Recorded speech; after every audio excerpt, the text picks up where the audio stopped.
published, as pamphlet by Solidarity, London 1970. Reprinted in 1972 and 1975 by Black and Red, Detroit, Michigan. Transcribed for Marxist Internet Archive, by Jonas Holmgren. Proofed for Marxist Internet Archive by Zdravko Savsky. Ebook created for Marxist Internet Archive by Chris Gilligan, April 2022. Introduction. This pamphlet has two aims. It seeks to contribute new factual material to the current discussion on workers' control.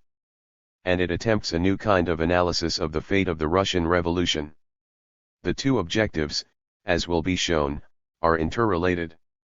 Workers' control is again being talked about.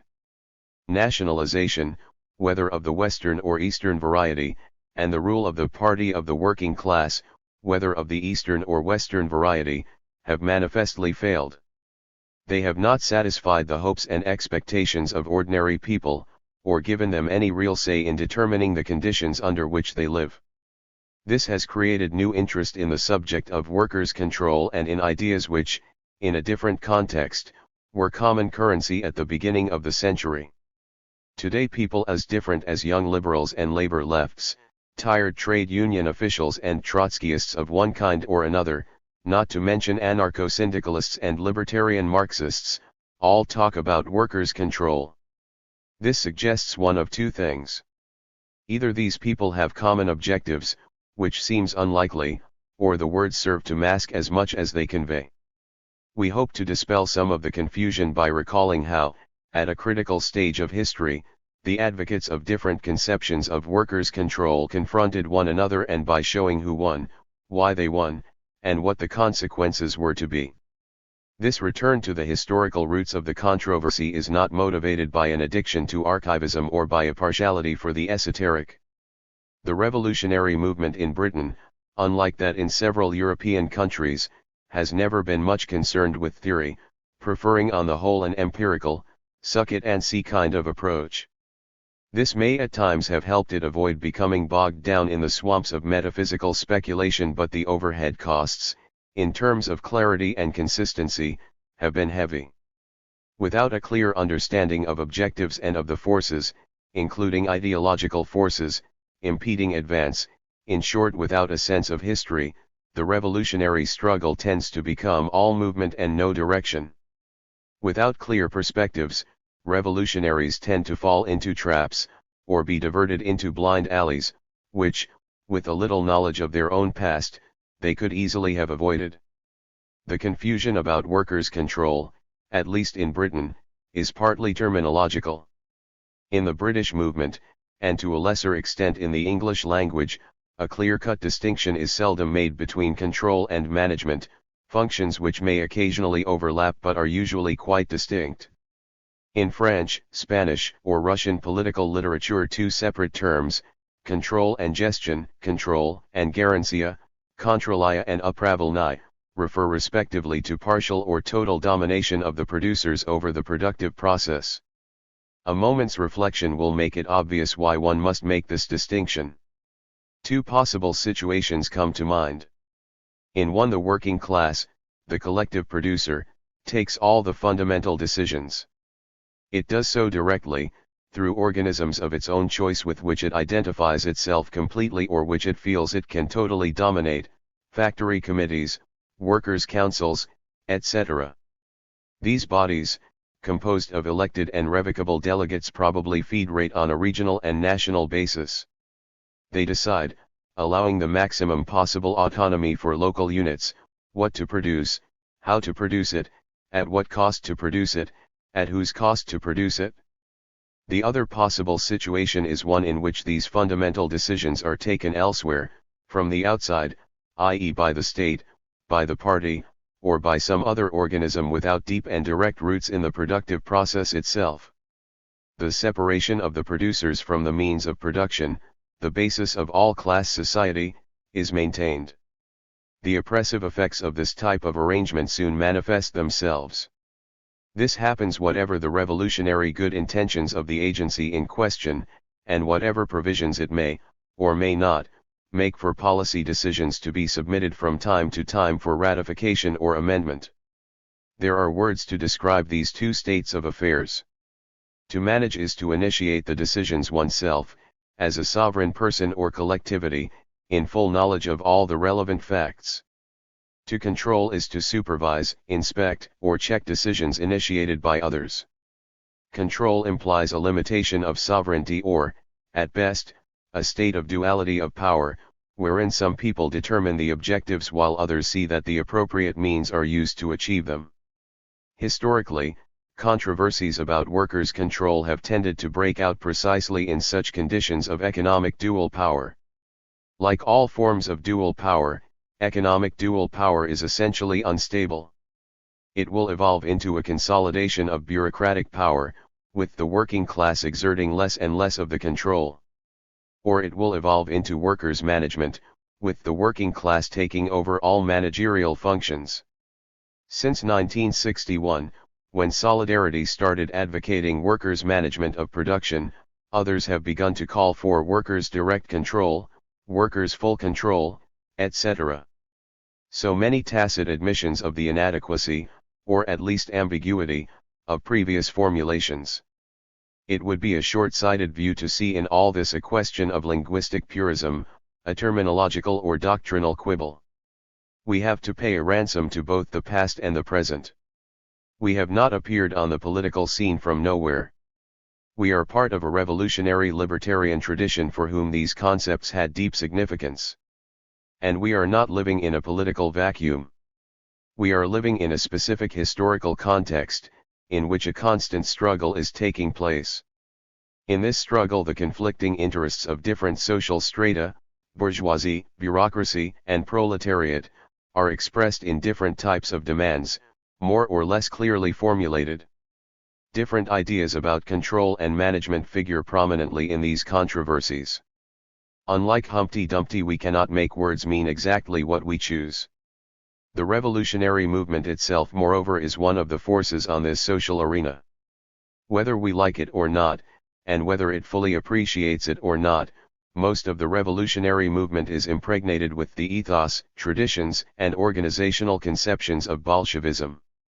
And in the history of the Russian Revolution, particularly between 1917 and 1921, the issue of workers' control versus workers' management loomed large. From 1917 to 1921, the issue of industrial administration was the most sensitive indicator of the clash of principles about the shaping of the new social order. It was the most continuous and provocative focus of actual conflict between the communist factions. Point 1 and, it should be stressed, between the Bolsheviks and other tendencies in the revolutionary movement. Thousands of revolutionaries were to be killed and hundreds of thousands incarcerated, fighting it out. Most of those now entering the revolutionary movement will be unfamiliar with these controversies. A virtue should not, however, be made of the state of affairs. Clarification is essential, but here new problems arise. The methodological poverty, ahistoricism, at times even anti-intellectualism, among so many of those revolutionaries who do have some knowledge as to what actually happened is a first tragic obstacle. And it is one of the ironies of the present situation that those others, the residual legatees of Bolshevism, who talk loudest about the need for theory and the need to study history, should be those with the most to hide, should their own historical antecedents really be unearthed, and with the most to lose, should a coherent alternative emerge to challenge their ossified beliefs. Some of the confusion about workers' control is neither terminological nor due to ignorance concerning past controversies. It is deliberate. Today, for instance, one finds some hardened, old-time Leninists or Trotskyists, in the Socialist Labor League, International Marxist Group, or in the leadership of International Socialism, for instance, advocating workers' control without batting an eyelid. Seeking to capitalize on the confusion now rampant in the movement, these people talk of workers' control as if, they meant by these words what the politically unsophisticated might think they mean, i.e. that working people should themselves decide about the fundamental matters relating to production, and, b. as if they, and the Leninist doctrine to which they claim to adhere, had always supported demands of this kind, or as if Leninism had always seen in workers' control the universally valid foundation of a new social order, rather than just a slogan to be used for manipulatory purposes in specific and very limited historical contexts. Point 2. The question of self-management is not esoteric. Its discussion, in the sharpest possible terms, is not sectarian. Self-management is what the revolution of our time is all about. This in itself would justify a pamphlet such as the present one. A study of this period, Russia, 1917 to 1921, has, however, deeper implications. It could provide the basis for a new kind of analysis of the fate of the Russian Revolution, a task to which we will now briefly turn. The Russian Revolution. To propose a new way of looking at what happened in Russia in 1917, and after, is synonymous with an invitation to be misunderstood. If moreover the questions asked and the methodology suggested happen to differ from those in current use, the proposal almost becomes a guarantee. As we have had occasion to mention before, misrepresentation is a way of life on the traditional left, for whom nothing is quite as painful as a new idea. Over the last 50 years all the existing organizations of the left have elaborated a whole mythology, and even a whole anti-mythology, about the Russian Revolution. The parliamentary fetishists of social democracy see the failure of Bolshevism in its anti-democratic practices. The original sin, for them, was the dissolution of the Constituent Assembly. The self-styled communist movement, Stalinists, Trotskyists, Maoists, etc., talks with filial pride of the glorious, socialist, October Revolution. They seek to vaunt and popularize its original achievements while differing in their appreciations of what happened subsequently, when it happened, why it happened and to whom it happened. For various anarchists the fact that the state or political power was not immediately abolished is the ultimate proof and yardstick that nothing of fundamental significance really occurred. Point 3. The SPGB, Socialist Party of Great Britain, draw much the same conclusion, although they attribute it to the fact that the wages system was not abolished, the majority of the Russian population not having had the benefit of hearing the SPGB viewpoint, as put by spokesmen duly sanctioned by their executive committee, and not having then sought to win a parliamentary majority in the existing Russian institutions. On all sides people seek to use the Russian Revolution with a view to integrating it into their own propaganda, only retaining of it those aspects which happen to conform with their own particular analysis of history, or their own particular prescriptions for the present. Whatever was new, whatever seemed to contradict established theories or break out of established categories, has been systematically forgotten, minimized, distorted, denied. Any attempt to re-evaluate the crucial experience of 1917 to 1921 is bound to evoke opposition. The first to react will be the apparatchiks who for years have been protecting revolutionary organizations, and revolutionary ideology, from the dual threats of subversion and renewal. Opposition will also be found, however, in the minds of many honest militants, seeking the road to genuinely revolutionary politics. One isn't dealing here with a simple psychological resistance but with a much deeper phenomenon which cannot be explained away by reference to the reactionary role and influence of various leaderships. If the average militant has difficulty in understanding the full significance of some of the problems raised in the early stages of the Russian Revolution, it is because these problems are amongst the most important and difficult, if not the most important and difficult, ever to have confronted the working class. The working class made a revolution that went beyond a mere change in the political personnel at the top.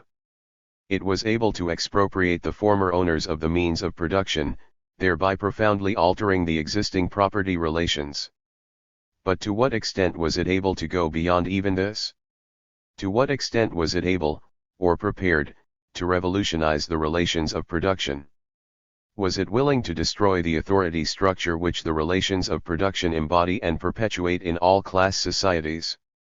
To what extent was it prepared itself to manage production, and thereby the whole of society, or to what extent was it inclined to delegate this task to others? And to what extent was the dominant ideology to triumph, compelling the working class to substitute for its avowed enemies a party that claimed to speak on its behalf? To answer these questions is a major task beset with pitfalls. One of the dangers confronting anyone seeking dispassionately to analyze the heroic period of the Russian Revolution is the danger of retrospective identification with this or that tendency or individual then active on the political scene, Osinski, Kollontai, Maximuov, Makhno, or Myasnikov, for instance. This is a pointless political pastime. It leads rapidly to a state of mind where instead of seeking to understand the broad course of events, which is a relevant preoccupation, revolutionaries find themselves asking such questions as what should have been done at this or that moment. Was this or that action premature?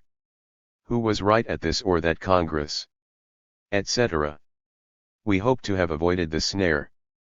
When, for instance, we study the struggle of the workers' opposition against the leadership of the party, in 1920 and 1921, it is not for us a question of taking sides. It is a question of understanding what the forces in conflict really represented. What, for instance, were the motives, and the ideological and other limitations, of those who appeared to be challenging the drift to bureaucratization in every aspect of social life. Another danger, or another form of the same danger, threatens those venturing into this field for the first time, while still befuddled by the official mythology. It is the danger of becoming entangled in the very legend one is seeking to destroy. Those, for instance, seeking to demolish Stalin, or Trotsky, or Lenin, may successfully achieve their immediate objective. But they may succeed at the expense of not seeing, sensing, or recording the most fundamental new features of this period, the autonomous action of the working class seeking totally to alter the conditions of its existence. We hope to have avoided this trap. If we have quoted at some length the statements of prominent individuals, it is only insofar as they epitomize the ideologies which, at a given point in history, guided the actions and thoughts of men. Throughout the account, moreover, we have felt that the only way seriously to deal with what the Bolsheviks said or did was to explain the social role of their utterances and actions. We must now state our own methodological premises. We hold that the relations of production, the relations which individuals or groups enter into with one another in the process of producing wealth, are the essential foundations of any society. A certain pattern of relations of production is the common denominator of all class societies. This pattern is one in which the producer does not dominate the means of production, but on the contrary both is separated from them and from the products of his own labor. In all class societies the producer is in a position of subordination to those who manage the productive process. Workers' management of production, implying as it does the total domination of the producer over the productive process, is not for us a marginal matter. It is the core of our politics. It is the only means whereby authoritarian, order-giving, order-taking, relations in production can be transcended and a free, communist or anarchist, society introduced. We also hold that the means of production may change hands, passing for instance from private hands into those of a bureaucracy, collectively owning them, without this revolutionizing the relations of production. Under such circumstances, and whatever the formal status of property, the society is still a class society, for production is still managed by an agency other than the producers themselves. Property relations, in other words, do not necessarily reflect the relations of production. They may serve to mask them, and in fact they often have. Point 4. This much of the analysis is fairly widely accepted. What has not been hitherto attempted is to relate the history of the Russian Revolution to this overall conceptual framework. Here we can only indicate the broad lines of such an approach. Point 5. Seen in this light, the Russian Revolution represents an unsuccessful attempt by the Russian working class to break out of relations of production that were proving increasingly oppressive. The massive upsurge of 1917 proved strong enough to smash the political supremacy of the bourgeoisie, by shattering the economic base on which it was founded, the private ownership of the means of production. It altered the existing system of property relations. But it did not prove strong enough, despite heroic attempts in this direction, to alter the authoritarian relations of production characteristic of all class societies. Sections of the working class, those most active in the factory committee movement, certainly attempted to influence the revolution in this direction. But their attempt failed. It is worth analyzing the causes of this failure, and seeing how new masters came to replace the old ones. What were the forces pitted against those seeking a total transformation of the conditions of industrial life? First, of course, there was the bourgeoisie. The bourgeoisie had everything to lose in such a total social upheaval. Confronted with workers' management, it stood to lose not only its ownership of the means of production but also the possibility of privileged positions vested in expertise and in the exercise of decisional authority. No wonder the bourgeois breathed a sigh of relief when they saw that the leaders of the revolution would go no further than nationalization and were keen to leave intact the order-giver/order-taker relationship in industry and elsewhere. True, large sections of the bourgeoisie fought desperately to regain their lost property. The Civil War was a protracted and bloody affair.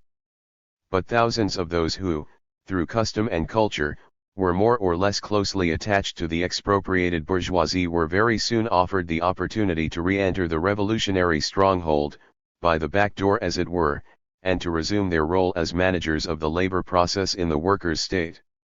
They seized this unexpected opportunity eagerly. In droves they either joined the party, or decided to cooperate with it, cynically welcoming every utterance by Lenin or Trotsky in favor of labor discipline or one-man management. Many were soon to be appointed, from above, to leading positions in the economy. Merging with the new political administrative elite, of which the party itself formed the nucleus, the more enlightened and technologically skilled sections of the expropriated class soon resumed dominant positions in the relations of production. Secondly, the factory committee movement had to cope with openly hostile tendencies on the left, such as the Mensheviks. The Mensheviks repeatedly stressed that as the revolution could only be of bourgeois democratic type, there could be no future in attempts by the workers to manage production. All such endeavors were denounced as anarchist and utopian. In places the Mensheviks proved a serious obstacle to the factory committee movement, but the opposition was anticipated, principled and consistent. Thirdly, and far more difficult to see through, was the attitude of the Bolsheviks. Between March and October the Bolsheviks supported the growth of the factory committees, only to turn viciously against them in the last few weeks of 1917, seeking to incorporate them into the new union structure, the better to emasculate them. This process, which is fully described in the pamphlet, was to play an important role in preventing the rapidly growing challenge to capitalist relations of production from coming to a head.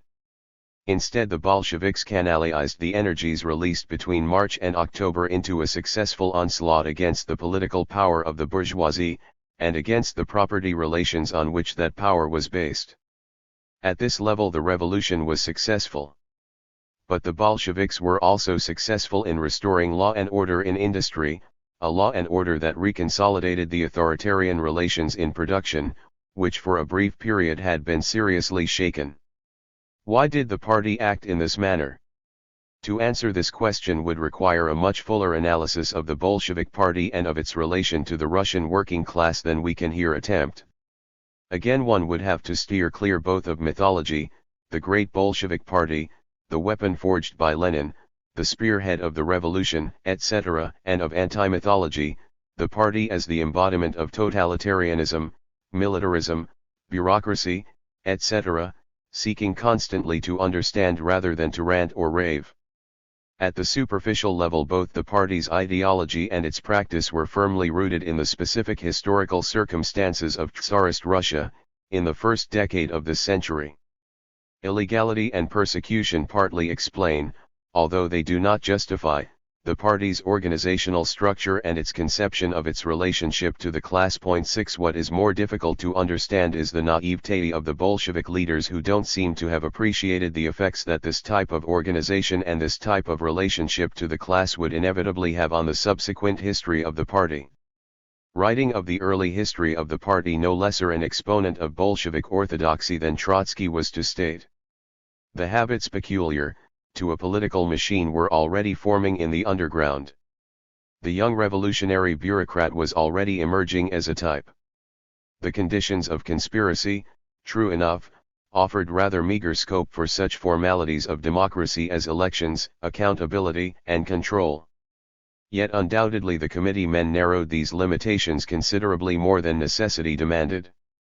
They were far more intransigent and severe with the revolutionary working men than with themselves, preferring to domineer even on occasions that called imperatively for lending an attentive ear to the voice of the masses. Krupskaya notes that, just as in the Bolshevik committees, so at the Congress itself, there were almost no working men. The intellectuals predominated. The committee man, writes Krupskaya, was usually quite a self-confident person. As a rule he did not recognize any internal party democracy, did not want any innovations, did not desire and did not know how to adapt himself to rapidly changing conditions. 7. What all this was to lead to was first hinted at in 1905. Soviets had appeared in many places. The Petersburg Committee of the Bolsheviks was frightened at first by such an innovation as a nonpartisan representation of the embattled masses. It could find nothing better to do than to present the Soviet with an ultimatum: immediately adopt a social democratic program or disband. The Petersburg Soviet as a whole, including the contingent of Bolshevik working men as well, ignored this ultimatum without batting an eyelid. 8.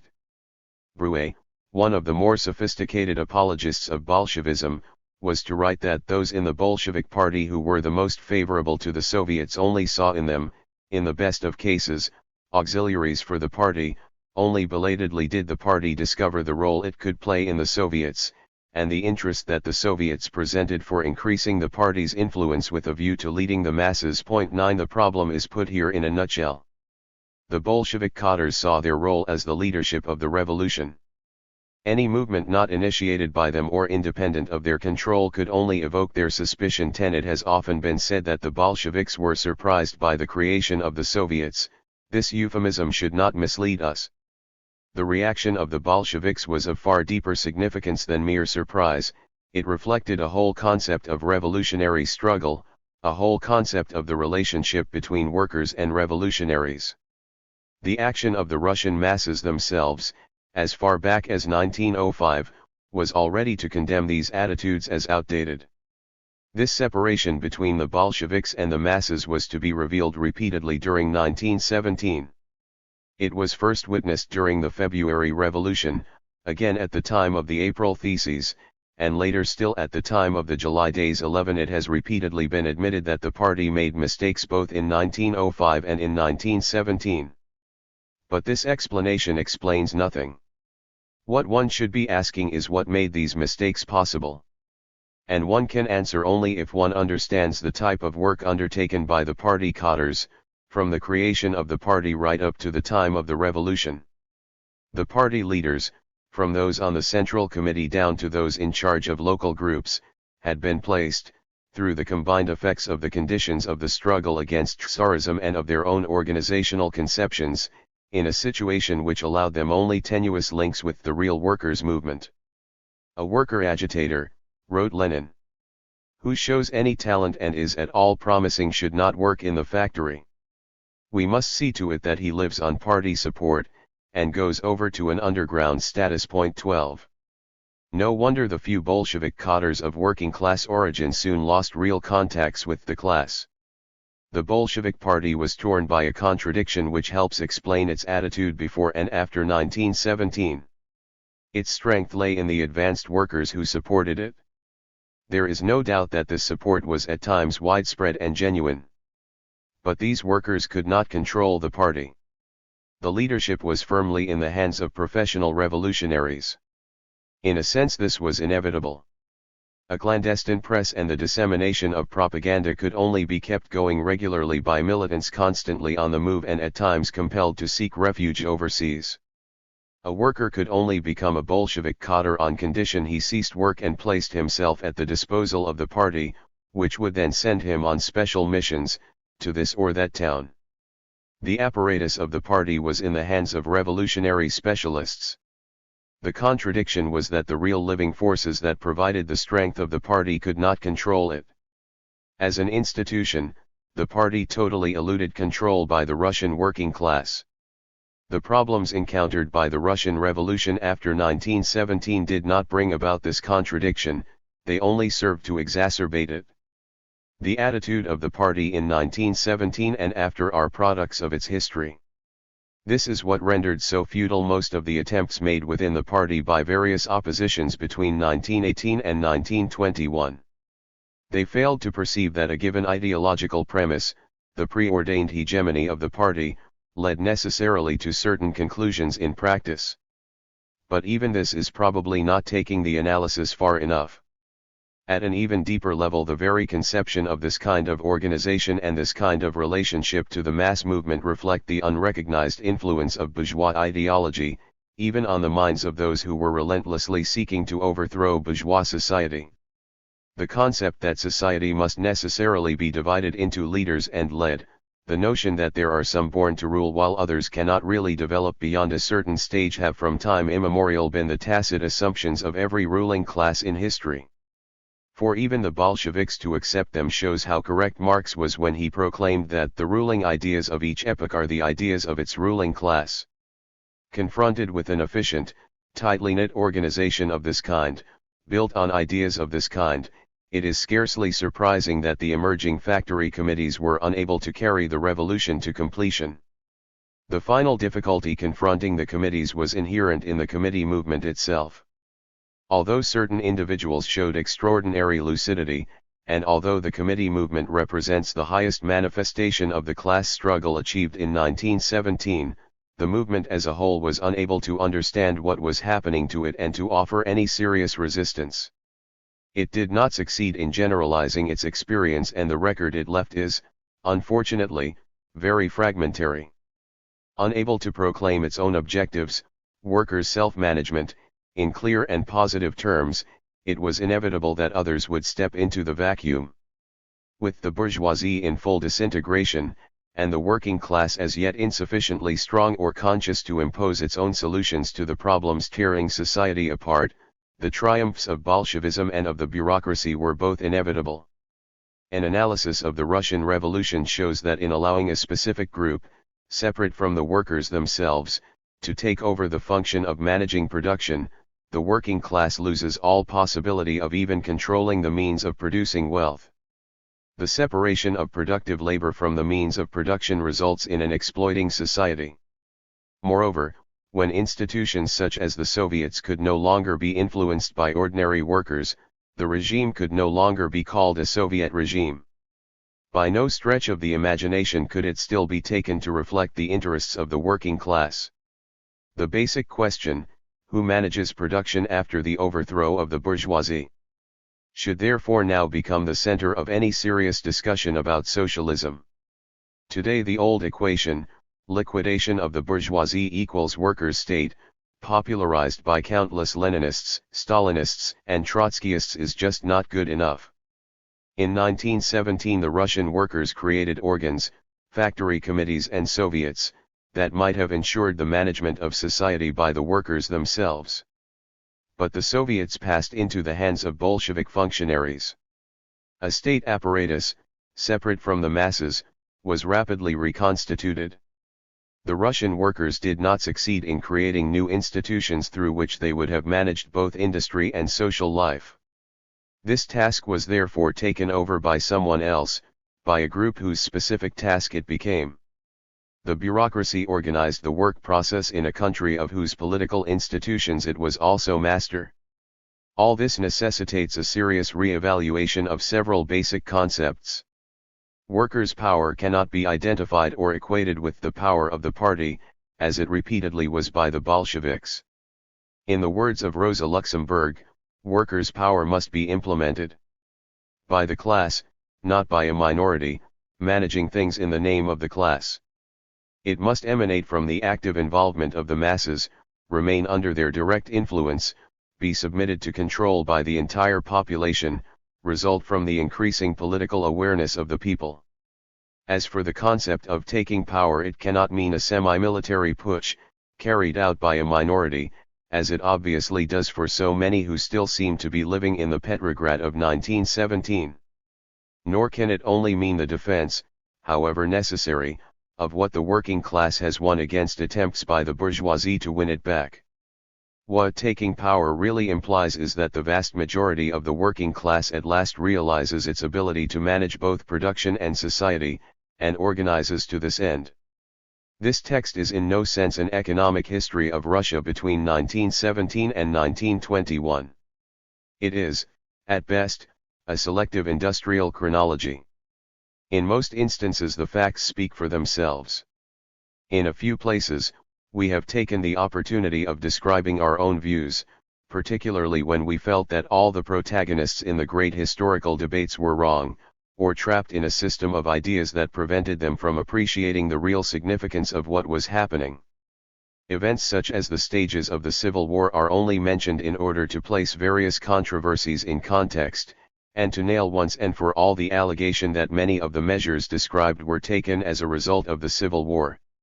It will probably be objected that, throughout the narrative, greater stress has been placed on various struggles within the party than on the actions of the millions who, for one reason or another, never joined the party or who, from the beginning, saw through what it was endeavoring to do. The charge is true but the shortcoming almost unavoidable. The aspirations of thousands of people, their doubts, their hesitations, their hopes, their sacrifices, their desire to transform the conditions of their daily life and their struggles to do so are undoubtedly as much a molding force of history as the resolutions of party congresses or the speeches of party leaders. Yet an activity that has neither rules nor statutes, neither tribunes nor troubadours, belongs almost by definition to what history suppresses. An awareness of the problem, however acute, will not generate the missing material. And an essay such as this is largely a question of documentation. The masses make history, they do not write it.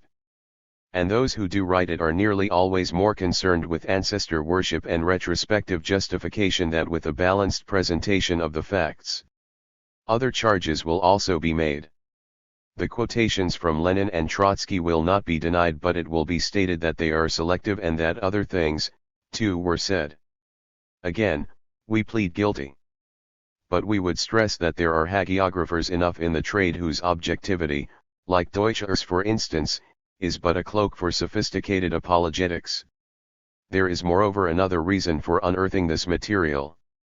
50 years after the revolution, and long after its isolation has been broken, the bureaucratic system in Russia clearly bears little resemblance to the model of the Paris Commune, elected and revocable delegates, none receiving more than a working man's wage, etc., etc.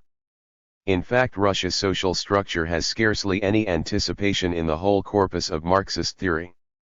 It therefore seems more relevant to quote those statements of the Bolshevik leaders of 1917 which helped determine Russia's evolution rather than those other statements which, like the May Day speeches of labor leaders, were forever to remain in the realm of rhetoric. 1917. February. Strikes and bread riots in Petrograd. Angry street demonstrations against the government. Troops, sent to restore order, fraternize with demonstrators.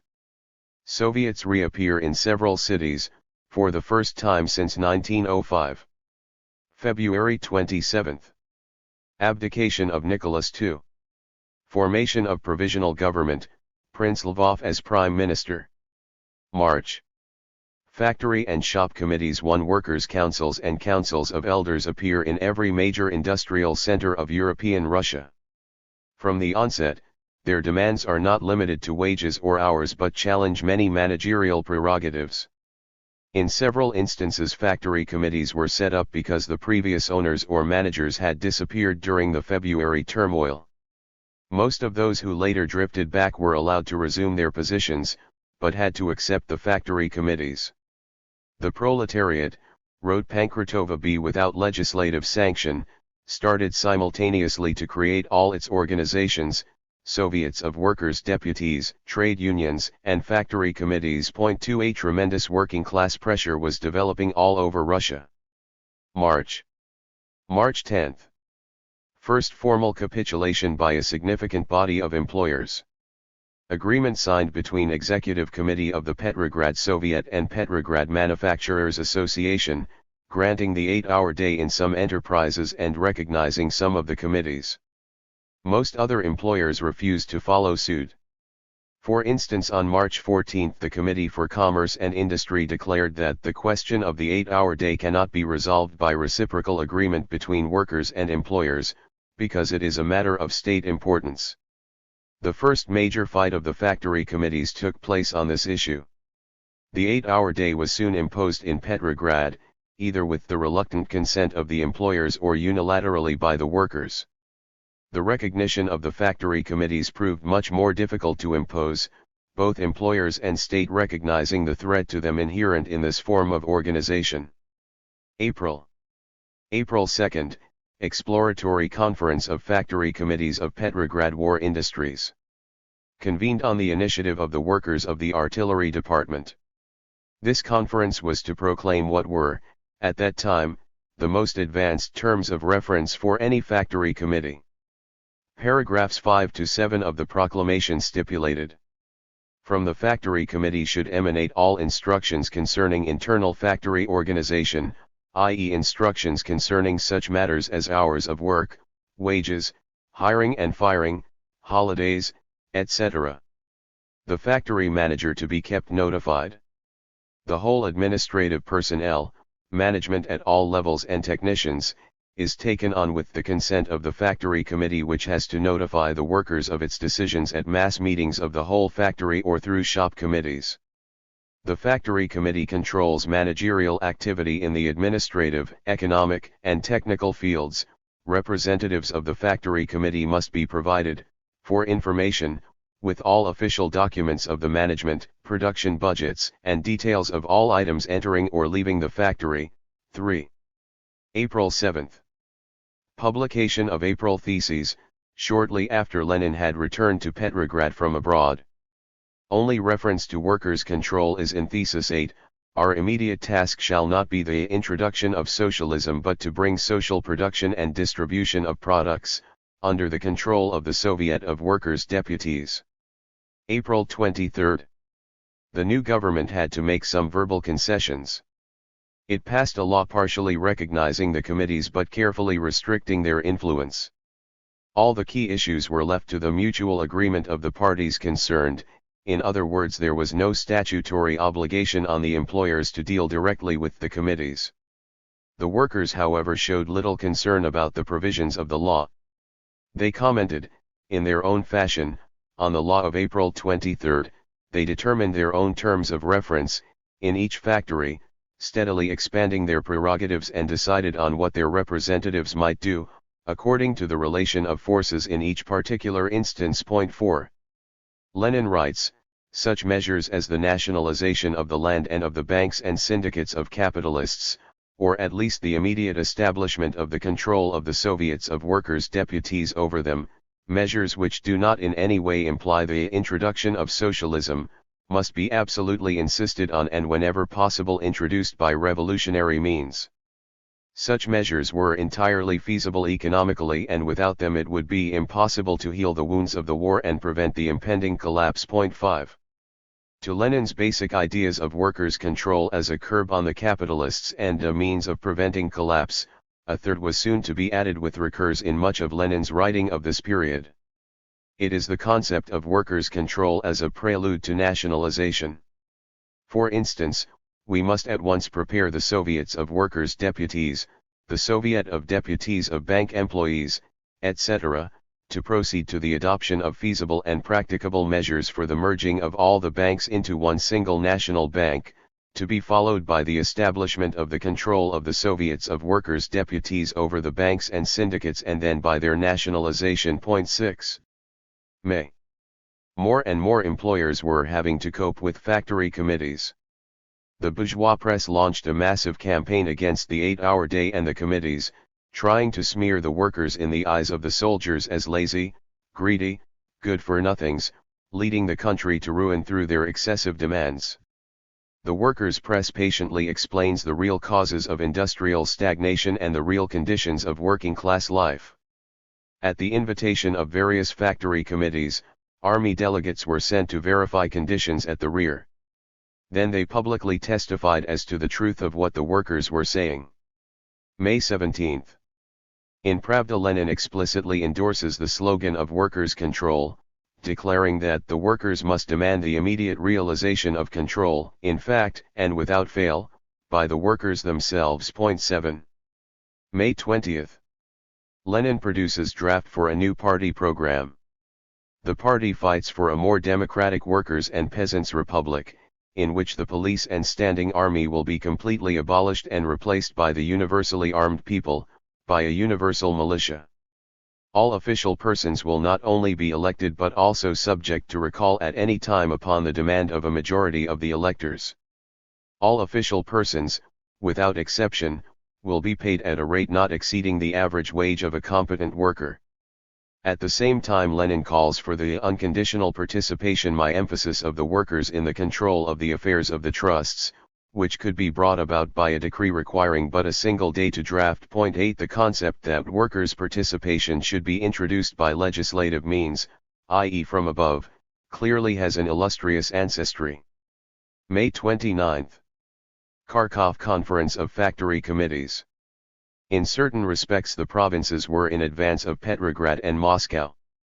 The Kharkov Conference demanded that the factory committees become organs of the revolution, aiming at consolidating its victories.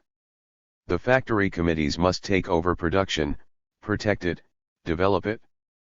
They must fix wages, look after hygiene, control the technical quality of products, decree all internal factory regulations and determine solutions to all conflicts. 9. Some non-Bolshevik delegates even proposed that the committees should take over the factories directly and exercise all managerial functions. May 30 to June 5, first full conference of Petrograd Factory Committees. The conference met in the Tauride Palace, in the same hall where 3 months earlier the State Duma, Parliament, had assembled. At least half the committee represented were from the engineering industry.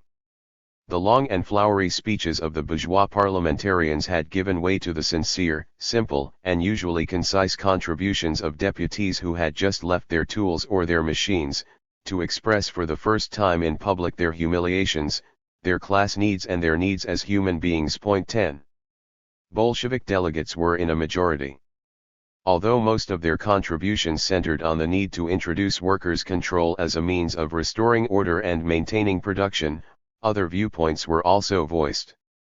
Nemtsov, a Bolshevik metal worker, proclaimed that the working of the factories is now in the exclusive hands of higher management. We must introduce the principle of election. To assess work, we don't need the individual decisions of foremen. By introducing the elective principle we can control production. Naumov, another delegate, claimed that by taking into our own hands the control of production we will learn about its practical aspects and raise it to the level of future socialist production. 11. We are a long way here from the later Bolshevik advocacy of the efficiency of one-man management and from their later practice of appointments from above. The conference was widely attended. Even M.I. Skobelev, Menshevik Minister of Labor in the Provisional Government, was to address it. His contribution was of interest as a sort of anticipation of what the Bolsheviks would be saying before the year was up. Skobelev asserted that the regulation and control of industry was a task for the state. Upon the individual class, especially the working class, lies the responsibility for helping the state in its organizational work. He also stated that the transfer of enterprises into the hands of the people at the present time would not assist the revolution. The regulation of industry was the function of government, not of autonomous factory committees. The committees would best serve the workers' cause by becoming subordinate units in a statewide network of trade unions. 12. A similar viewpoint was put by Rozanov, one of the founders of the Professional Workers' Union. His assertions that the functions of the factory committees were ephemeral and that factory committees should constitute the basic elements of the unions were sharply criticized. Yet this is exactly the role to which, within a few months, the factory committees were to be relegated by Bolshevik practice. At this stage, however, the Bolsheviks were critical of the idea, the unions were still largely under Menshevik influence. Lenin's address to the conference contained a hint of things to come. He explained that workers' control meant that the majority of workers should enter all responsible institutions and that the administration should render an account of its actions to the most authoritative workers' organizations. Point 13 Under workers' control, Lenin clearly envisaged an administration other than the workers themselves. The final resolution, supported by 336 of the 421 delegates, proclaimed the factory committees fighting organizations, elected on the basis of the widest democracy and with a collective leadership. Their objectives were the creation of new conditions of work. The resolution called for the organization of thorough control by labor over production and distribution and for a proletarian majority in all institutions having executive power. Point 14. The next few weeks witnessed a considerable growth of the factory committees. Wherever they were strong enough, both before but especially after the October Revolution, when they were abetted by local Soviets, the committees boldly ousted the management and assumed direct control of their respective plants. Point 15. June 16, First All-Russian Congress of Soviets. June 20 to 28. A trade union conference held in Petrograd passed a resolution which stipulated that the trade unions, defending the rights and interests of hired labor, cannot take upon themselves administrative economic functions in production. Point 16 The factory committees were relegated to the role of seeing to it that laws for the defense of labor were observed and that collective agreements concluded by the unions were also observed. The factory committees were to agitate for the entrance of all workers of the enterprise into the union. They should work to strengthen and extend the trade unions, contribute to the unity of their fighting action and increase the authority of the unions in the eyes of unorganized workers. Point 17. This conference, dominated by Mensheviks and social revolutionaries, had considerable misgivings concerning the factory committees. It expressed these by advocating that the committees should be elected on the basis of lists drawn up by the trade unions. The Bolshevik theses, presented to the conference by Glebov-Vavilov, suggested that for the conduct of workers' control economic control commissions should be attached to the central administration of the unions. These commissions were to be made up of members of the factory committees and were to cooperate with the latter in each individual enterprise. The factory committees were not only to perform control functions for the trade unions but were also to be financially dependent upon the union. Point 18. The conference set up an all-Russian Central Council of Trade Unions, to which representatives were elected in proportion to the numerical strength of the various political tendencies present at the conference. At this stage the Bolsheviks were riding two horses, seeking to gain the ascendancy in both the unions and the committees. They were not averse to a considerable amount of double talk in the pursuit of this double objective. In unions under strong Menshevik control, the Bolsheviks would press for considerable autonomy for the factory committees. In unions under their own control, they would be far less enthusiastic about the matter. It is necessary at this stage to say a few words about the role of the unions before and immediately after the February Revolution. Before 1917, the unions had been relatively unimportant in Russian labor history. Russian industry was still very young. Under Tsardom, at least until the turn of the century, trade union organization had been illegal and persecuted. In suppressing trade unionism, Tsardom unwittingly put a premium upon revolutionary political organization. Only the most politically minded workers, those prepared to pay for their conviction with prison and exile, could be willing to join trade unions in these circumstances, whereas in Britain the Labour Party was created by the trade unions. The Russian trade unions from their beginning led their existence in the shadow of the political movement. 19. The analysis is correct, and moreover of much deeper significance than Deutscher probably realized. The Russian trade unions of 1917 reflected this peculiar development of the Russian working class movement. On the one hand the unions were the auxiliaries of the political parties, which utilized them for recruiting purposes and as a mass to be maneuvered. See on the other hand the union movement, reborn in a sense after February 1917, was pushed forward by the more educated workers. The leadership of the various unions reflected the predominance of a sort of intellectual elite, favorable at first to the Mensheviks and social revolutionaries, but later won over, in varying proportions, to the Bolsheviks. It is important to realize that from the beginning of the revolution the unions were tightly controlled by political organizations, which used them to solicit support for their various actions.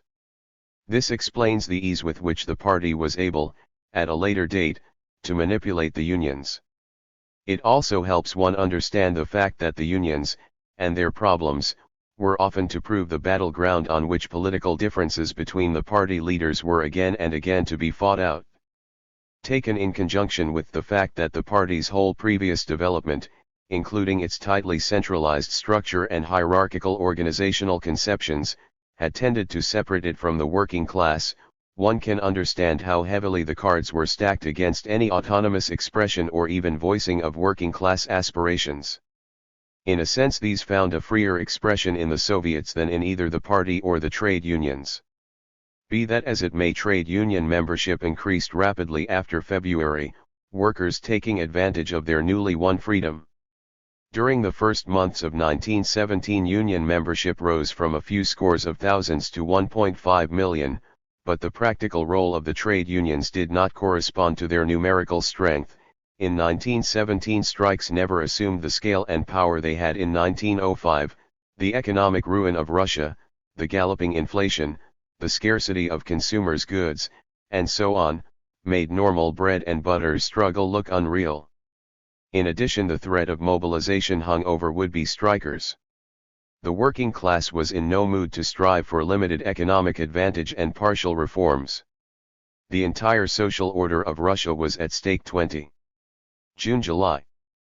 Persistent efforts of Mensheviks fully to subordinate the factory and plant committees to the trade unions. These were successfully resisted by a temporary alliance of anarchists, objecting on grounds of principle, and of Bolsheviks acting on the basis of tactical considerations. The autonomous factory committee movement found its highest development and most militant expression in the engineering industry. 21 This is of particular relevance as it explains the drastic measures the Bolsheviks had to resort to, in 1922, to break the independent organizations of the engineering workers. July 26 to August 3, 6th Party Congress. Milyutin declares, "We will ride on the crest of the economic wave of the movement of the workers, and we will turn this spontaneous movement into a conscious political movement against the existing state power." 22. August 7 to 12, Second Conference of Factory Committees of Petrograd, its environs, and neighboring provinces. Held at the Smolny Institute. The conference resolved that 1/4% of the wages of all workers represented should go to support a Central Soviet of Factory Committees, thus made financially independent of the unions. 23 Rank and file supporters of the factory committees viewed the setting up of this Central Soviet with mixed feelings. On the one hand they sensed the need for coordination. On the other hand they wanted this coordination to be carried out from below, by themselves. Many were suspicious of the motives of the Bolsheviks, on whose initiative the Central Soviet had been bureaucratically set up. The Bolshevik Skripnik spoke of the difficulties of the Central Soviet of Factory Committees, attributing them in part to the workers themselves. Factory committees had been reluctant to free their members for work in the center. Some of the committees refrained from participation in the Central Soviet because of Bolshevik predominance in it. 24 V.M. Levin, another Bolshevik, was to complain that the workers didn't distinguish between the conception of control and the conception of taking possession. 25. The Second Conference adopted a whole number of statutes, regulating the work of the committees, the duties of the management, procedures for electing the committees, etc. 26 All decrees of factory committees were declared compulsory for the factory administration as well as for the workers and employees, until such time as those decrees were abolished by the committee itself, or by the Central Soviet of Factory Committees. The committees were to meet regularly during working hours. Meetings were to be held on days designated by the committees themselves. Members of the committees were to receive full pay, from the employers, while on committee business. Notice to the appropriate administrative personnel was to be deemed sufficient to free a member of the factory committee from work so that he might fulfill his obligations to the committee. In the periods between meetings, selected members of the factory committees were to occupy premises, within the factory, at which they could receive information from the workers and employees. Factory administrations were to provide funds for the maintenance of the committees and the conduct of their affairs. Factory committees were to have control over the composition of the administration and the right to dismiss all those who could not guarantee normal relations with the workers or who were incompetent for other reasons. All administrative factory personnel can only enter into service with the consent of the factory committee, which must declare it sick. Hirings at a general meeting of all the factory or through departmental or workshop committees. The internal organization of the factory, working time, wages, holidays, etc., was also to be determined by the factory committees. Factory committees were to have their own press and were to inform the workers and employees of the enterprise concerning their resolutions by posting an announcement in a conspicuous place. But as the Bolshevik Skripnik realistically reminded the conference, we must not forget that these are not normal statutes confirmed by the government. They are our platform, on the basis of which we will fight. The basis of the demands was customary revolutionary right. August 10. Campaign launched by provisional government against factory committees in the railways. Kukel, Vice Minister for the Navy, proposes proclamation of martial law on the railways and the creation of commissions entitled to dissolve the committees. This is the voice of the bourgeoisie in August 1917, not of Trotsky, in August 1920. See August 1920. At a government-sponsored consultation with the rank and file held in Moscow on August 10, the catastrophic condition of the railways was to be attributed to the existence of the railway committees. According to an inquiry conducted at a meeting of railway managers, 5,531 workers had been nominated to participate in these committees on the 37 main lines. These people were absolved of all commitments to work.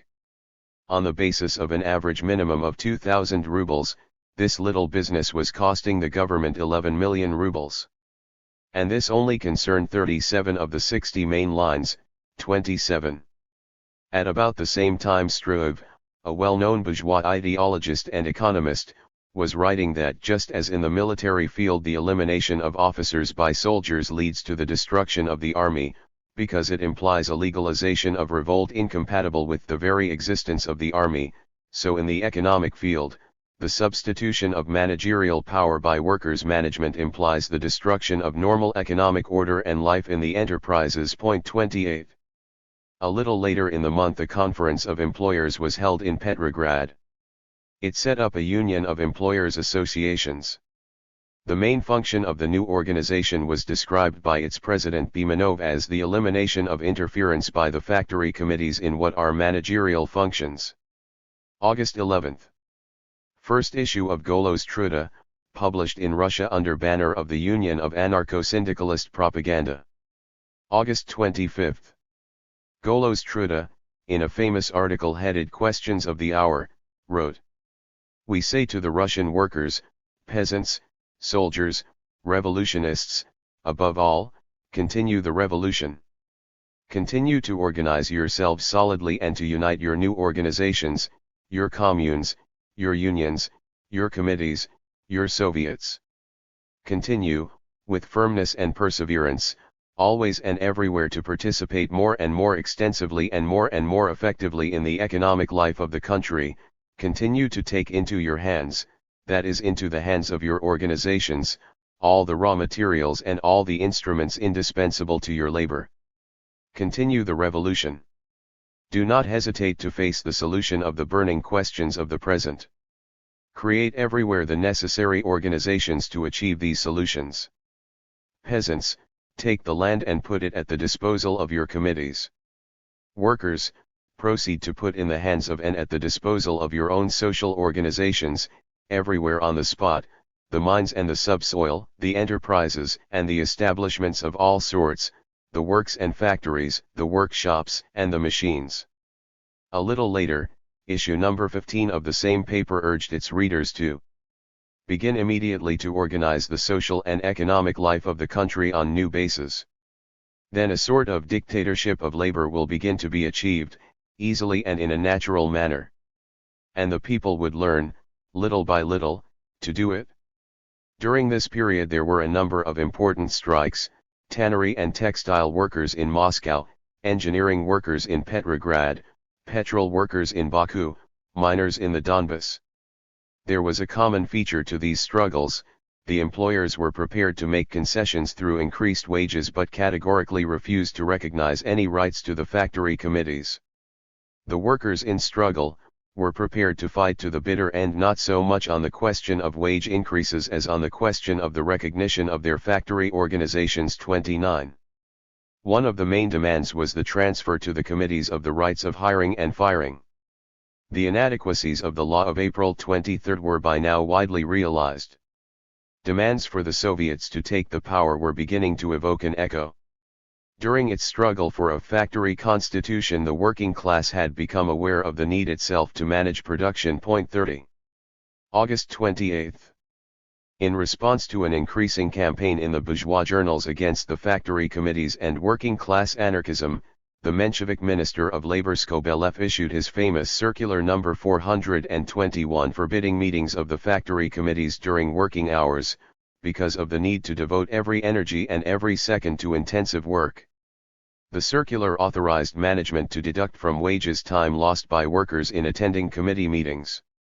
This was at a time when Kornilov was marching on Petrograd, and when the workers were rising, threatening, to the defense of the revolution without considering whether they were doing so during working hours or not. 31.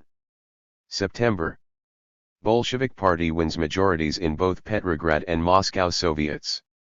September 10, Third Conference of Factory Committees. On September 4, another circular from the Ministry of Labor had stated that the right of hiring and firing of workers belonged to the owners of the enterprise. The provisional government, by now very alarmed at the growth of the factory committees, was striving desperately to curtail their power. The Menshevik Kolokonikov attended the conference as the representative of the Ministry of Labor. He defended the circulars. He explained that the circulars did not deprive the workers of the right of control over hiring and firing, but only of the right to hire and fire. As the Bolsheviks were themselves to do later, Kolokonikov defined control as supervision over policy, as opposed to the right of making policy. 32. At the conference, a worker called Afanagina asserted that all parties, not excluding the Bolsheviks, entice the workers with the promise of the kingdom of God on earth 100 years from now.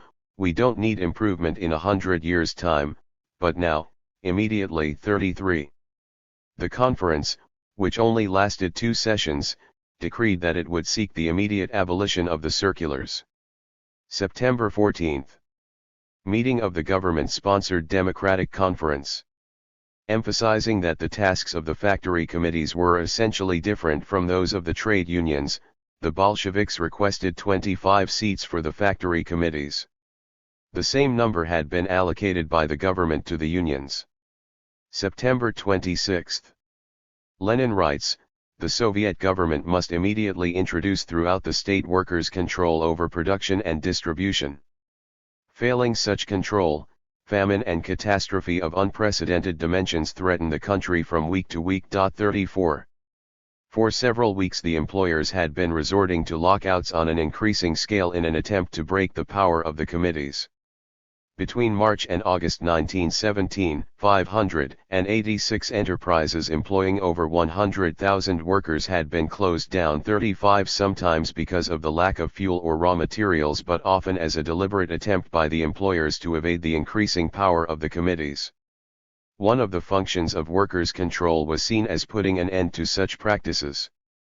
October 1. Publication of Lenin's Can the Bolsheviks Retain State Power? This text contains certain passages which help one understand many subsequent events. When we say workers' control, always associating that slogan with the dictatorship of the proletariat, and always putting it after the latter, we thereby make plain what state we have in mind.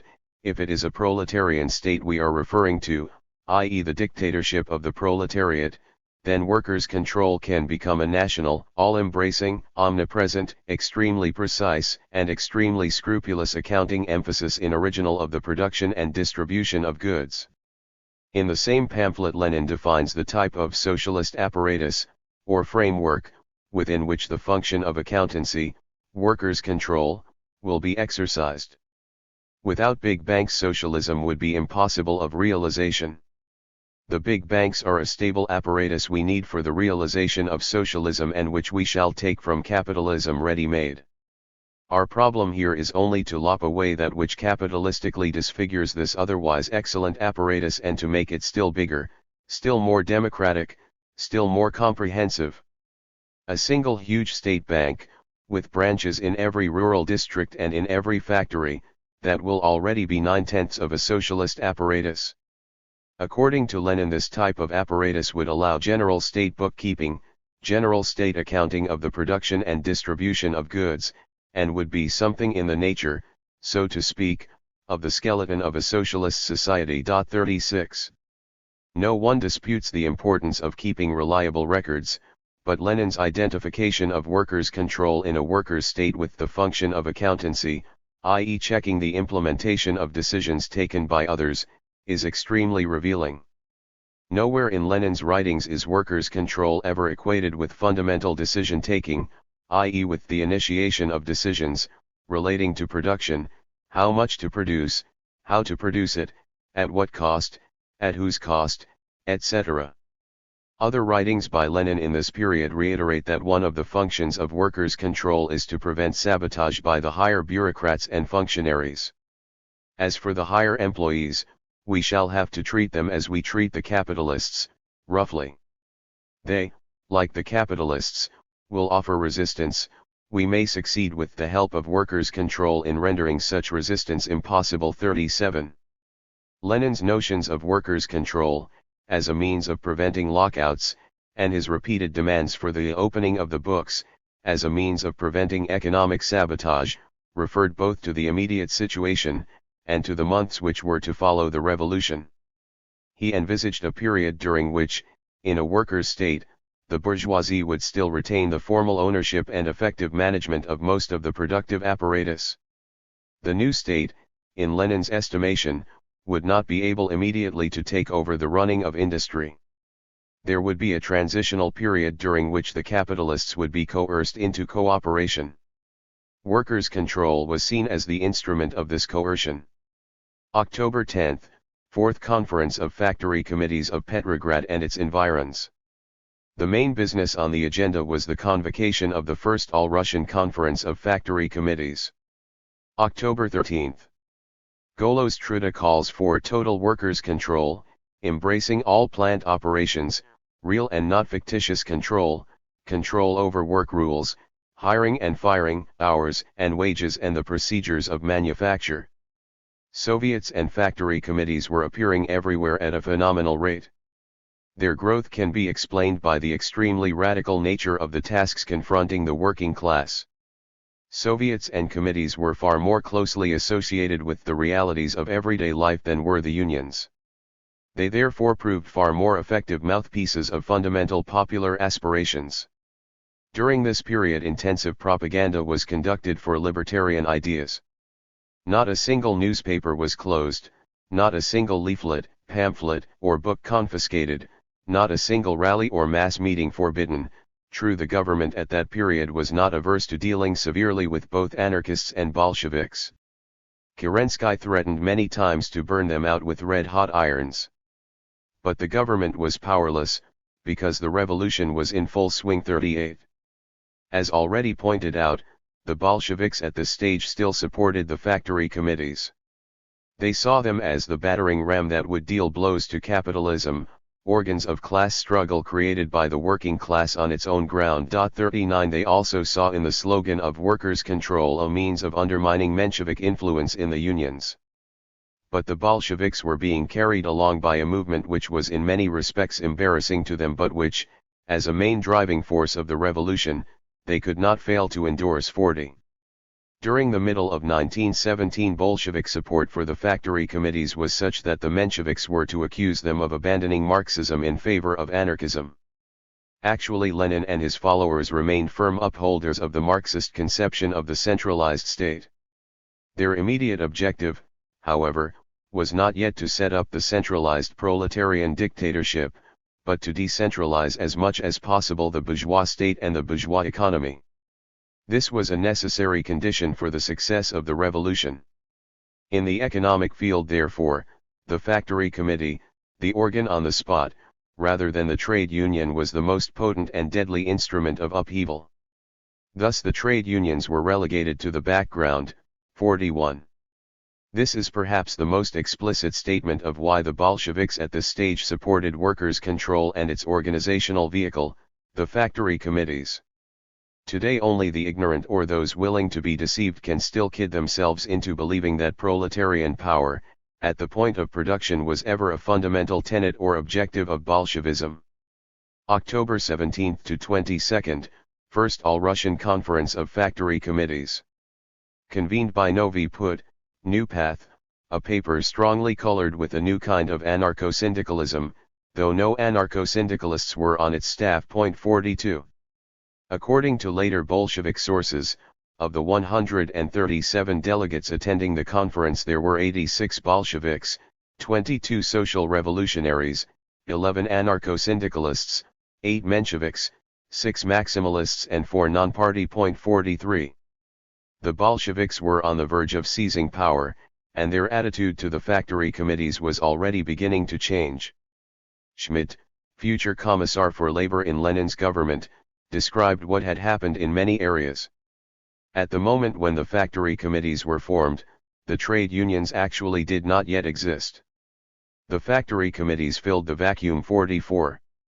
Another Bolshevik speaker stated, "The growth of the influence of the factory committees has naturally occurred at the expense of centralized economic organizations of the working class such as the trade unions.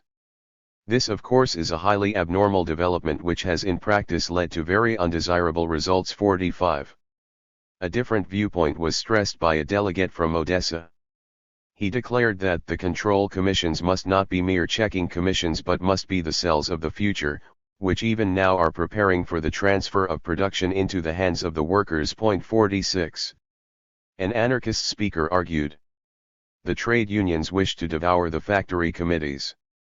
There is no popular discontent with the factory committees, but there is discontent with the trade unions. To the worker the trade union is a form of organization imposed from without. The factory committee is closer to them." Returning to a theme that was to recur repeatedly, he also emphasized that the factory committees were cells of the future. They, not the state, should now administer. 47. Lenin at this stage saw the tremendous importance of the factory committees, as a means of helping the Bolshevik party to seize power. According to Ordzhonikidze, he asserted, "We must shift the center of gravity to the factory committees. The factory committees must become the organs of insurrection. We must change our slogan, and instead of saying all power to the Soviets we must say all power to the factory committees." 48. A resolution was passed at the conference proclaiming that workers' control, within the limits assigned to it by the conference, was only possible under the political and economic rule of the working class.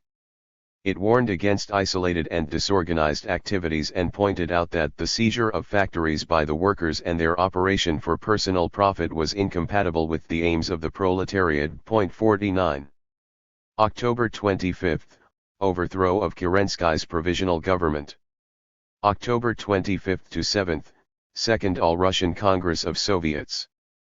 Proclamation of Council of People's Commissars, Sovnarkom, during opening session of Second All-Russian Congress of Soviets. At Second All-Russian Congress of Soviets, Bolshevik spokesman proclaimed, "The revolution has been victorious. All power has passed to the Soviets. New laws will he proclaimed within a few days dealing with workers' problems. One of the most important will deal with workers' control of production and with the return of industry to normal conditions. Strikes and demonstrations are harmful in Petrograd. We ask you to put an end to all strikes on economic and political issues, to resume work and to carry it out in a perfectly orderly manner, every man to his place. The best way to support the Soviet government these days is to carry on with one's job." 50. Without apparently batting an eyelid, Pankratova could write that the first day of workers' power was ushered in by this call to work and to the edification of the new kind of factory. 51. Publication of decree on the land. Lands of nobility, church, and crown transferred to custody of peasants. November 3. Publication in Pravda of Lenin's draft decree on workers' control. 52. This provided for the introduction of workers' control of the production, warehousing, purchase, and sale of all products and raw materials in all industrial, commercial, banking, agricultural and other enterprises employing a total of not less than 5 workers and employees, or with a turnover of not less than 10,000 rubles per annum. Workers' control was to be carried out by all the workers and employees in a given enterprise, either directly if the enterprise is small enough to permit it, or through delegates to be immediately elected at mass meetings. Elected delegates were to have access to all books and documents and to all warehouses and stocks of material, instruments, and products, without exception.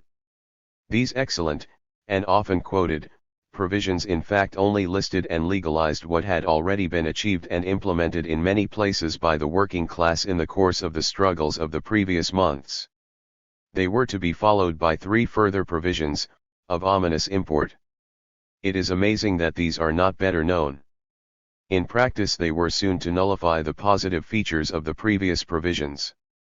They stipulated, point 5, that the decisions of the elected delegates of the workers and employees were legally binding upon the owners of enterprises, but that they could be annulled by trade unions and congresses, our emphasis. This was exactly the fate that was to befall the decisions of the elected delegates of the workers and employees. The trade unions proved to be the main medium through which the Bolsheviks sought to break the autonomous power of the factory committees. The draft decree also stressed, point 6, that in all enterprises of state importance all delegates elected to exercise workers' control were to be answerable to the state for the maintenance of the strictest order and discipline and for the protection of property. Enterprises of importance to the state were defined, point 7, and this has a familiar tone for all revolutionaries, as all enterprises working for defense purposes, or in any way connected with the production of articles necessary for the existence of the masses of the population, our emphasis. In other words, practically any enterprise could be declared by the new Russian state as of importance to the state. The delegates from such an enterprise, elected to exercise workers' control, were now made answerable to a higher authority. Moreover, if the trade unions, already fairly bureaucratized, could annul the decisions of rank and file delegates, what real power in production had the rank and file? The decree on workers' control was soon proved, in practice, not to be worth the paper it was written on. D. November 9.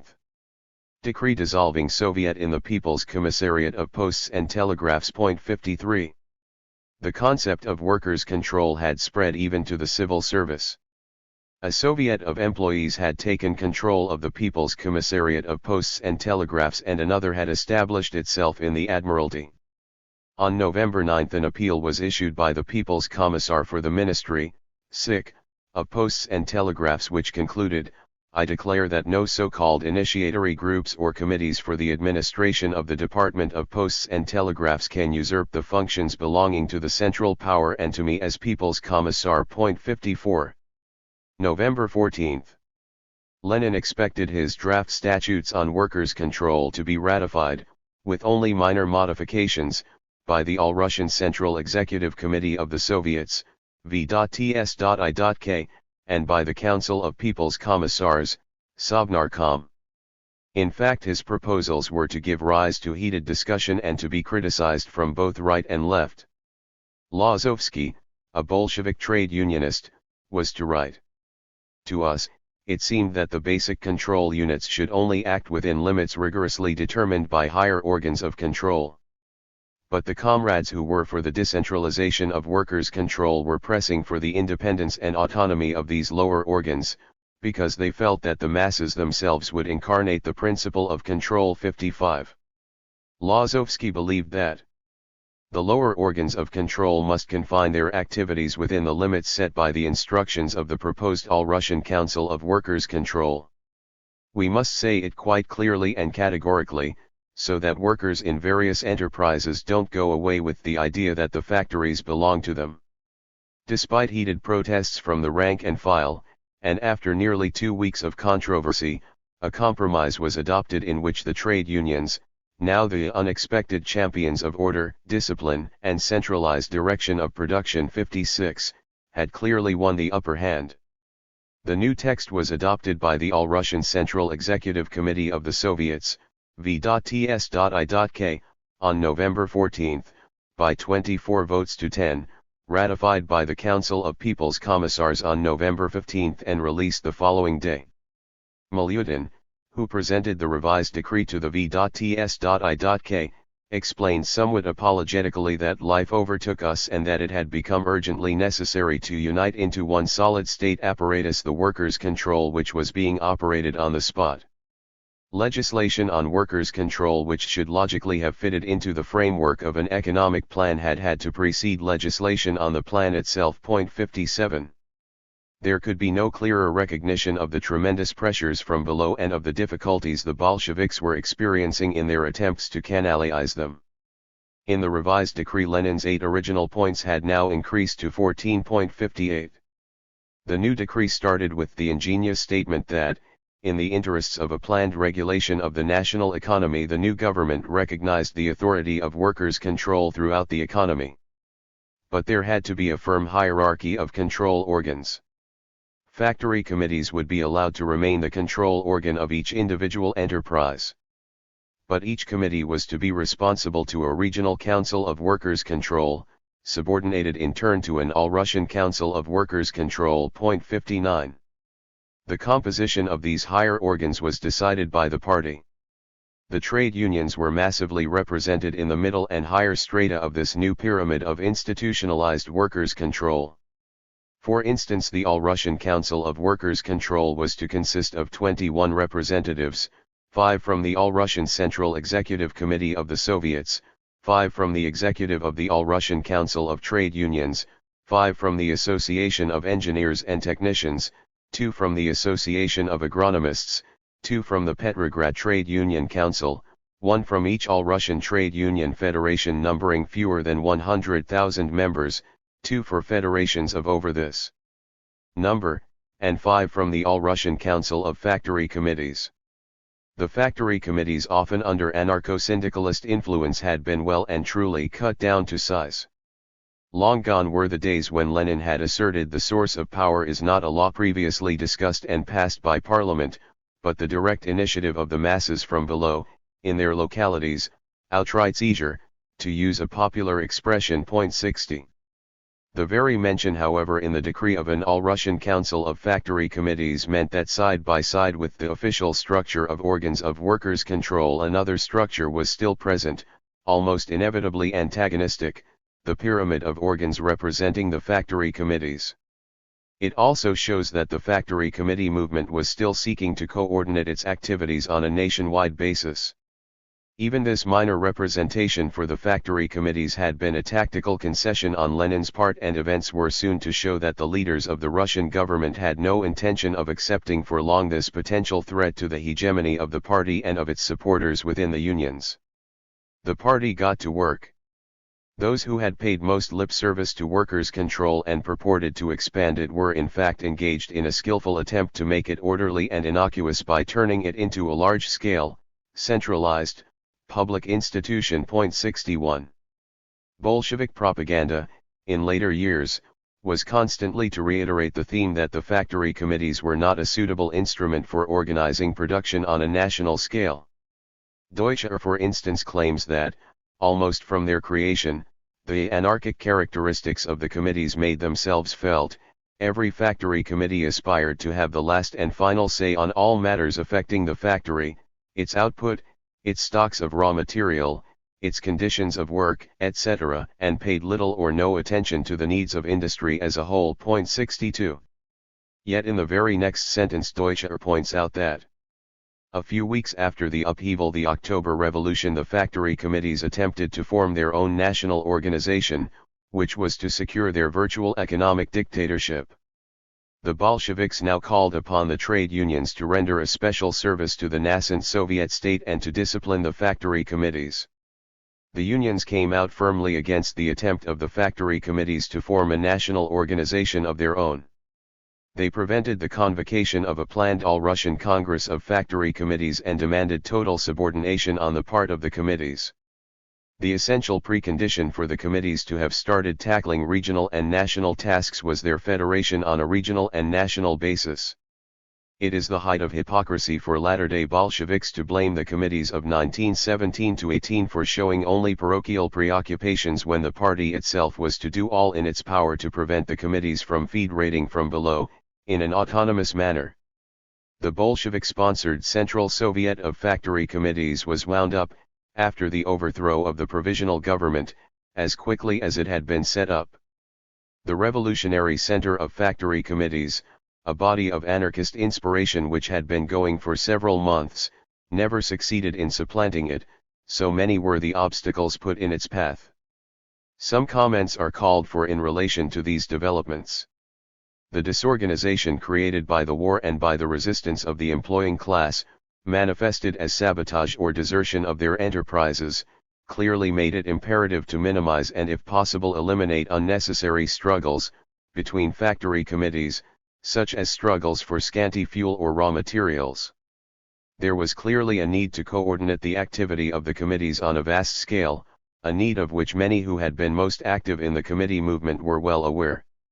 The point at issue is not that a functional differentiation was found necessary between the various organs of working class power, Soviets, factory committees, etc., or that a definition was sought as to what were local tasks and what were regional or national tasks.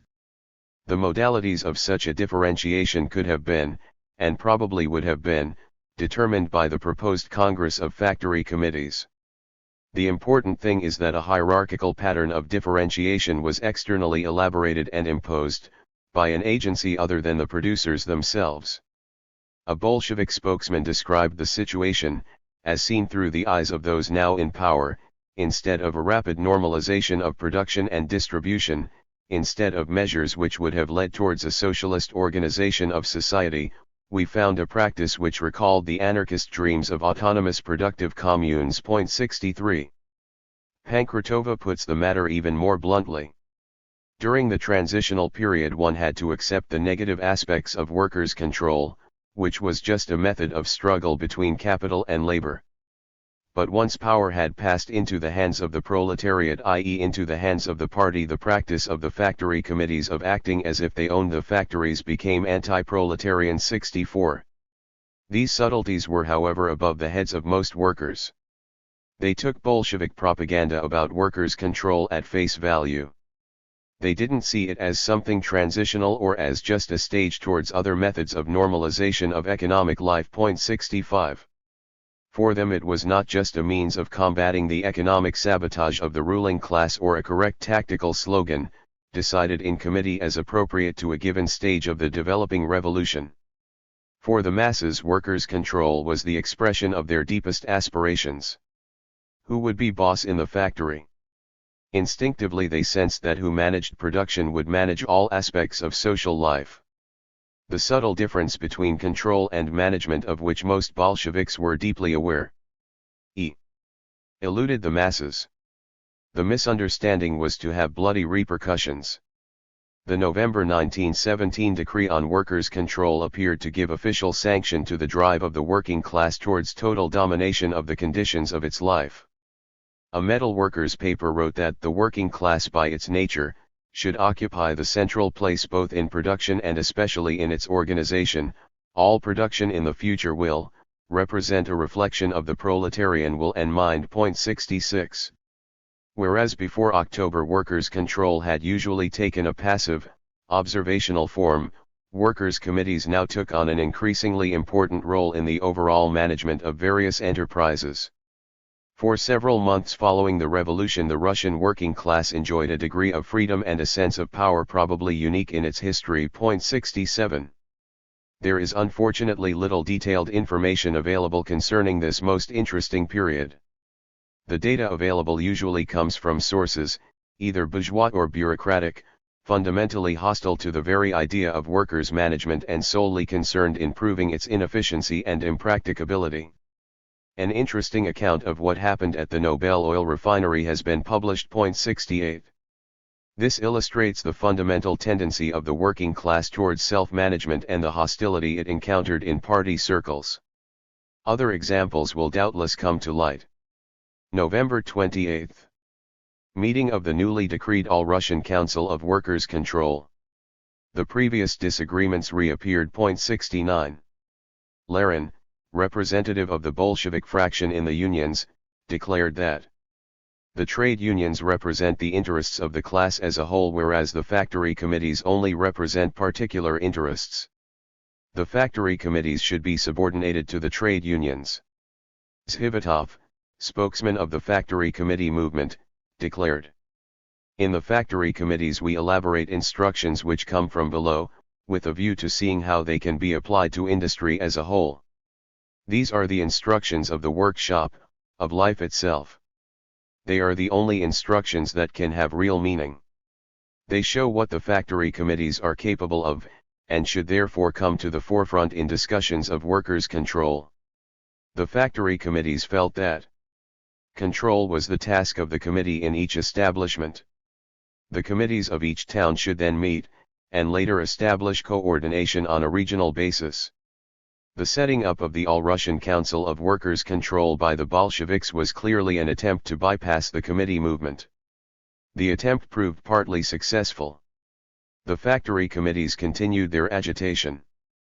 But their voice, silenced by administrative means, only evoked a feeble echo within the All-Russian Council itself, dominated as it was by party nominees. In January 1918 Ryazanov was to declare that the body had only met once, and in May 1918 that it had never really met at all. According to another source it tried to meet but couldn't gather a quorum. 70. What is certain is that it never really functioned at all. It is difficult to say whether this was due to systematic Bolshevik boycott and obstruction, to lack of understanding on the part of non-Bolshevik revolutionaries as to what was actually happening, or whether it was due to the genuine weakness of the movement, unable to burst through the bureaucratic straitjacket in which it was being progressively incarcerated. All three factors probably played a part. November 28. Decree dissolving Soviet in the Admiralty. 71. December 5. Decree issued 72. Setting up a Supreme Economic Council, Vysenka, to which were assigned the tasks of working out a plan for the organization of the economic life of the country and the financial resources of the government. The Vysenka was to direct to a uniform end the activities of all existing economic authorities, central and local, including the All-Russian Council of Workers' Control. 73. The Vysenka was to be attached to the Council of People's Commissars, itself made up entirely of members of the Bolshevik Party. The composition of the Vysenka was instructive. It comprised a few members of the All-Russian Council of Workers' Control, a very indirect sop to the factory committees, massive representation from all the new commissariats, and a number of experts, nominated from above in a consultative capacity. The Vysenka was to have a double structure: a. the centers, Glavki, designed to deal with different sectors of industry, and b. the regional organs, the Local Council of National Economy, Sovnarkozy. At first the left Bolsheviks held a majority of the leading positions on the Vysenka. The first chairman was Ossinsky, and the governing bureau included Bukharin, Sakhanikov, Milyutin, Lomov, and Schmidt. Despite its left leadership, the new body absorbed the All-Russian Council of Workers' Control before the latter had even got going. This step was openly acknowledged by the Bolsheviks as a move towards statization, Agasudarstvelenie, of economic authority. The net effect of the setting up of Vysenka was to silence still further the voice of the factory committees. As Lenin put it a few weeks later, we passed from workers' control to the creation of the Supreme Council of National Economy. 74. The function of this council was clearly to replace, absorb, and supersede the machinery of workers' control. 75. A process can now be discerned, of which the rest of this pamphlet will seek to unravel the unfolding. It is a process which leads, within a short period of 4 years, from the tremendous upsurge of the Factory Committee movement, a movement which both implicitly and explicitly sought to alter the relations of production, to the establishment of unquestioned domination by a monolithic and bureaucratic agency, the party, over all aspects of economic and political life. This agency not being based on production, its rule could only epitomize the continued limitation of the authority of the workers in the productive process. This necessarily implied the perpetuation of hierarchical relations within production itself, and therefore the perpetuation of class society. The first stage of this process was the subordination of the factory committees to the All-Russian Council for Workers' Control, in which the unions, themselves already strongly under party influence, were heavily represented. The second phase, which almost immediately followed the first, was the incorporation of this All-Russian Council for Workers' Control into the Vysenka, even more heavily weighted in favor of the unions, but also comprising direct nominees of the state, i.e. of the party. The Vysenka was momentarily allowed to retain a left communist leadership. A little later these lefts were to be removed.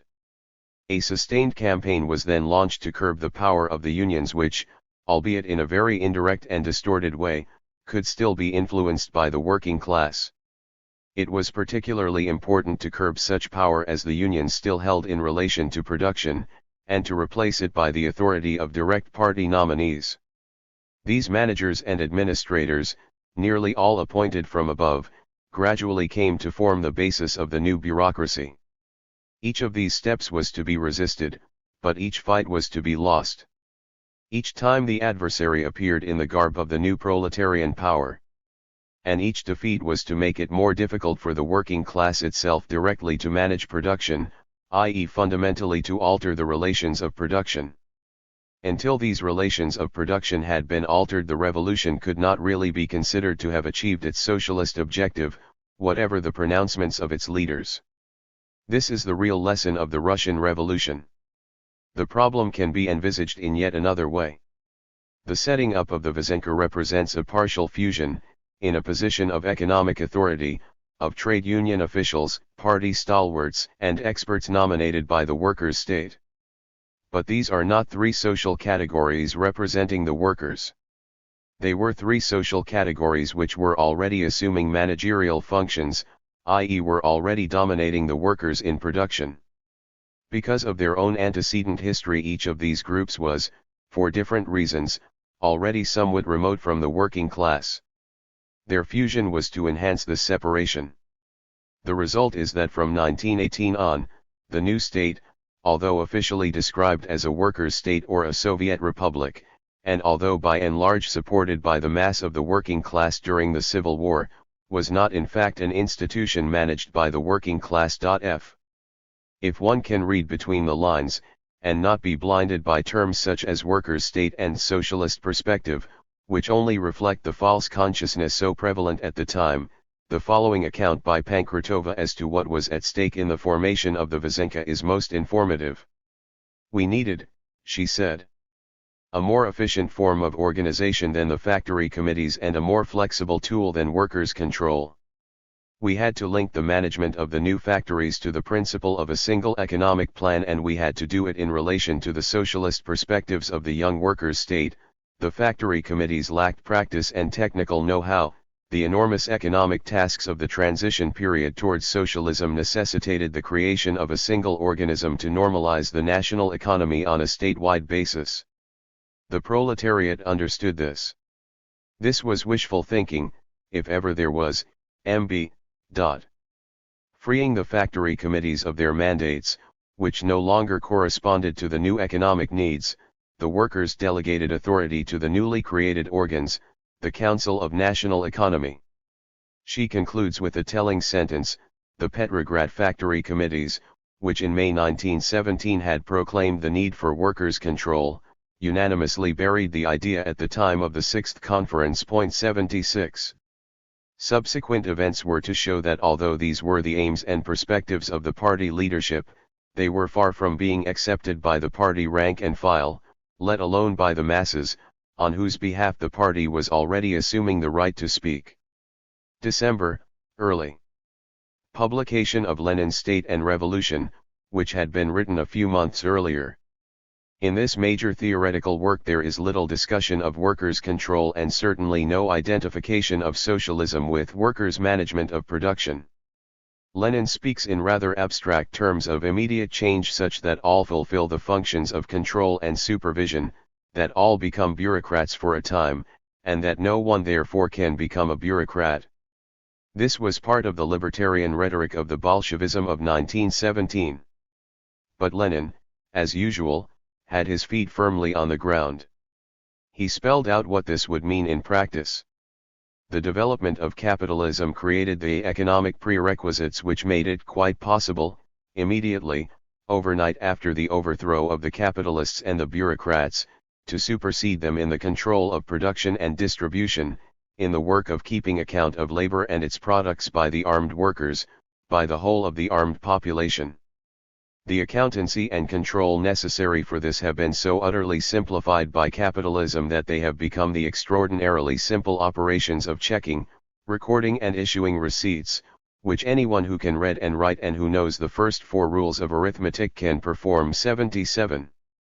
There is no mention of who will initiate the decisions which the masses will then check and record. State and Revolution includes the interesting phrase, "We want the socialist revolution with human nature as it is now, with human nature that cannot dispense with subordination, control, and managers." 78. The year 1917 certainly saw a tremendous social upheaval. But it was a utopian dream to assume that socialism could be achieved without a large proportion of the population both understanding and wanting it. The building of socialism, unlike the development of capitalism, which can safely be left to market forces, can only be the self-conscious and collective act of the immense majority. December. Publication, by the Central Council of the Petrograd Factory Committees, of the famous practical manual for the implementation of workers' control of industry. To the intense annoyance of party members, this was widely distributed in the suburbs of Petrograd. The main value of this pamphlet is that it deals with how workers' control could rapidly be extended into workers' management. Neither in Lenin's view, nor in that of the authors, despite the title, was there any confusion between control and management. Lenin was advocating workers' control, and his whole practice, after the revolution, was to denounce attempts at workers' management as premature, utopian, anarchist, harmful, intolerable, etc. It would be tragic if the ahistoricism and anti-theoretical bias of much of the libertarian movement today allowed new militants to fall into old traps or compelled them again to take turnings that at best lead nowhere, or at worst onto the grounds of previous defeats. The manual made a number of concrete suggestions to the factory committees. Each committee should set up 4 control commissions, entitled to invite the attendance of technicians and others in a consultative capacity. So much for the widely peddled lie that the factory committees were not prepared to associate the technicians or specialists in their work. The functions of the 4 commissions were to be, a. the organization of production, b. the reconversion from war production, c. the supply of raw materials, and d. the supply of fuel. The proposals are developed in considerable detail. It is stressed throughout that workers' control is not just a question of taking stock of the supplies of raw materials and fuel. Cf. Lenin's socialism is stock-taking. Every time you take stock of iron bars or of pieces of cloth, that is socialism. 79. But that it is intimately related to the transformation of these raw materials within the factory, in other words with the totality of the work processes culminating in a finished product.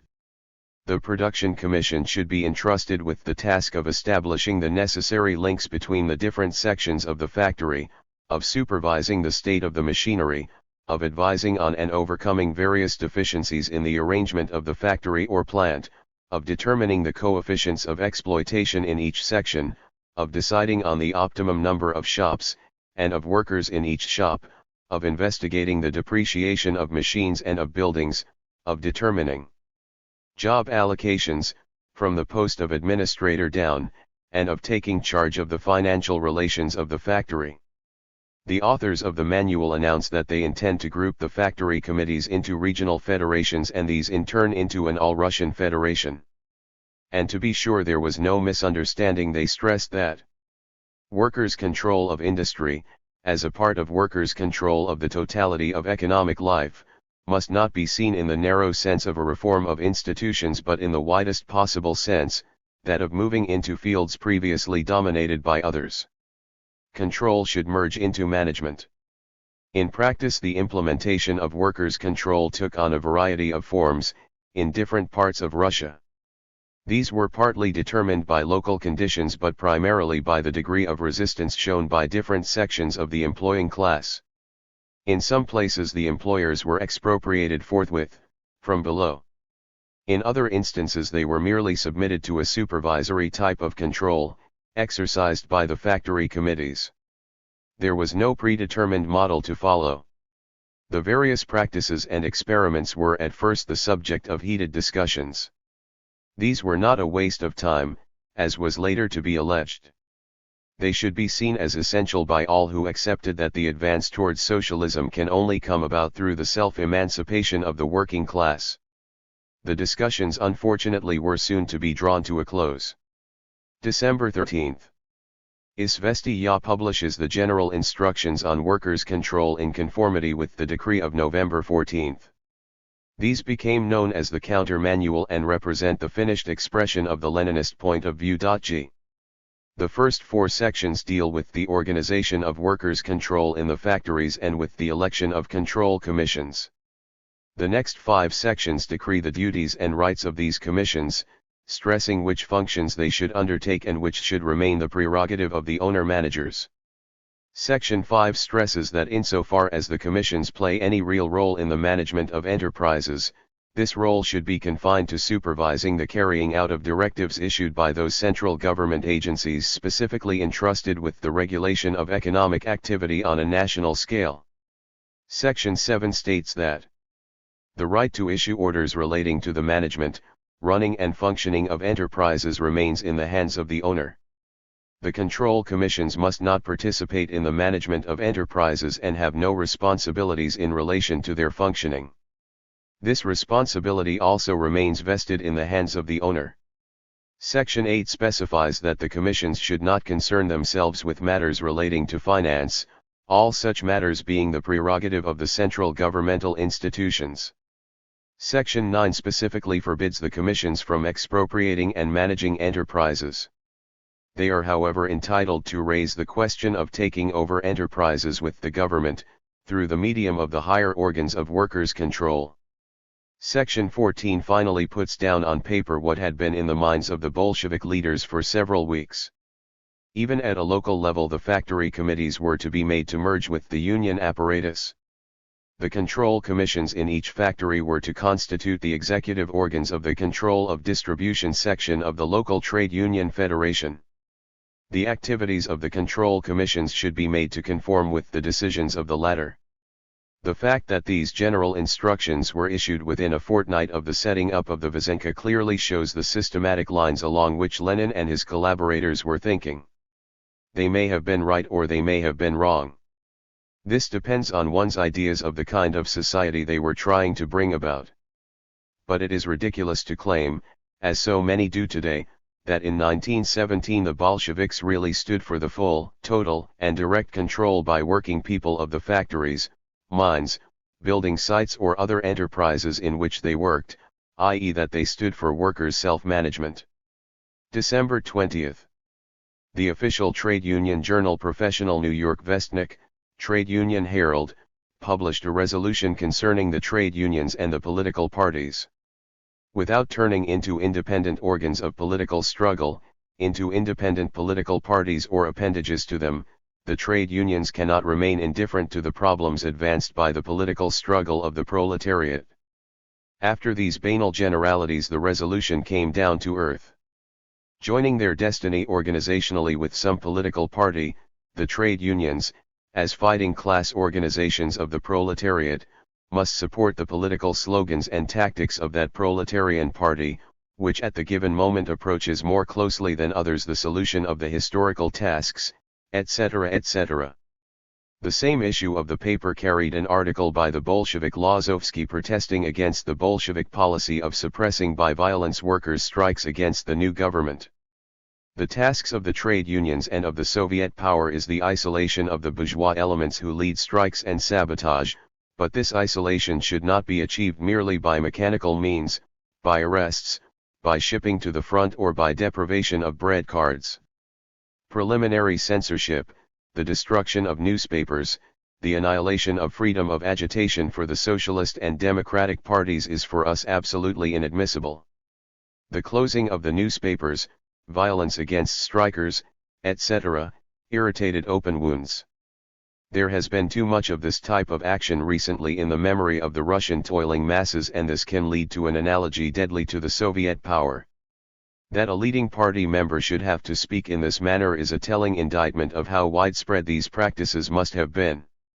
This was increasingly the method by which the party was seeking to settle its differences not only with its bourgeois opponents but with its more articulate opponents within the working class movement itself.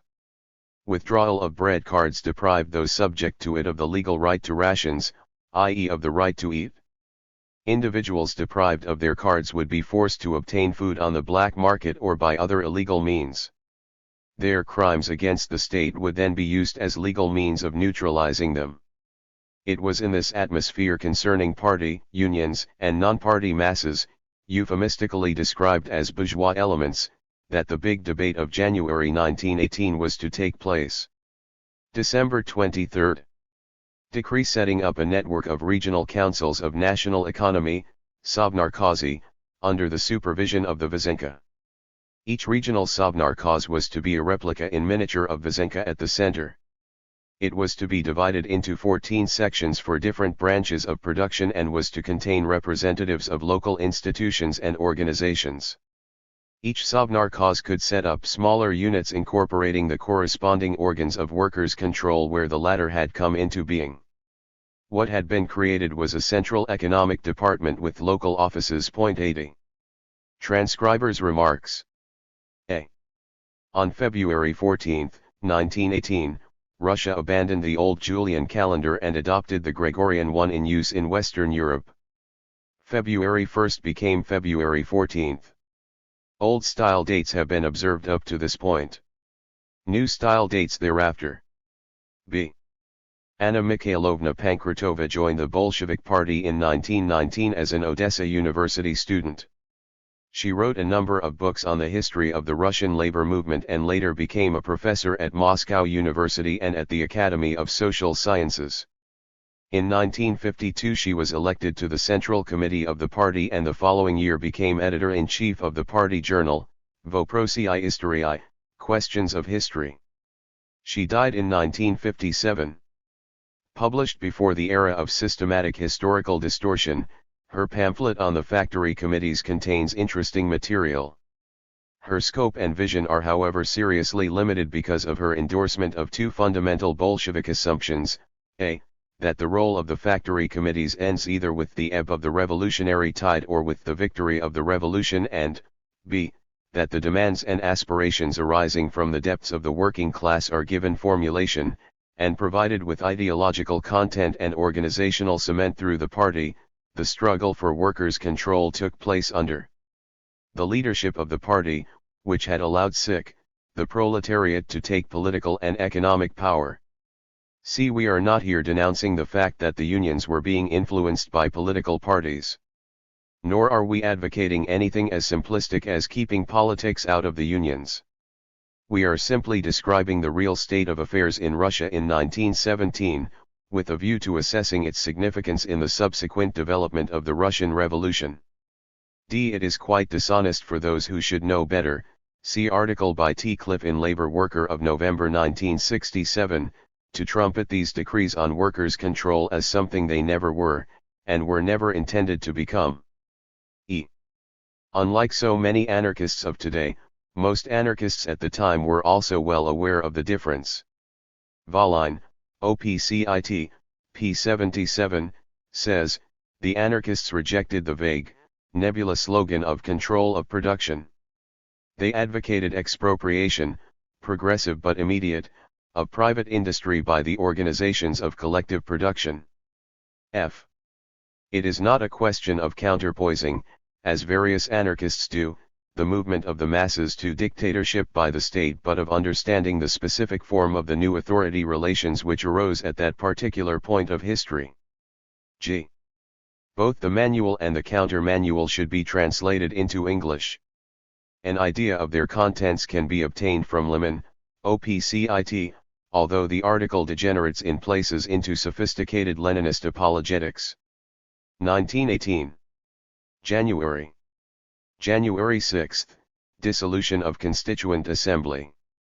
The detachment which dispersed the assembly was led by an anarchist Kronstadt sailor, Zheleznyakov, now commandant of the Tauride Palace Guard. He unseated the chairman of the assembly, Viktor Chernov, with the blunt announcement, "The guard is tired." 1. January 7 to 14, First All-Russian Congress of Trade Unions. Held in Petrograd. Two main themes were to dominate the Congress. What were to be the relations between the factory committees and the unions? And what were to be the relations between the trade unions and the new Russian state? Few delegates, at this stage, sensed the close relationship between these two questions. Still fewer perceived how a simultaneous resolution of the first question in favor of the unions and of the second in favor of the new workers' state would soon emasculate the committees and in fact irrevocably undermine the proletarian nature of the regime. The arguments at this Congress reflected matters of deep significance and will be referred to in some detail. In the balance lay the future of the Russian working class for many decades to come. According to Lazovsky, a Bolshevik trade unionist, the factory committees were so much the owners and masters that 3 months after the revolution they were to a significant degree independent of the general controlling organs. 2 Maysky, then still a Menshevik, said that in his experience it was not just some of the proletariat but most of the proletariat, especially in Petrograd, who looked upon workers' control as if it were actually the emergence of the kingdom, tsarstvo, of socialism. He lamented that among the workers the very idea of socialism is embodied in the concept of workers' control. 3 Another Menshevik delegate deplored the fact that an anarchist wave in the shape of factory committees and workers' control was sweeping over our Russian labor movement. 4 DB Ryazanov, a recent convert to Bolshevism, agreed with the Mensheviks on this point and urged the factory committees to commit suicide by becoming an integral element of the trade union structure. 5. The few anarcho-syndicalist delegates to the Congress fought a desperate battle to preserve the autonomy of the committees. Maximov claimed that he and his fellow anarcho-syndicalists were better Marxists than either the Mensheviks or the Bolsheviks, a declaration which caused a great stir in the hall. 6 He was alluding no doubt to Marx's statement that the liberation of the working class had to be brought about by the workers themselves. C.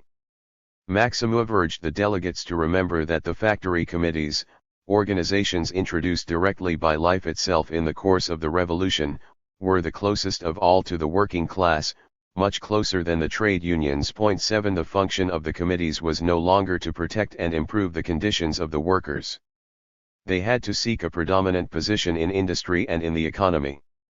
As the offspring of the revolution, the committees would create a new production on a new basis. 8 The unions, which corresponded to the old economic relations of Tsarist times, had lived out their time and couldn't take on this task. 9 Maximov anticipated a great conflict between state power in the center and the organizations composed exclusively of workers which are found in the localities. 10.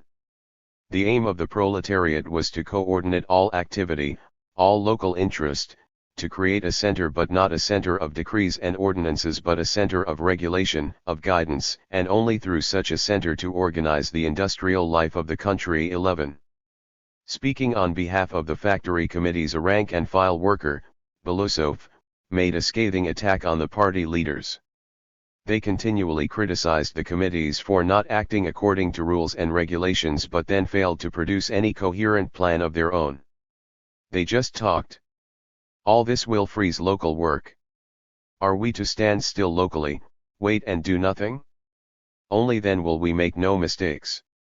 Only those who do nothing make no mistakes. Real workers' control was the solution to Russia's economic disintegration. The only way out remaining to the workers is to take the factories into their own hands and manage them. Point 12.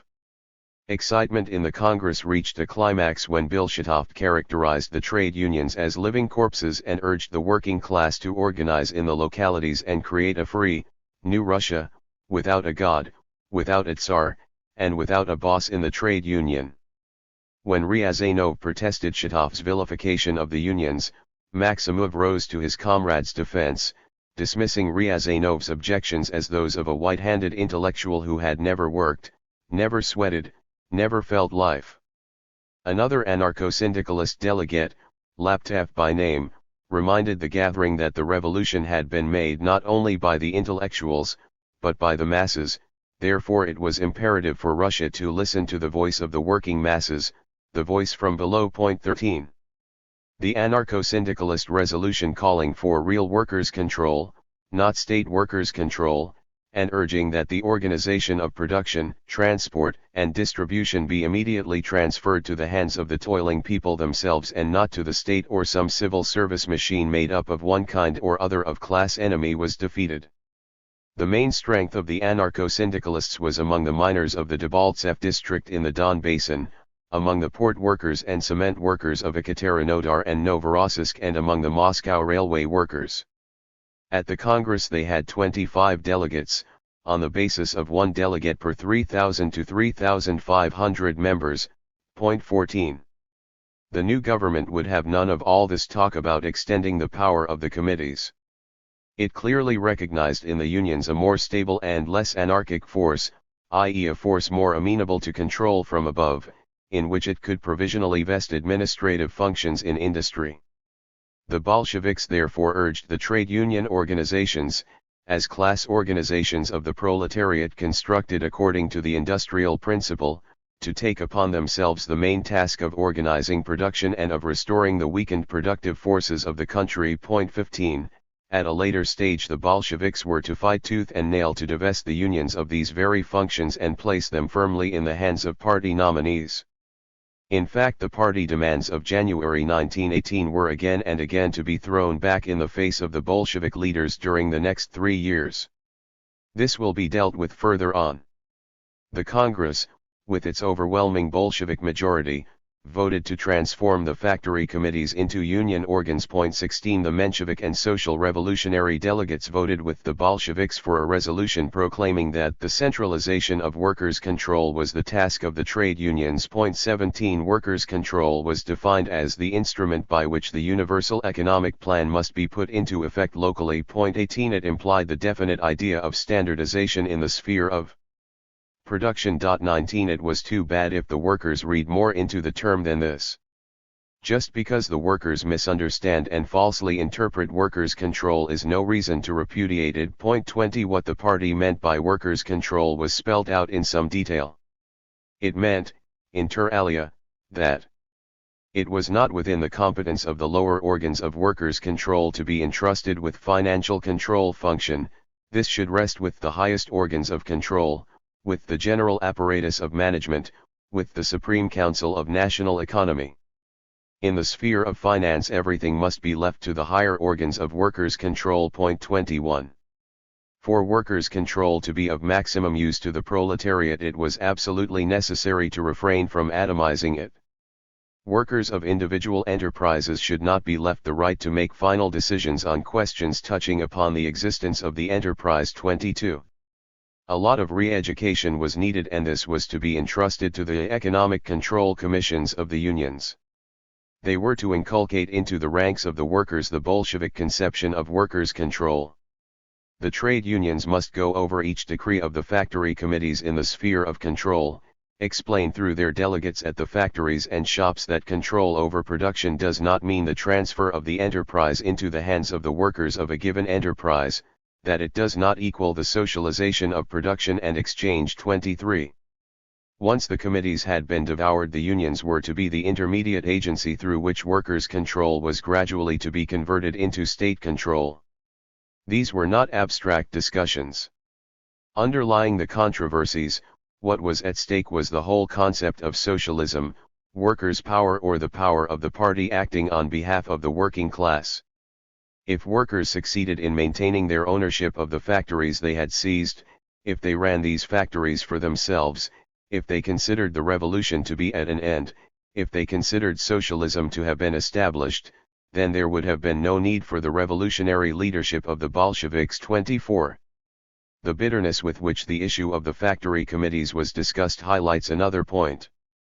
Although the Bolsheviks were in a majority at the first All-Russian Conference of Factory Committees, and although as representatives of the factory committees they could force resolutions through this conference, they could not enforce resolutions against the opposition of the factory committees themselves.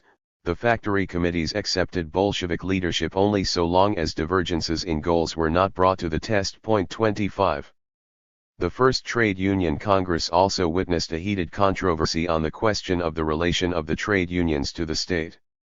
The Mensheviks, claiming that the revolution could only usher in a bourgeois democratic republic, insisted on the autonomy of the unions in relation to the new Russian state. As Maysky put it, if capitalism remains intact, the tasks with which trade unions are confronted under capitalism remain unaltered. 26. Others too felt that capitalism would reassert itself and that the unions should do nothing that would impair their power. Martov put a more sophisticated viewpoint. In this historic situation, he said, this government cannot represent the working class alone. It cannot but be a de facto administration connected with a heterogeneous mass of toiling people, with proletarian and non-proletarian elements alike. It cannot therefore conduct its economic policy along the lines of consistently and clearly expressed working class interests. 27. The trade unions could. Therefore the trade unions should retain a certain independence in relation to the new state. It is interesting that in his 1921 controversy with Trotsky, when incidentally it was far too late, Lenin was to use much the same kind of argument.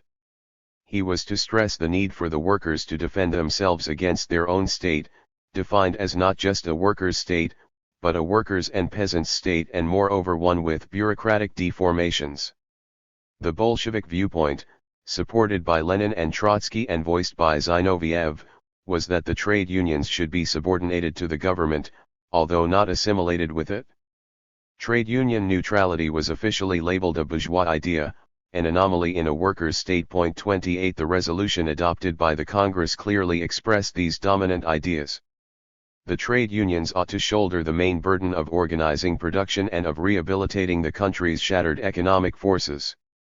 Their most urgent tasks consist in their energetic participation in all central bodies called upon to regulate output, in the organization of workers' control, in the registration and distribution of the labor force, in the organization of exchange between town and countryside, in the struggle against sabotage, and in enforcing the general obligation to work.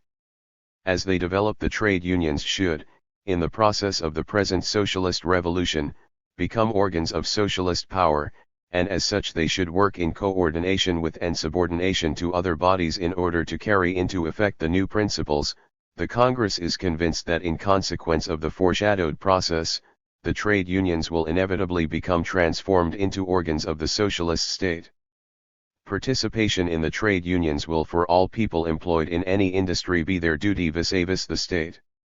The Bolsheviks did not unanimously accept Lenin's views on these questions. While Tomsky, their main spokesman on trade union affairs, pointed out that sectional interests of groups of workers had to be subordinated to the interests of the entire class. 29, which like so many Bolsheviks he wrongly identified with the hegemony of the Bolshevik Party, Ryazanov argued that as long as the social revolution begun here has not merged with the social revolution of Europe and of the whole world, the Russian proletariat must be on its guard and must not renounce a single one of its weapons. It must maintain its trade union organization. 30. According to Zinoviev, the independence of the trade unions under a workers' government could mean nothing except the right to support saboteurs. Despite this, Tsiparovich, a prominent Bolshevik trade unionist, proposed that the Congress ratify the right of unions to continue to resort to strike action in defense of their members. A resolution to this effect was however defeated. 31. As might be expected, the dominant attitude of the dominant party, both in relation to the factory committees and in relation to the unions, was to play an important role in the subsequent development of events. It was to prove as much an objective fact of history as the devastation and the atomization of the working class caused by the subsequent Civil War. It could, in fact, be argued that Bolshevik attitudes to the factory committees, and the dashing of the great hopes that these committees represented for hundreds of thousands of workers, were to engender or reinforce working class apathy and cynicism, and contribute to absenteeism and to the seeking of private solutions to what were social problems, all of which the Bolsheviks were so loudly to decry. It is above all essential to stress that the Bolshevik policy in relation to the committees and to the unions, which we have documented in some detail, was being put forward 12 months before the murder of Karl Liebknecht and of Rosa Luxemburg, i.e. before the irrevocable failure of the German Revolution, an event usually taken as justifying many of the measures taken by the Russian rulers. January 15 to 21st, First All-Russian Congress of Textile Workers. Held in Moscow. Bolsheviks in a majority. The Congress declared that workers' control is only a transitional step to the planned organization of production and distribution. 32 The Union adopted new statutes proclaiming that the lowest cell of the Union is the factory committee, whose obligation consists of putting into effect, in a given enterprise, all the decrees of the Union. 33 Even the big stick was waived. Addressing the Congress, Lozovsky stated that if the local patriotism of individual factories conflicts with the interests of the whole proletariat, we unconditionally state that we will not hesitate before any measures. My emphasis, MB, for the suppression of tendencies harmful to the toilers. 34 The party, in other words, can impose its concept of the interests of the working class, even against the workers themselves. January 23 to 31st, Third All-Russian Congress of Soviets. February. Bolshevik decree nationalizing the land. March 3, Brest-Litovsk Peace Treaty. Decree issued by Vasenka defining the functions of technical management in industry. Each administrative center was to appoint to every enterprise under its care a commissioner, who would be the government representative and supervisor, and 2 directors, one technical and the other administrative. The technical director could only be overruled by the government commissioner or by the central direction of the industry. In other words, only the administrative director was under some kind of control from below. The decree laid down the principle that in nationalized enterprises workers' control is exercised by submitting all declarations and decisions of the factory or shop committee, or of the control commission, to the Economic Administrative Council for approval. Not more than half the members of the Administrative Council should be workers or employees. 35. During the early months of 1918 the Vasenka had begun to build, from the top, its unified administration of particular industries. The pattern was informative. During 1915 and 1916 the Tsarist government had set up central bodies, sometimes called committees and sometimes centers, governing the activities of industries producing commodities directly or indirectly necessary for the war. By 1917 these central bodies, generally composed of representatives of the industry concerned and exercising regulatory functions of a rather undefined character, had spread over almost the whole field of industrial production. During the first half of 1918 Vasenka gradually took over these bodies, or what was left of them, and converted them, under the name of Glavki, chief committees, or centri, centers, into administrative organs subject to the direction and control of Vasenka. The chief committee for the leather industry, Glavkos, was set up in January 1918. This was quickly followed by chief paper and sugar committees, and by soap and tea centers. These, together with Centrotextile, were all in existence by March 1918. They could scarcely have come into being except on foundations already laid before the revolution or without the collaboration of the managerial and technical staffs. A certain tacit community of interests could be detected between the government and the more sensible and moderate of the industrialists in bringing about a return to some kind of orderly production. 36. This raised a question of considerable theoretical interest. Marxists have usually argued that revolutionaries could not simply seize the political institutions of bourgeois society, parliament, etc., and use them for different purposes, i.e. for the introduction of socialism. They have always claimed that new political institutions, Soviets, would have to be created to express the reality of workers' power. But they have usually remained discreetly silent on the question of whether revolutionaries could capture the institutions of bourgeois economic power and use them to their own ends, or whether these two would have first to be smashed, and later replaced with a new kind of institution, representing a fundamental change in the relations of production. The Bolsheviks in 1918 clearly opted for the first course. Even within their own ranks this choice was to give rise to foreboding that all energies would now be directed to the reinforcement and development of productive capacity, to organic construction, involving a refusal to continue the breakup of capitalist productive relations and even a partial restoration of them. 37. March 6–8, 7th Party Congress. Heated deliberations during this very short Congress centered on the signing of the Brest-Litovsk Peace Treaty. March 14–18, 4th All-Russian Congress of Soviets. Later March. Left Communists, Osinsky, Bukharin, Lomov, Smirnov, ousted from leading positions in Supreme Economic Council, partly because of their attitude to Brest-Litovsk, and replaced by moderates like Milyutin and Rykov. 38 Immediate steps taken to shore up managerial authority, restore labor discipline and apply wage incentives under the supervision of the trade union organizations. The whole episode was a clear demonstration that lefts in top administrative positions are no substitute for rank and file control at the point of production. March 26. Izvestiya of the All-Russian Central Executive Committee publishes decree, issued by the Council of People's Commissars, on the centralization of railway management.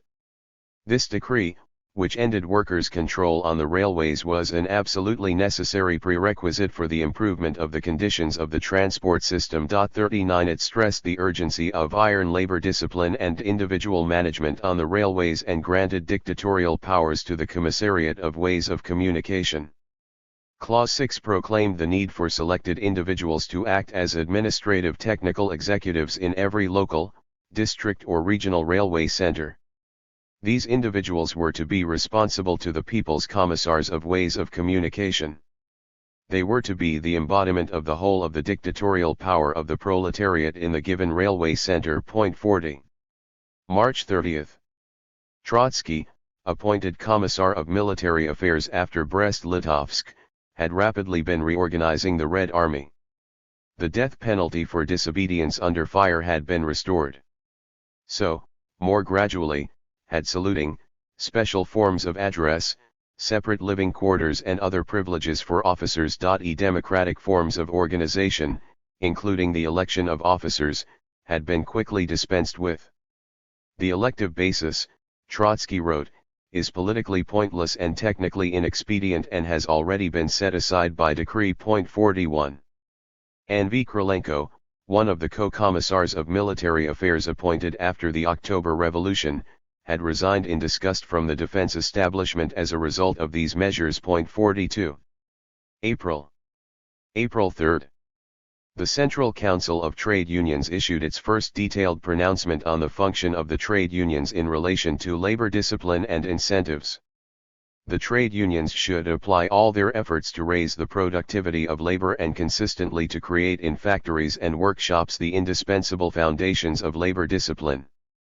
Every union should establish a commission to fix norms of productivity for every trade and category of workers.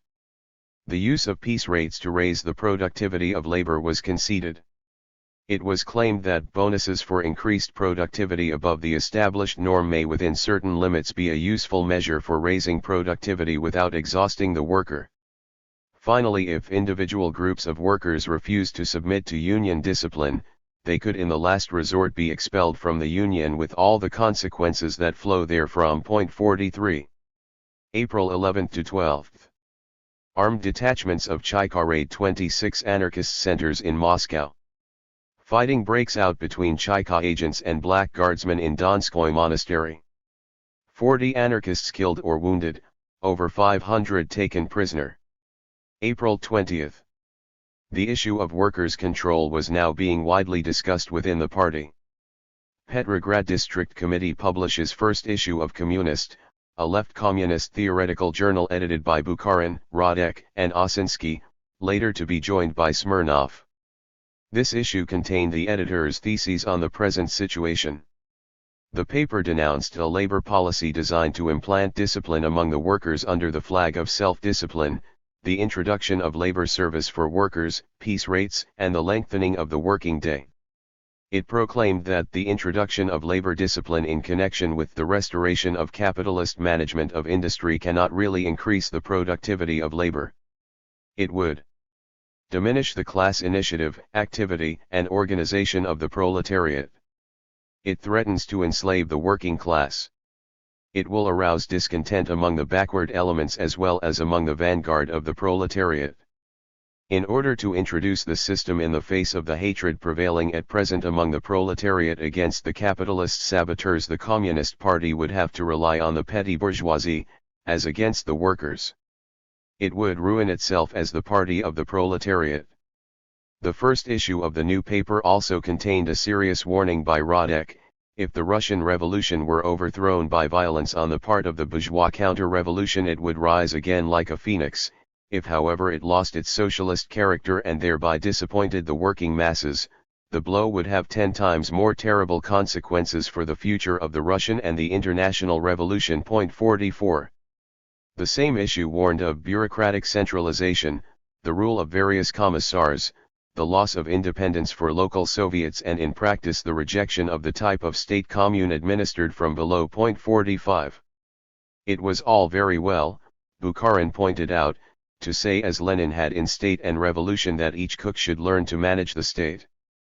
But what happened when each cook had a commissar appointed to order him about? The second issue of the paper contains some prophetic comments by Osinski. We stand for the construction of the proletarian society by the class creativity of the workers themselves, not by the ukases of the captains of industry.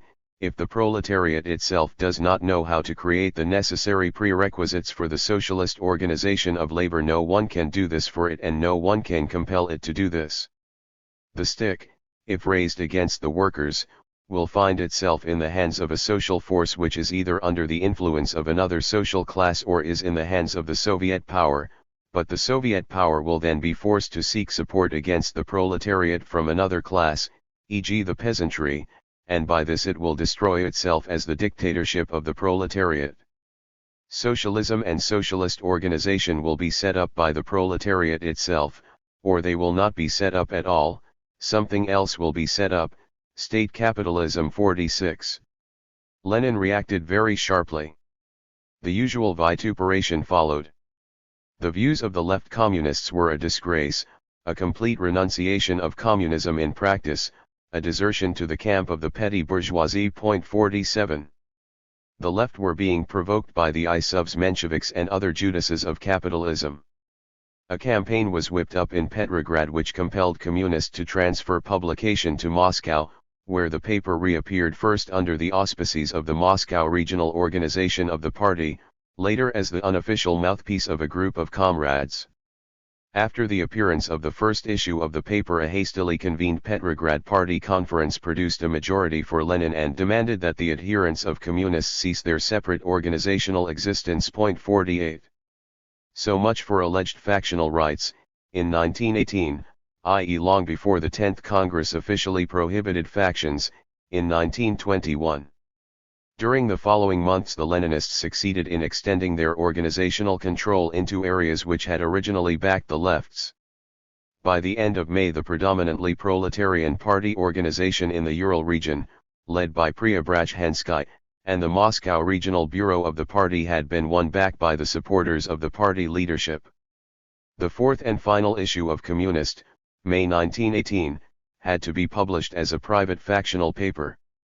The settlement of these important issues, profoundly affecting the whole working class, had not been by discussion, persuasion, or compromise, but by a high-pressure campaign in the party organizations, backed by a barrage of violent invective in the party press and in the pronouncements of the party leaders.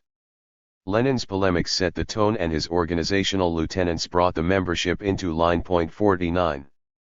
Many in the traditional revolutionary movement will be thoroughly familiar with these methods. April 28. Lenin's article on the immediate tasks of the Soviet government published in Izvestiya of the All-Russian Central Executive Committee. Measures and decrees were called for to raise labor discipline, which was the condition of economic revival. Among the measures suggested were the introduction of a card system for registering the productivity of each worker, the introduction of factory regulations in every enterprise, the establishment of rate of output bureaus for the purpose of fixing the output of each worker, and payment of bonuses for increased productivity. If Lenin ever sensed the potentially harmful aspects of these proposals, he certainly never mentioned it. No great imagination was needed, however, to see in the pen pushers, recording the productivity of each worker, and in the clerks, manning the rate of output bureaus, the as yet amorphous elements of a new bureaucracy. Lenin went even further. He wrote, "We must raise the question of piecework and apply and test it in practice. We must raise the question of applying much of what is scientific and progressive in the Taylor system. 50. The Soviet Republic must at all costs adopt all that is valuable in the achievements of science and technology in this field. We must organize in Russia the study and teaching of the Taylor system." Only the conscious representatives of petty bourgeois laxity could see in the recent decree on the management of the railways, which granted individual leaders dictatorial powers, some kind of departure from the collegium principle, from democracy, and from other principles of Soviet government. The irrefutable experience of history has shown that the dictatorship of individual persons was very often the vehicle, the channel of the dictatorship of the revolutionary classes. Large-scale machine industry, which is the material productive source and foundation of socialism, calls for absolute and strict unity of will. How can strict unity of will be ensured? By thousands subordinating their will to the will of one. Unquestioning submission, emphasis in original to a single will, is absolutely necessary for the success of labor processes that are based on large-scale machine industry. Today the revolution demands, in the interests of socialism, that the masses unquestioningly obey the single will, emphasis in original of the leaders of the labor process. 51. The demand for unquestioning obedience has, throughout history, been voiced by countless reactionaries, who have sought moreover to impose such obedience on those over whom they exerted authority. A highly critical, and self-critical, attitude is, on the other hand, the hallmark of the real revolutionary. May. Burevestnik, Anarchia, Golos Truda and other leading anarchist periodicals closed down. Preobrazhensky, writing in Communist, warns, the party will soon have to decide to what degree the dictatorship of individuals will be extended from the railroads and other branches of the economy to the party itself. 52. May 5. Publication of left-wing childishness and petty bourgeois mentality. After denouncing communists' views as a riot of phrase-mongering, the flaunting of high-sounding phrases, etc., etc., etc., Lenin attempted to answer some of the points made by the left communists. According to Lenin, state capitalism wasn't a danger. It was, on the contrary, something to be aimed for. If we introduced state capitalism in approximately 6 months' time, we would achieve a great success and a sure guarantee that within a year socialism will have gained a permanently firm hold and will have become invincible in our country. Economically, state capitalism is immeasurably superior to the present system of economy. The Soviet power has nothing terrible to fear from it, for the Soviet state is a state in which the power of the workers and the poor is assured because a workers' party held political power. The sum total of the necessary conditions for socialism were a large-scale capitalist technique based on the last word of modern science, inconceivable without planned state organization which subjects tens of millions of people to the strictest observance of a single standard in production and distribution, and proletarian state power. It is important to note that the power of the working class in production isn't mentioned as one of the necessary conditions for socialism. Lenin continues by pointing out that in 1918 the two unconnected halves of socialism existed side by side like two future chickens in a single shell of international imperialism. In 1918 Germany and Russia were the embodiments, respectively, of the economic, productive, and social economic conditions for socialism on the one hand, and of the political conditions on the other. The task of the Bolsheviks was to study the state capitalism of the Germans, to spare no effort at copying if they shouldn't shrink from adopting dictatorial methods to hasten the copying of it. As originally published 53. Lenin's text then contained the interesting phrase, "Our task is to hasten this even more than Peter hastened the adoption of Westernism by barbarian Russia, not shrinking from the use of barbarous methods to fight barbarism." This was perhaps the only admiring reference to any Tsar, in any of Lenin's writings. In quoting this passage 3 years later, Lenin omitted the reference to Peter the Great. 54. One and the same road, Lenin continued, led from the petty bourgeois capitalism that prevailed in Russia in 1918 to large-scale capitalism and to socialism, through one and the same intermediary station called national accounting and control of production and distribution. Fighting against state capitalism, in April 1918, was, according to Lenin, beating the air. 55. The allegation that the Soviet Republic was threatened with evolution in the direction of state capitalism would provoke nothing but Homeric laughter. If a merchant told him that there had been an improvement on some railways, such praise seems to me 1,000 times more valuable than 20 communist resolutions. 56. When reading passages such as the above, it is difficult to understand how some comrades can simultaneously claim to be Leninists and claim that the Russian society is a form of state capitalism to be deplored. Some, however, manage to do just this. It is crystal clear from the above, and from other passages written at the time, that the proletarian nature of the regime was seen by nearly all the Bolshevik leaders as hinging on the proletarian nature of the party that had taken state power. None of them saw the proletarian nature of the Russian regime as primarily and crucially dependent on the exercise of workers' power at the point of production, i.e. on workers' management of production. It should have been obvious to them, as Marxists, that if the working class did not hold economic power, its political power would at best be insecure and would in fact soon degenerate. The Bolshevik leaders saw the capitalist organization of production as something which, in itself, was socially neutral. It could be used indifferently for bad purposes, as when the bourgeoisie used it with the aim of private accumulation, or good ones, as when the workers' state used it for the benefit of the many. Lenin put this quite bluntly. Socialism, he said, is nothing but state capitalist monopoly made to benefit the whole people. 57. What was wrong with capitalist methods of production, in Lenin's eyes, was that they had in the past served the bourgeoisie. They were now going to be used by the workers' state and would thereby become one of the conditions of socialism. It all depended on who held state power. 58. The argument that Russia was a workers' state because of the nationalization of the means of production was only put forward by Trotsky, in 1936.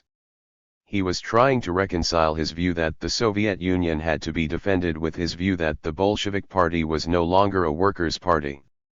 May 24, June 4, First All-Russian Congress of Regional Economic Councils. Held in Moscow. This economic parliament was attended by rather more than 100 voting delegates, and 150 non-voting delegates, drawn from Vasenka, its Glavki, and centers, from regional and local Sovnarkozy, and from the trade unions. The Congress was presided over by Rykov, a man of unimpeachable record and colorless opinions. 59. Lenin opened the proceedings with a plea for labor discipline and a long explanation for the need to employ the highly paid spetsy, specialists. Osinski stood uncompromisingly for the democratization of industry. He led an attack on piece rates and Taylorism. He was supported by Smirnov and a number of provincial delegates. The opposition urged the recognition and completion of the de facto nationalization of industry which the factory committees were bringing about and called for the establishment of an overall national economic authority based on and representing the organs of workers' control. 60. They called for a workers' administration, not only from above but from below as the indispensable economic base for the new regime. Lomov, in a plea for a massive extension of workers' control, warned that bureaucratic centralization was strangling the forces of the country. The masses are being cut off from living, creative power in all branches of our economy. He reminded the Congress that Lenin's phrase about learning from the capitalists had been coined in the 1890s by the quasi-Marxist and present bourgeois, Point 61. There then took place one of those episodes which can highlight a whole discussion and epitomize the various viewpoints. A subcommittee of the Congress passed a resolution that 2/3 of the representatives on the management boards of industrial enterprises should be elected from among the workers. Point 62. Lenin was furious at this stupid decision. Under his guidance, a plenary session of the Congress corrected the resolution and decreed that no more than 1/3 of the managerial personnel of industrial enterprises should be elected. The management committees were to be integrated into the previously outlined complex hierarchical structure which vested veto rights in the Supreme Economic Council, Vysenka, set up in December 1917. 63. The Congress formally endorsed a resolution from the Trade Union Central Council asserting the principle of a definite, fixed rate of productivity in return for a guaranteed wage. It accepted the institution of piecework and of bonuses. A climate of opinion rather than a settled policy was in the course of formation. Point 64. May 25. Clashes between government forces and troops of the Czech Legion in the Urals. Anti-Bolshevik uprisings throughout Siberia and southeastern Russia. Beginning of large-scale civil war and beginning of Allied intervention. Those who wish to incriminate the civil war for anti-proletarian Bolshevik practices can do so from now on. June 28. Council of People's Commissars, after an all-night sitting, issues decree on general nationalization involving all industrial enterprises with a capital of over 1 million rubles. The aims of the decree were a decisive struggle against disorganization in production and supply. The sectors affected, whose assets were now declared the property of the Russian Socialist Federal Soviet Republic, were the mining, metallurgical, textile, electrical, timber, tobacco, resin, glass and pottery, leather and cement industries, all steam-driven mills, local utilities and private railways, together with a few other minor industries. The task of organizing the administration of nationalized enterprises was entrusted as a matter of urgency to Vysenka and its sections. But until Vysenka issued specific instructions regarding individual enterprises covered by the decree, such enterprises would be regarded as leased rent-free to their former owners, who would continue to finance them and to draw revenue from them. Point 65. The legal transfer of individual enterprises to the state was easily transacted. The assumption of managerial functions by appointees was to take a little longer, but this process was also to be completed within a few months. Both steps had been accelerated under the threat of foreign intervention. The change in the property relations had been deep-going. In this sense, a profound revolution had taken place. As the revolution had unleashed civil war, so civil war was to intensify the revolution. Point 66. But as far as any fundamental changes in the relations of production were concerned, the revolution was already spent. The period of war communism, now starting, was to see the working class lose what little power it had enjoyed in production, during the last few weeks of 1917 and the first few weeks of 1918. July 4th to 10th, 5th All-Russian Congress of Soviets. Throughout the first half of 1918 the issue of nationalization had been the subject of bitter controversy between the left communists and the Leninists. Lenin had been opposed to the total nationalization of the means of production, immediately after October. This was not because of any wish to do a political deal with the bourgeoisie, but because of his underestimation of the technological and administrative maturity of the proletariat, a maturity that would have been put to an immediate test had all major industry been formally nationalized. The result had been an extremely complex situation in which some industries had been nationalized from above, i.e. by decree of the central government, others from below, i.e. where workers had taken over enterprises abandoned by their former owners, while in yet other places the former owners were still in charge of their factories, although restricted in their freedom of action or authority by the encroachment of the factory committees. Kritzmann, one of the ablest theoreticians of left communism, had criticized this state of affairs from an early date. He had referred to the Workers' Control Decree of November 14, 1917, as half measures, therefore unrealizable. As a slogan, workers' control implied the growing but as yet insufficient power of the proletariat. It was the implied expression of a weakness, still to be overcome, of the working class movement. Employers would not be inclined to run their businesses with the sole aim of teaching the workers how to manage them. Conversely, the workers felt only hatred for the capitalists and saw no reason why they should voluntarily remain exploited. 67. Osinski, another left communist, stressed another aspect. The fate of the workers' control slogan, he wrote, is most interesting. Born of the wish to unmask the opponent, it failed when it sought to convert itself into a system where, despite everything it fulfilled itself, its content altered completely from what we had originally envisaged. It took the form of a decentralized dictatorship, of the subordination of capitalists, taken individually, to various working class organizations acting independently of one another. Workers' control had originally been aimed at subordinating the owners of the means of production, but this coexistence soon became intolerable. The state of dual power between managers and workers soon led to the collapse of the enterprise. Or it rapidly became transformed into the total power of the workers, without the least authorization of the central powers. 68. Much left communist writing at this time stressed the theme that early nationalization of the means of production would have avoided many of these ambiguities. Total expropriation of the capitalists would have allowed one to proceed immediately from workers' control to workers' management through the medium of some central organism regulating the whole of the socialized economy. It is interesting that Lozovsky, although at the time strongly opposed to the viewpoint of the left communists, because he felt that the revolution had only been a bourgeois democratic revolution, was later to write, it was soon to be proved that in the era of social revolution, a constitutional monarchy in each enterprise, i.e. the previous boss, but only exercising limited power, MB, was impossible, and that the former owner, however complex the structure of a modern enterprise, was a superfluous cog. 69. A split occurred a little later among the left communists. Radek reached an agreement with the Leninists. He was prepared to accept one-man management in principle, not too hard a task for a non-proletarian, because it was now to be applied in the context of the extensive nationalization decrees of June 1918. In Radek's opinion, these decrees would help ensure the proletarian basis of the regime. Bukharin too broke with Osinski and rejoined the fold.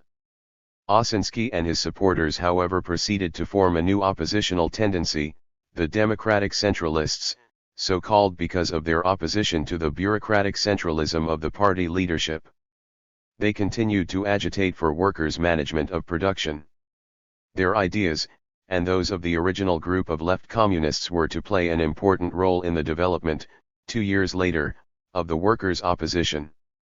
With the Civil War and war communism, the issues appeared, for a while, to become blurred.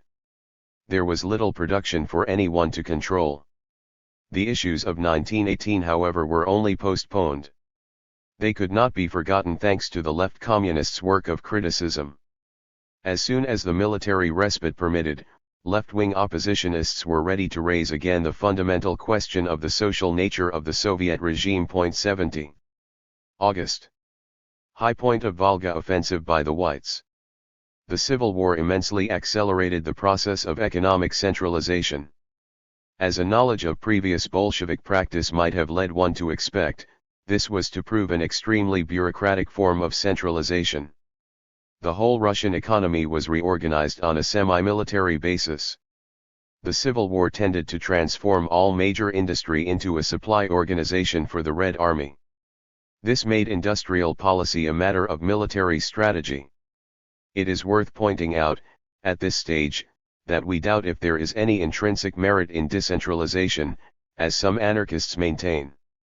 The Paris Commune, a congress of Soviets, or a shop stewards committee or strike committee to take modern analogies, are all highly centralized yet fairly democratic.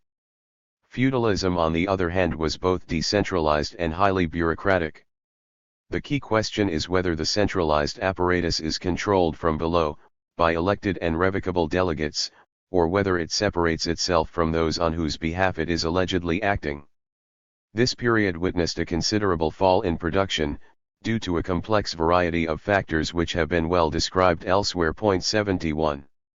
The trouble was often blamed by party spokesmen on the influence of heretical anarcho-syndicalist ideas.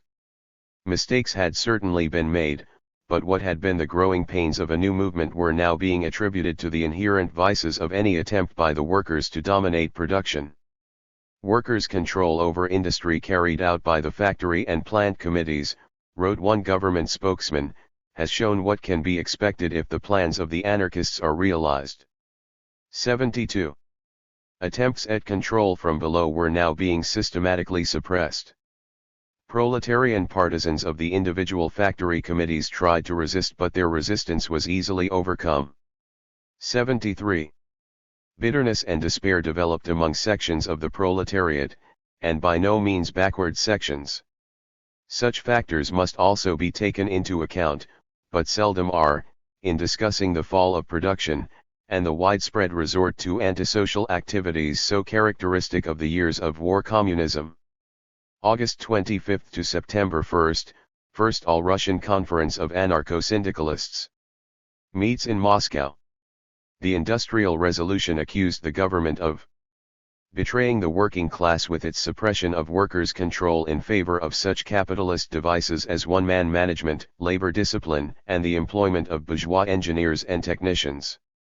By forsaking the factory committees, the beloved child of the great workers' revolution, for those dead organizations, the trade unions, and by substituting decrees and red tape for industrial democracy, the Bolshevik leadership was creating a monster of state capitalism, a bureaucratic behemoth, which it ludicrously called socialism. 74. Volny Golos Truda, the free voice of labor, was established as the successor to Golos Truda, closed down in May 1918. The new paper was itself closed down after its fourth issue, September 16, 1918. This had contained an interesting article by M.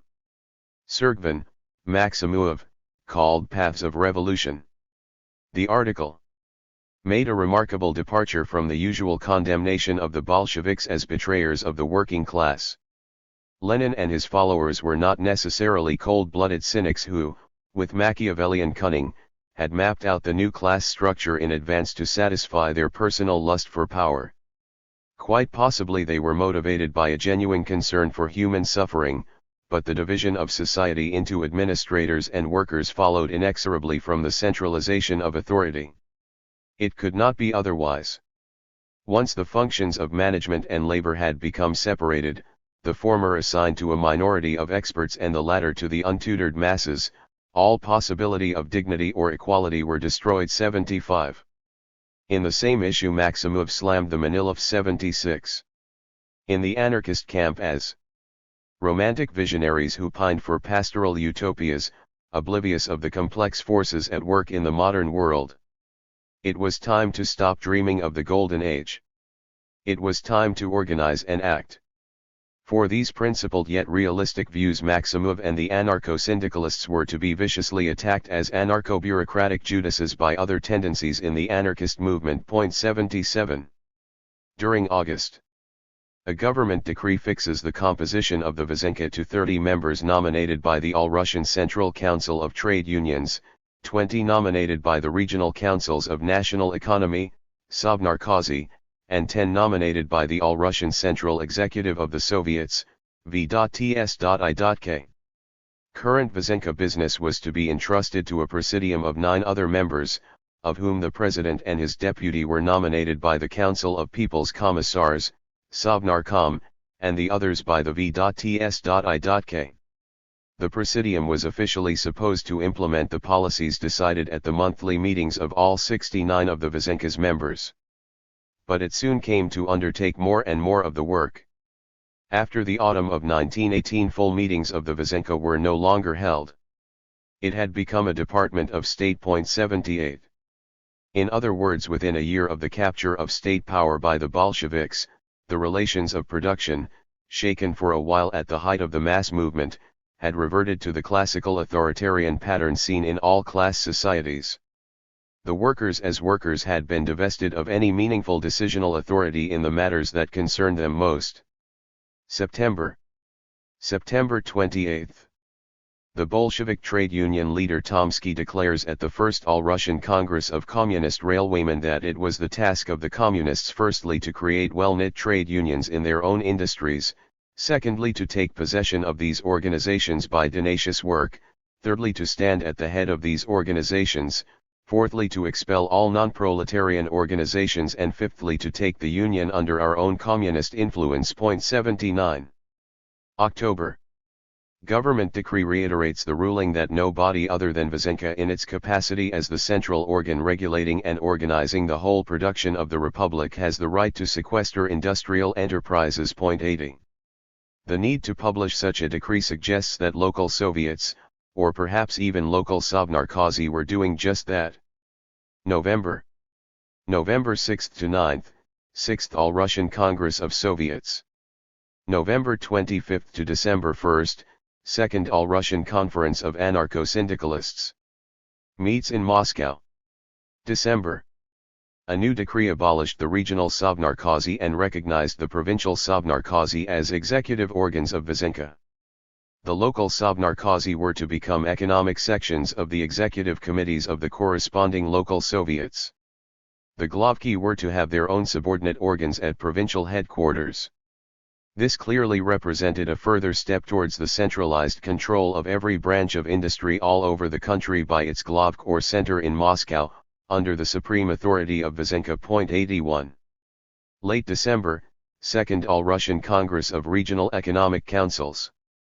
Molotov analyzed the membership of 20 most important Glavki and centers. Of 400 persons concerned, over 10% were former employers, Oregon employers representatives, 9% technicians, 38% officials from various departments, including Vysenka, and the remaining 43% workers, Oregon representatives of workers' organizations, including trade unions. The management of production was predominantly in the hands of persons having no relation to the proletarian elements in industry. The Glavki had to be regarded as organs in no way corresponding to the proletarian dictatorship. Those who directed policy were employers' representatives, technicians, and specialists. 82. It was indisputable that the Soviet bureaucrat of these early years was as a rule a former member of the bourgeois intelligentsia or official class, and brought with him many of the traditions of the old Russian bureaucracy. 83. Transcriber's remarks. A.D.B. Ryazanov, a Marxist scholar best known as the historiographer of the International Workingmen's Association, the first international, later became the founder of the Marx-Engels Institute in Moscow and published a biography of Marx and Engels. B. Grigory Petrovich Maximuov, born in 1893. Graduated as an agronomist in Petrograd in 1915. Joined the revolutionary movement while still a student. In 1918 joined the Red Army. When the Bolsheviks used the army for police work and for disarming the workers, he refused to obey orders and was sentenced to death. The solidarity of the Steel Workers Union saved his life. Edited anarcho-syndicalist papers Golos Truda, Voice of Labor, and Novi Golos Truda, New Voice of Labor. Arrested March 8, 1921, during the Kronstadt uprising. Released later that year following a hunger strike, but only after the intervention of European delegates attending Congress of Red Trade Union International. Sought exile abroad. In Berlin edited Rabochi Put, Labor's Path, paper of Russian syndicalists in exile. Later went to Paris and finally settled in Chicago. Died 1950. Author of various works on anarchism and on the Bolshevik terror, The Guillotine at Work, 1940. See, it is interesting that as great a Marxist as Rosa Luxemburg was to proclaim at the founding Congress of the German Communist Party, January 1919, that the trade unions were destined to disappear, being replaced by councils of workers and soldiers deputies and by factory committees, Bericht über die Verhandlung der Gründungsparteitages der KPD, 1919, pages 16, 80. D. Vladimir Shatov, born in Russia, emigrated to Canada and USA. In 1914 secretly reprinted 100,000 copies of Margaret Sanger's notorious birth control pamphlet, Family Limitation. Worked as machinist, longshoreman and printer. Joined IWW. Later helped produce Golos Truda, weekly anarcho-syndicalist organ of the Union of Russian Workers of the United States and Canada. Returned to Petrograd in July 1917 and replanted Golos Truda in the Russian capital. Later became member of Petrograd Military Revolutionary Committee and an officer of the 10th Red Army. In 1919 he played important role in defense of Petrograd against Yudenik. In 1920 became Minister of Transport in the Far Eastern Soviet Republic. Disappeared during the 1936-38 purges. 4 years Trotskyist literature has denounced these reactionary facets of the Red Army as examples of what happened to it under Stalinism. They were in fact first challenged by Smirnov at the 8th Party Congress, in March 1919. 1919. January. January 16 to 25, Second All-Russian Congress of Trade Unions. Throughout 1918, the trade unions had played an important role in industrial administration. This had vastly increased when the government, afraid that privately owned industry wouldn't work for the needs of the Red Army, speeded up the nationalization program, at first as a matter of military rather than of economic policy. 1 What Lenin called the state functions of the unions had increased rapidly.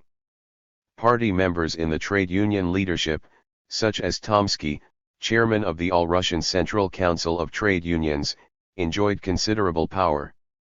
The relation between the union leaderships and the rank and file were far from democratic, however.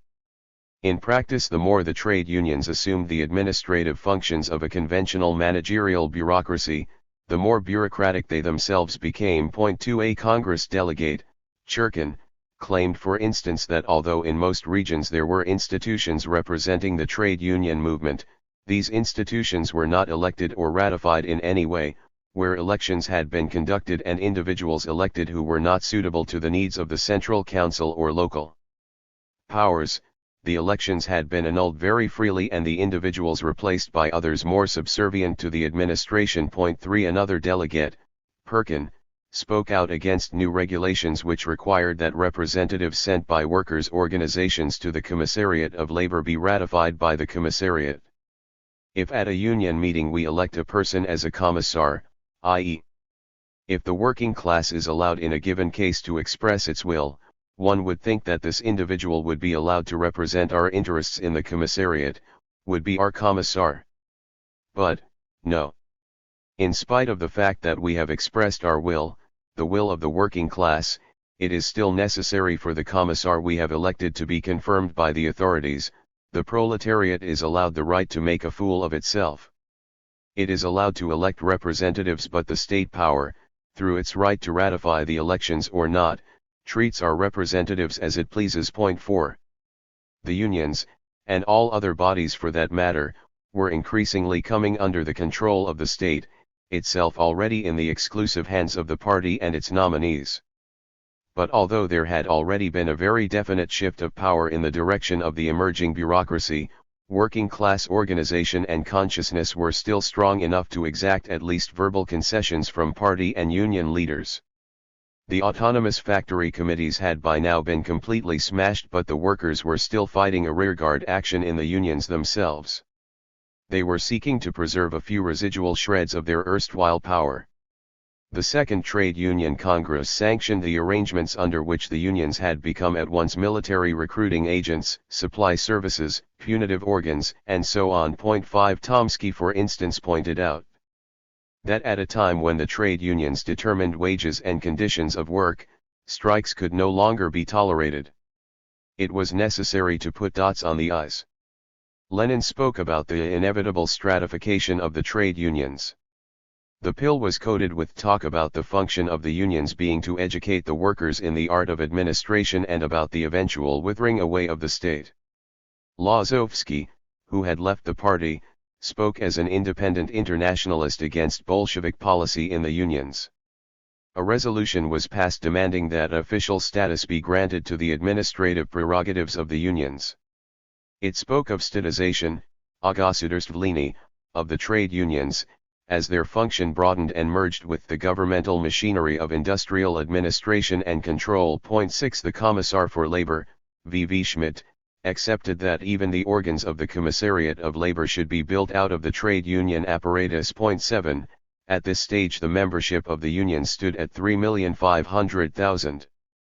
It had been 2,600,000 at the time of the first Trade Union Congress, in January 1918, and 1,500,000 at the July Conference of 1917. 8. The Second Congress finally set up an executive vested with supreme authority between Congresses.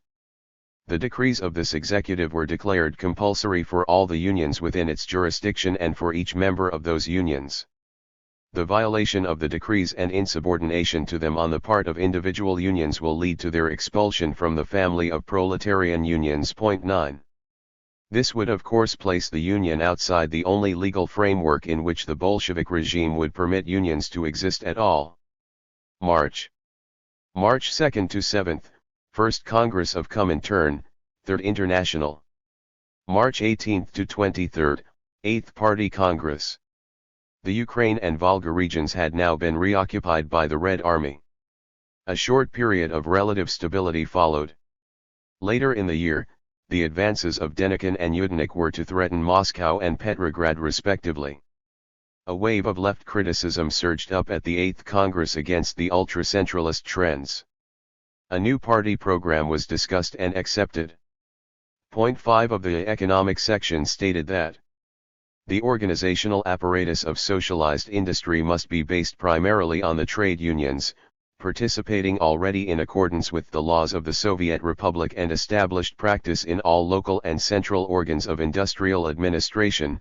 The trade unions must proceed to the actual concentration in their own hands my emphasis of all the administration of the entire economy, as a single economic unit, the participation of the trade unions in economic management and their drawing the broad masses into this work constitutes also the chief method of struggle against the bureaucratization of the economic apparatus. 10. This famous paragraph was to give rise to heated controversies in the years to come. The conservatives in the party felt it was going too far. Ryazanov warned the Congress that we will not avoid bureaucratization until all trade unions relinquish every right in the administration of production. 11 On the other hand, those Bolsheviks who had voted for the incorporation of the factory committees into the structure of the unions, and belatedly seen the error of their ways, were to hang on to this clause as to a last bastion, seeking to defend it against the all-pervasive encroachments of the party bureaucracy. Deutscher describes the famous Point 5 as a syndicalist slip committed by the Bolshevik leadership in a mood of genuine gratitude to the trade unions for the work performed by them in the Civil War. Point 12 He describes how Lenin and the other Bolshevik leaders would soon have to do a lot of explaining away in order to invalidate this promissory note which the party had so solemnly and authoritatively handed to the trade unions. The interpretation is questionable. Lenin was not in the habit of making slips, syndicalist or otherwise, or of being influenced by such considerations as gratitude. It is more probable that the relation of forces, revealed at the Congress, itself only a pale reflection of working-class attitudes outside the party, compelled the Bolshevik leadership to beat a verbal retreat. The clause was anyway surrounded by a number of others, partly invalidating it. The program proclaimed that the socialist method of production could only be made secure on the basis of the comradely discipline of the workers. It assigned to the trade unions the chief role in creating this new socialist discipline. Point 8. Urged the unions to impress upon the workers the need to work with and learn from the bourgeois technicians and specialists, and to overcome their ultra-radical distrust of the latter. The workers could not build socialism without a period of apprenticeship to the bourgeois intelligentsia. Payment of high salaries and premiums to bourgeois specialists was therefore sanctioned. It was the ransom which the young proletarian state had to pay the bourgeois-bred technicians and scientists for services with which it could not dispense. 13. We cannot here become involved in a full discussion on the role of specialists after the revolution. The problem is not an exclusively Russian one, although the specific conditions of Russian development doubtless resulted in a particularly marked divorce between technicians and industrial workers. Specialized knowledge of a technical nature will clearly be required by the workers' councils, but there is no reason why those who now possess it should all find themselves on the side of the bourgeoisie. This knowledge does not of itself, however, entitle anyone either to impose decisions or to enjoy material benefits. These problems have been exhaustively discussed in a number of publications, but nearly always in terms of either crude expediency or of immutable basic principles. The theoretical implications have only recently been explored. According to Leman, management is partly a technical question. 14 But the historical circumstances in which the working class will be compelled to undertake it will make it appear to them as primarily a political and social task. At the everyday, down-to-earth, and human level, the workers at the time of the socialist revolution will almost inevitably see the technicians and specialists not as human beings, who also happen to have technological know-how, but exclusively as the agents of the exploitation of man by man. The capitalist world is one of fetishism, where interpersonal relationships tend to disappear behind relationships between things. But the very moment when the masses revolt against this state of affairs, they break through the smoke screen. They see through the taboo of things and come to grips with people, whom they had respected until then in the name of the all-holy fetish known as private property. From that moment on, the specialist, manager, or capitalist, whatever his technical or personal relationship to the enterprise, appears to the workers as the incarnation of exploitation, as the enemy, as the one with whom the only thing they want to do is to get him out of their lives.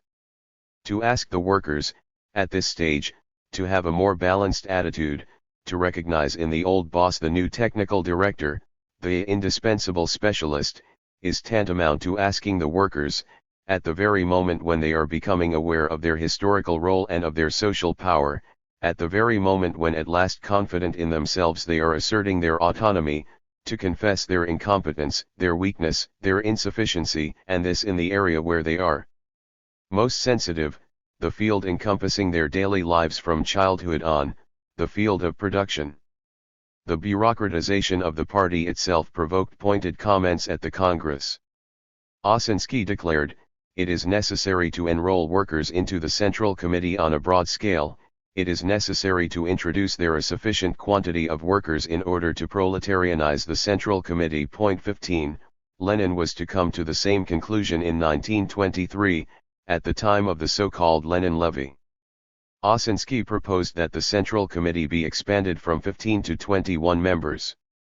It was extremely naive, however, to expect that this introduction of proletarians into the higher echelons of the administrative machine could somewhat compensate for the fact that the working class had by now almost totally lost the power it had briefly held at the point of production. The decline in the Soviets was also discussed at the Congress. The Soviets were no longer playing any active role in relation to production, and very little role in other matters either. More and more of the decisions were being taken by the party members serving in the Soviet apparatus. The Soviets had become mere organs of ratification, rubber stamps. The theses of Sapronov and Osinski, according to which the party should not seek to impose its will on the Soviets, were decisively rejected. The party leaders made minor concessions on all of these issues. But the process of tightening up control, both in the party and in the economy as a whole, continued at an unrelenting pace. The 8th Congress established the Politburo, the Orgbureau, and the Secretariat, technically only subcommittees of the Central Committee, but soon to assume tremendous power. The concentration of decision-making authority had taken a big step forward. Party discipline was strengthened. The Congress ruled that each decision must above all be fulfilled. Only after this is an appeal to the corresponding party organ permissible. The whole matter of posting of party workers is in the hands of the Central Committee. Its decisions are binding for everyone. 16. The era of political postings, as a means of silencing embarrassing criticism, had begun in earnest. April. High point of Kolchak's offensive in Urals. June. Decree introducing labor books for workers in Moscow and Petrograd. October. High point of Denikin's offensive in South Russia. Yudenika's drive on Petrograd. December. December 2nd to 4th, 8th Party Conference. The 8th Conference worked out a statute which rigidly defined the rights and duties of party cells, fractions or fraktia, and elaborated a scheme calculated to secure for the party a leading role in every organization. The communist trade unionist was thus a communist first and only then a trade unionist, and by his disciplined behavior he enabled the party to lead the trade unions. 17. As the party degenerated, this leadership was to play an increasingly pernicious role. December 5 to 9, 7th All-Russian Congress of Soviets. There had been 2 such congresses in 1917 and 4 in 1918. Resolution passed in favor of collective management of industry. 18 At the Congress, Sapronov attacked the unpopular Glavki, arguing that they represented an attempt to substitute organization by departments for organization by Soviets, the bureaucratic for the democratic system. Another speaker declared that if people were asked what should be destroyed on the day after the destruction of Denikin and Kolchak, 90% would reply, the Glavki and the centers. 19.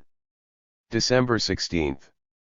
Trotsky submits to Central Committee of the party his theses on the transition from war to peace, dealing in particular with the militarization of labor, intending them, for the time being, to go no further. 20 The most fundamental decisions, affecting the material conditions of life of millions of ordinary Russian workers, had first to be discussed and decided behind closed doors, by the party leaders. The following day, Pravda, under the editorship of Bukharin, published Trotsky's theses by mistake, in reality as part of a campaign to discredit Trotsky. For those who can see deeper than the surface of things, the whole episode was highly symptomatic of the tensions within the party at the time. At this stage Lenin wholeheartedly supported Trotsky's proposals. A whole mythology was later to be built up by Trotskyists and others to the effect that Trotsky may have been wrong on the militarization of labor but that Lenin was always opposed to it. This is untrue. Lenin was only to oppose Trotsky on this question 12 months later, at the end of 1920, as will be described shortly. Trotsky's proposals let loose an avalanche of protests. 21 He was shouted down at conferences of party members, administrators, and trade unionists. 22 A comment is perhaps called for at this stage concerning the attitude of revolutionaries towards drastic measures needed for the salvation of the revolution. Throughout history the masses have always been prepared to make enormous sacrifices whenever they felt really fundamental issues were at stake. The real problem is not, however, to discuss whether this or that suggestion was too drastic or not. The problem is to know from whom the decision emanated. Was it taken by institutions controlled from below? Or was it taken by some self-appointed and self-perpetuating organism divorced from the masses? Party members opposing the measures being proposed at this stage were caught in an insoluble contradiction. They denounced the policies of the party leaders without really understanding the extent to which their own organizational conceptions had contributed to what was happening to the revolution. Only some members of the workers' opposition of 1921, to a slight degree, and Myasnikov's workers' group of 1922, to a greater extent, began to sense the new reality. December 27.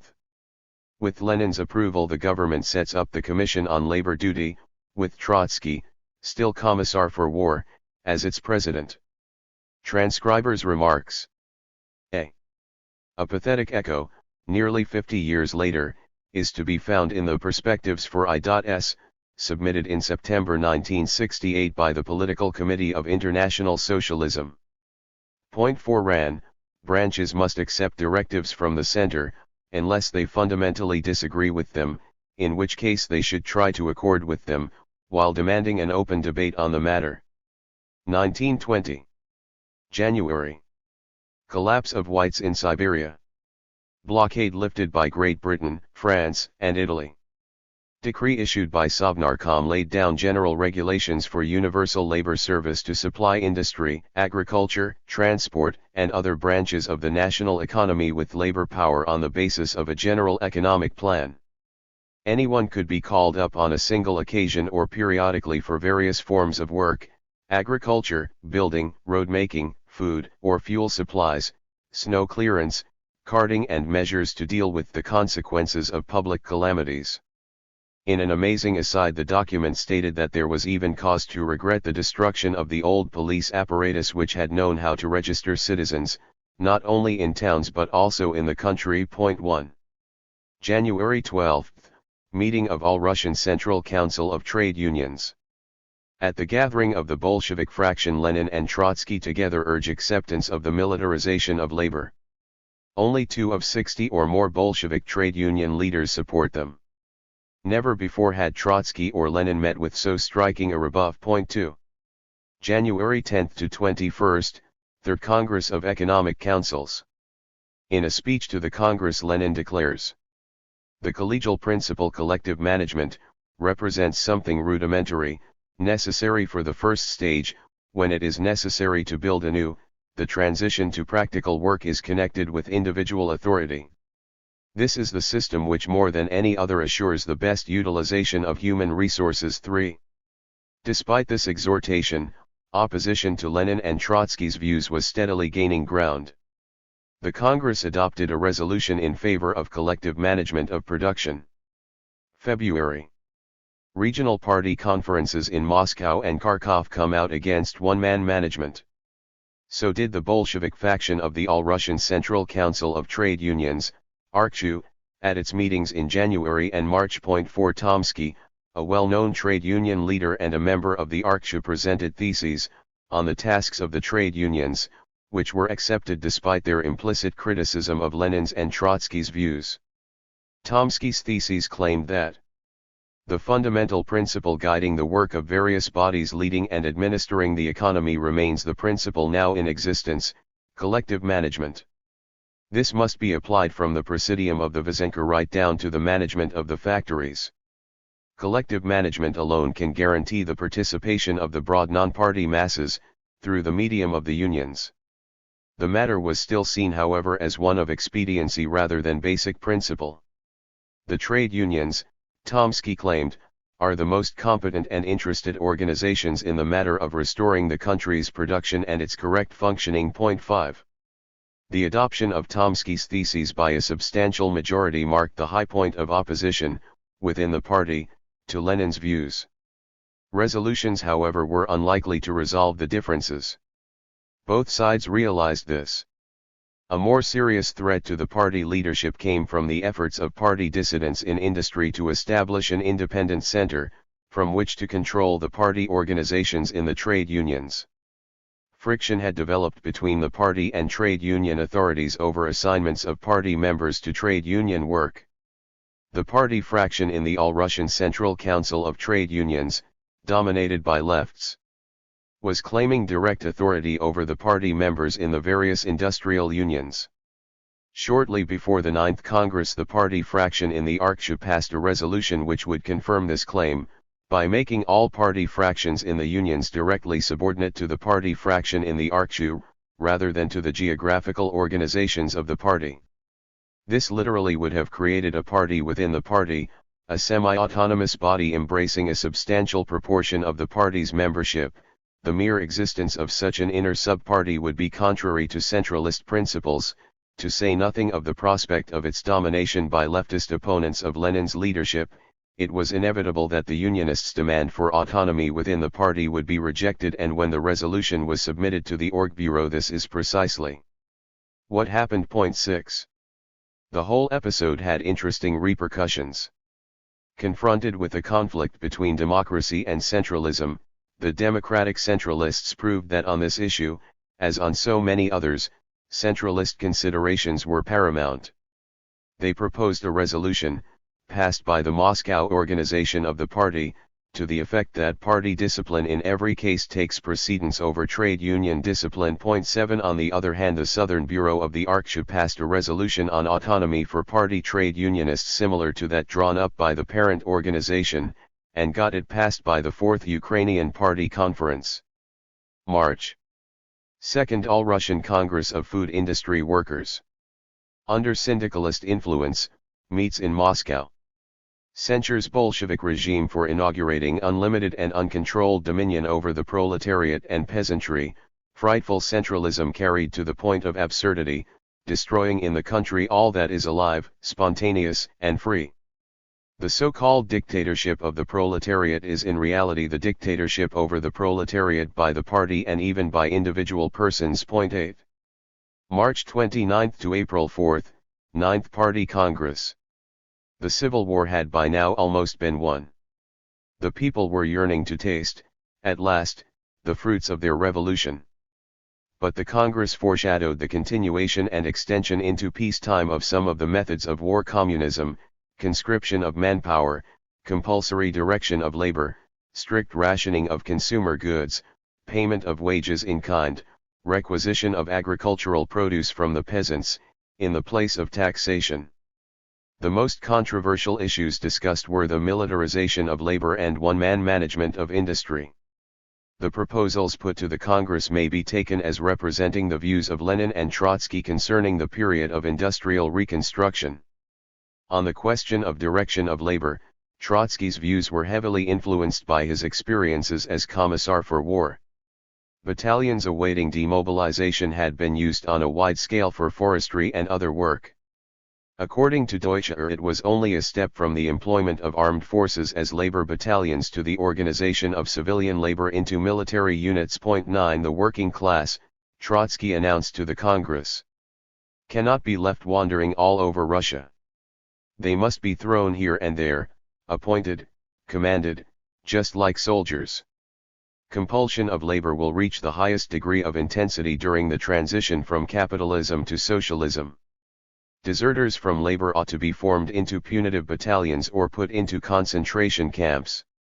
He advocated incentive wages for efficient workers, socialist emulation, and spoke of the need to adopt the progressive essence of Taylorism. Point 10. In relation to industrial management, Lenin and Trotsky's main preoccupations were with economic efficiency.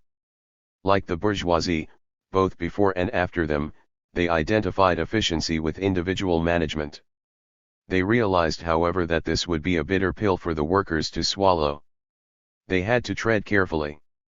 Individual management, the official resolution delicately proclaimed, does not in any degree limit or infringe upon the rights of the working class or the rights of the trade unions, because the class can exercise its rule in one form or another, as technical expediency may dictate.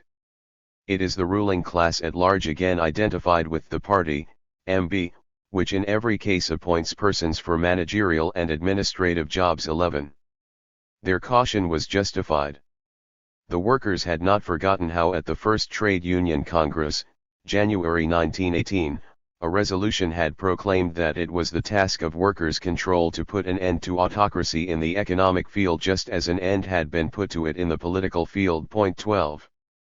Various patterns of industrial management were soon outlined. Point 13. In drawing these up, it is doubtful whether Lenin and Trotsky were encumbered by any doctrinal considerations such as those of Kritzman, the theoretician of left communism, who had defined collective management as the specific, distinctive mark of the proletariat, distinguishing it from all other social classes, the most democratic principle of organization. Point 14. Insofar as he had any principled view on the matter, Trotsky was to declare that collective management was a Menshevik idea.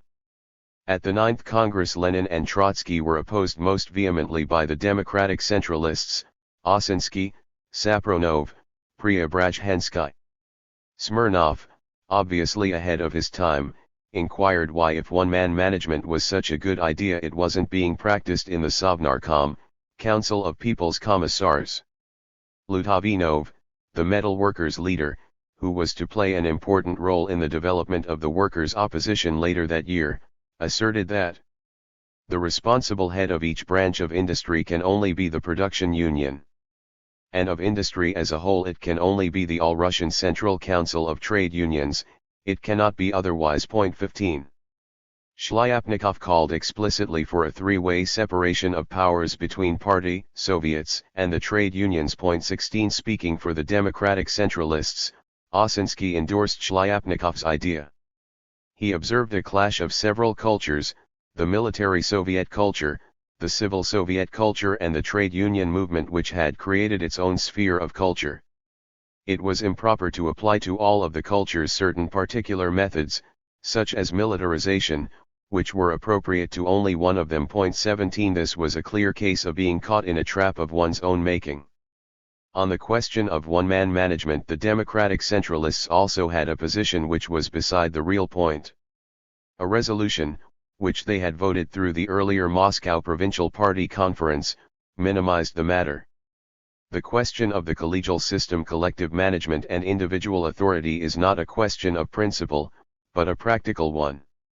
It must be decided in each case according to the circumstances. 18.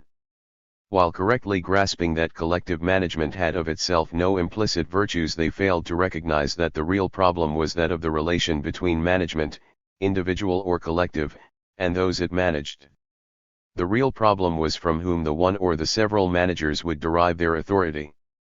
Lenin was not prepared for any concessions on the matter of trade union autonomy. The Russian Communist Party can in no case agree that political leadership alone should belong to the party and economic leadership to the trade unions. 19. Krestinsky had denounced Lutavinov's ideas as syndicalist contraband. 20. At Lenin's instigation, the Congress called on the unions to explain to the broad circles of the working class that industrial reconstruction can only be achieved by a transition to the maximum curtailment of collective administration and by the gradual introduction of individual management in units directly engaged in production. 21. One-man management was to apply to all institutions from state trusts to individual factories. The elective principle must now be replaced by the principle of selection. 22. Collective management was utopian, impractical, and injurious. 23. The Congress also called for a struggle against the ignorant conceit of demagogic elements, who think that the working class can solve its problems without having recourse to bourgeois specialists in the most responsible posts. There could be no place in the ranks of the party of scientific socialism for those demagogic elements which play upon this sort of prejudice among the backward sections of the workers. 24. The Ninth Congress specifically decreed that no trade union group should directly intervene in industrial management and that factory committees should devote themselves to the questions of labor discipline, of propaganda, and of education of the workers. 25. To avoid any recurrence of independent tendencies among the leaders of the trade unions, those well-known proletarians Bukharin and Radek were moved on to the All-Russian Central Council of Trade Unions to represent the party leadership and keep a watchful eye on the Arksha's proceedings. 26. All this of course was in flagrant contradiction with the spirit of the decisions taken a year earlier, at the 8th Party Congress, and in particular to the famous point 5 of the economic section of the 1919 party program. It illustrates quite clearly how vulnerable the working class was to become, once it had been forced to relinquish its real power, the power it had once held in production, in exchange for a shadowy substitute, political power represented by the power of its party. The policy advocated by Lenin was vigorously to be followed.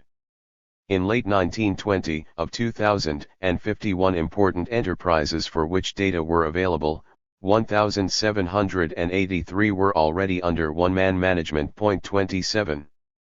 The Ninth Party Congress also saw changes relating to the internal party regime. The Congress had opened to a storm of protests concerning this matter. Local party committees, at least democratic in form, were being made subservient to bureaucratically constituted local political departments. With the institution of such bodies, all political activity in the plant, industry, organization, or locality under their jurisdiction was placed under rigid control from above. This innovation, taken from the army, was designed to transmit propaganda downward rather than opinion upward. 28. Verbal concessions were again made, amid repeated pleas for unity. Both at the Congress and later in the year, the dissidents made the mistake of concentrating on attempts to rearrange top political institutions, to reshuffle the forms of political control or to introduce new blood into the leadership, while leaving the real sources of power relatively unaffected. Organization, they naively believed, was the most effective weapon against bureaucracy. 29. The Ninth Congress finally gave the Org Bureau, set up a year earlier and composed of 5 members of the Central Committee, the right to carry out transfers and postings of party members without reference to the Politburo. As had happened before, and was to happen again repeatedly, retrogressive changes in industrial policy went hand in hand with retrogressive changes in internal party structure. April. Trotsky given Commissariat of Transport as well as his defense post. The Politburo offered to back him to the hilt in any action he might take, no matter how severe. 30 Those who peddle the myth of an alleged Leninist opposition to Trotsky's methods at this stage, please note. April 6 to 15, Third All-Russian Congress of Trade Unions.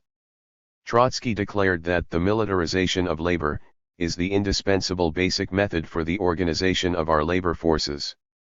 Is it true that compulsory labor is always unproductive? This is the most wretched and miserable liberal prejudice.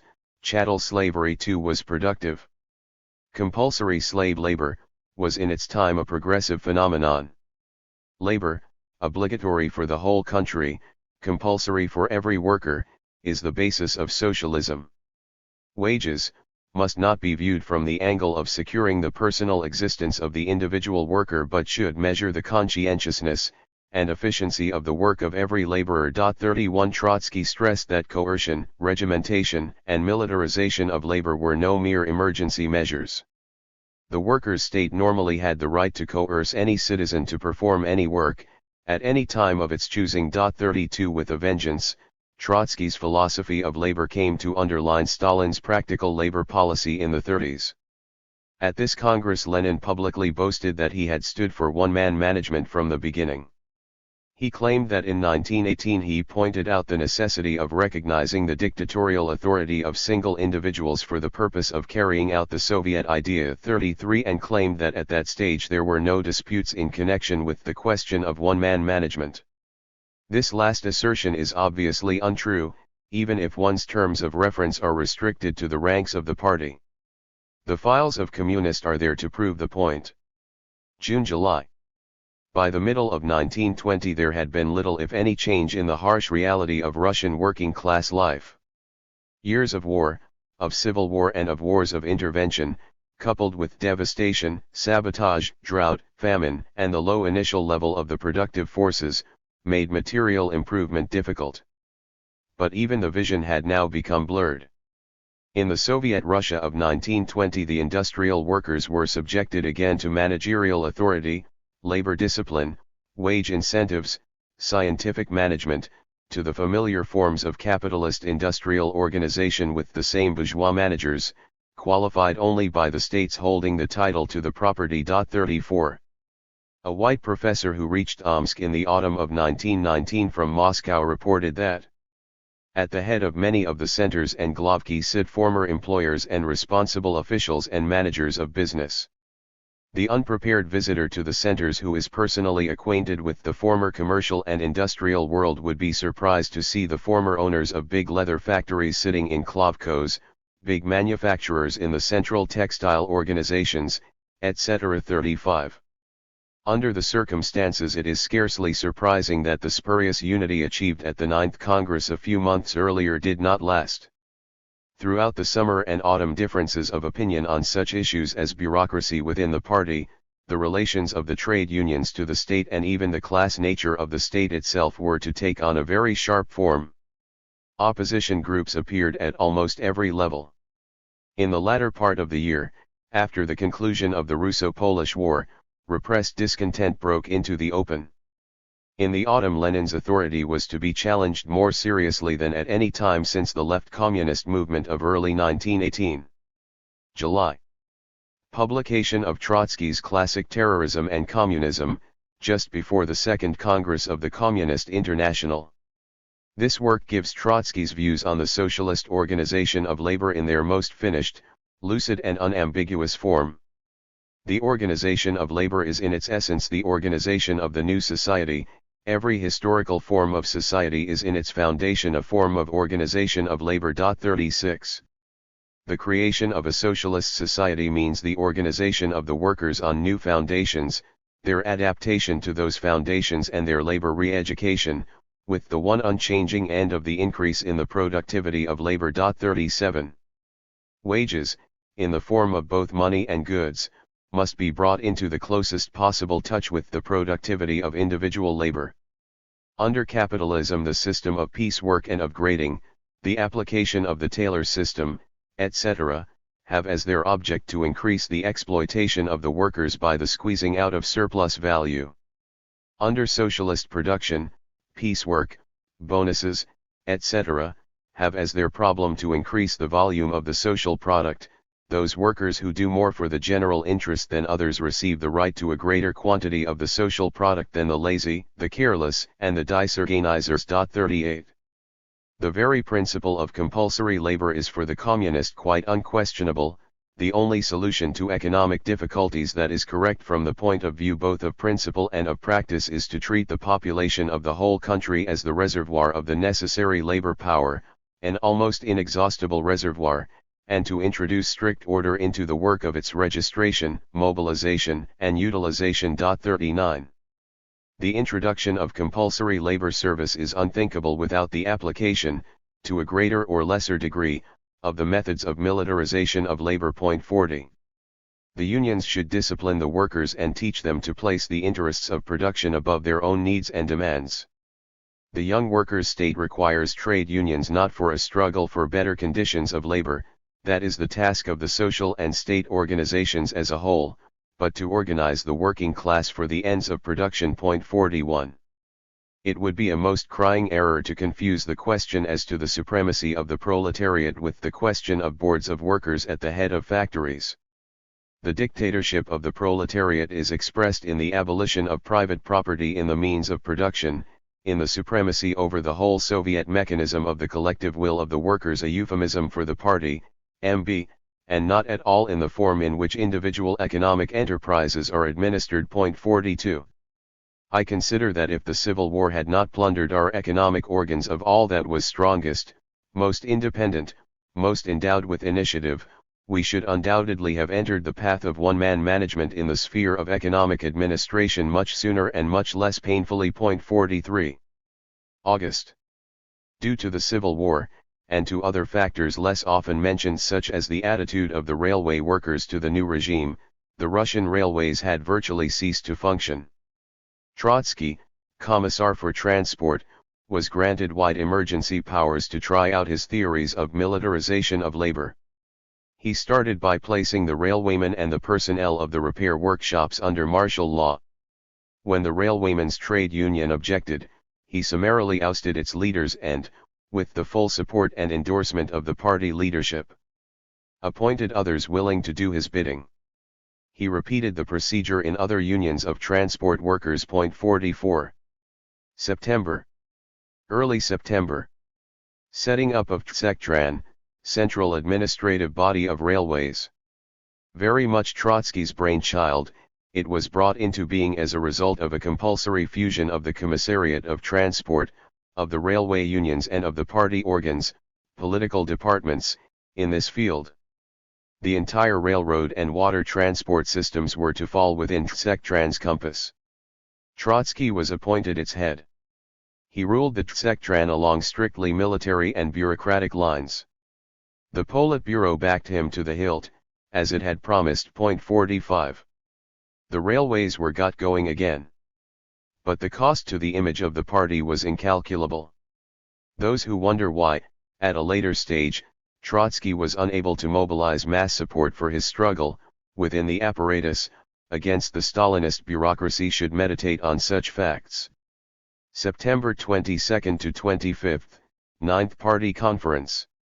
Zinoviev gave the official report on behalf of the Central Committee. Sapronov presented a minority report on behalf of the Democratic Centralists who were well represented. Lutavinov spoke for the recently constituted workers' opposition.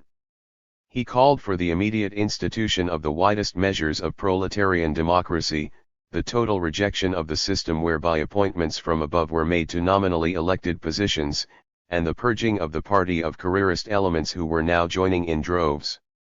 He also asked that the Central Committee refrain from its constant and exaggerated interventions in the life of the trade unions and of the Soviets.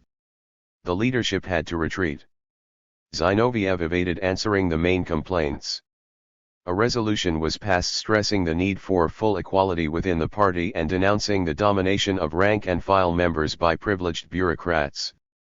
The resolution instructed the Central Committee to proceed by means of recommendations rather than by appointments from above and to abstain from disciplinary transfers on political grounds. 46. Despite these verbal concessions, the leadership, through their spokesman Zinoviev, succeeded in getting the September conference to accept the setting up of central and regional control commissions. These were to play an important role in the further bureaucratization of the party, when the early incumbents, Dzerzhinsky, Preobrazhensky and Muranov, had been replaced by Stalin's henchmen. October. Signature of peace treaty with Poland. November 2nd to 6th, 5th All-Russian Trade Union Conference. Trotsky points out that the parallelism between unions and administrative organs, responsible for the prevailing confusion, had to be eliminated. This could only be done by the conversion of trade, professionalny, unions into production, proizvodstveni, unions. If the leadership of the unions objected, they would have to be shaken up as the leaders of the railway unions had been. The winged word, Lenin, had been uttered. November 14th. General Rgel evacuates the Crimea. End of civil war. November, Moscow Provincial Party Conference. Opposition groups within party shown to be growing rapidly. The recently formed Workers' Opposition, the Democratic Centralists and the Ignatov Group, a local Moscow faction closely allied to the Workers' Opposition and later to merge with it, had secured 124 delegates to this conference against 154 for supporters of the Central Committee. 47. November 8 to 9, meeting of Plenum of Central Committee. Trotsky submits a preliminary draft of theses entitled The Trade Unions and Their Future Role, later published on December 25, in slightly altered form, as a pamphlet. The role and tasks of the trade unions. It was necessary immediately to proceed to reorganize the trade unions, i.e. to select the leading personnel. Thesis 5. Dizzy with success, Trotsky again threatened to shake up various trade unions as he had shaken up those of the transport workers. 48. What was needed was to replace irresponsible agitators sick by production-minded trade unionists. 49. Trotsky's theses were put to the vote and defeated by the narrow margin of 8 votes to 7. Lenin then bluntly dissociated himself from Trotsky and persuaded the Central Committee to do likewise. 50. An alternative resolution proposed by Lenin was then passed by 10 votes to 4.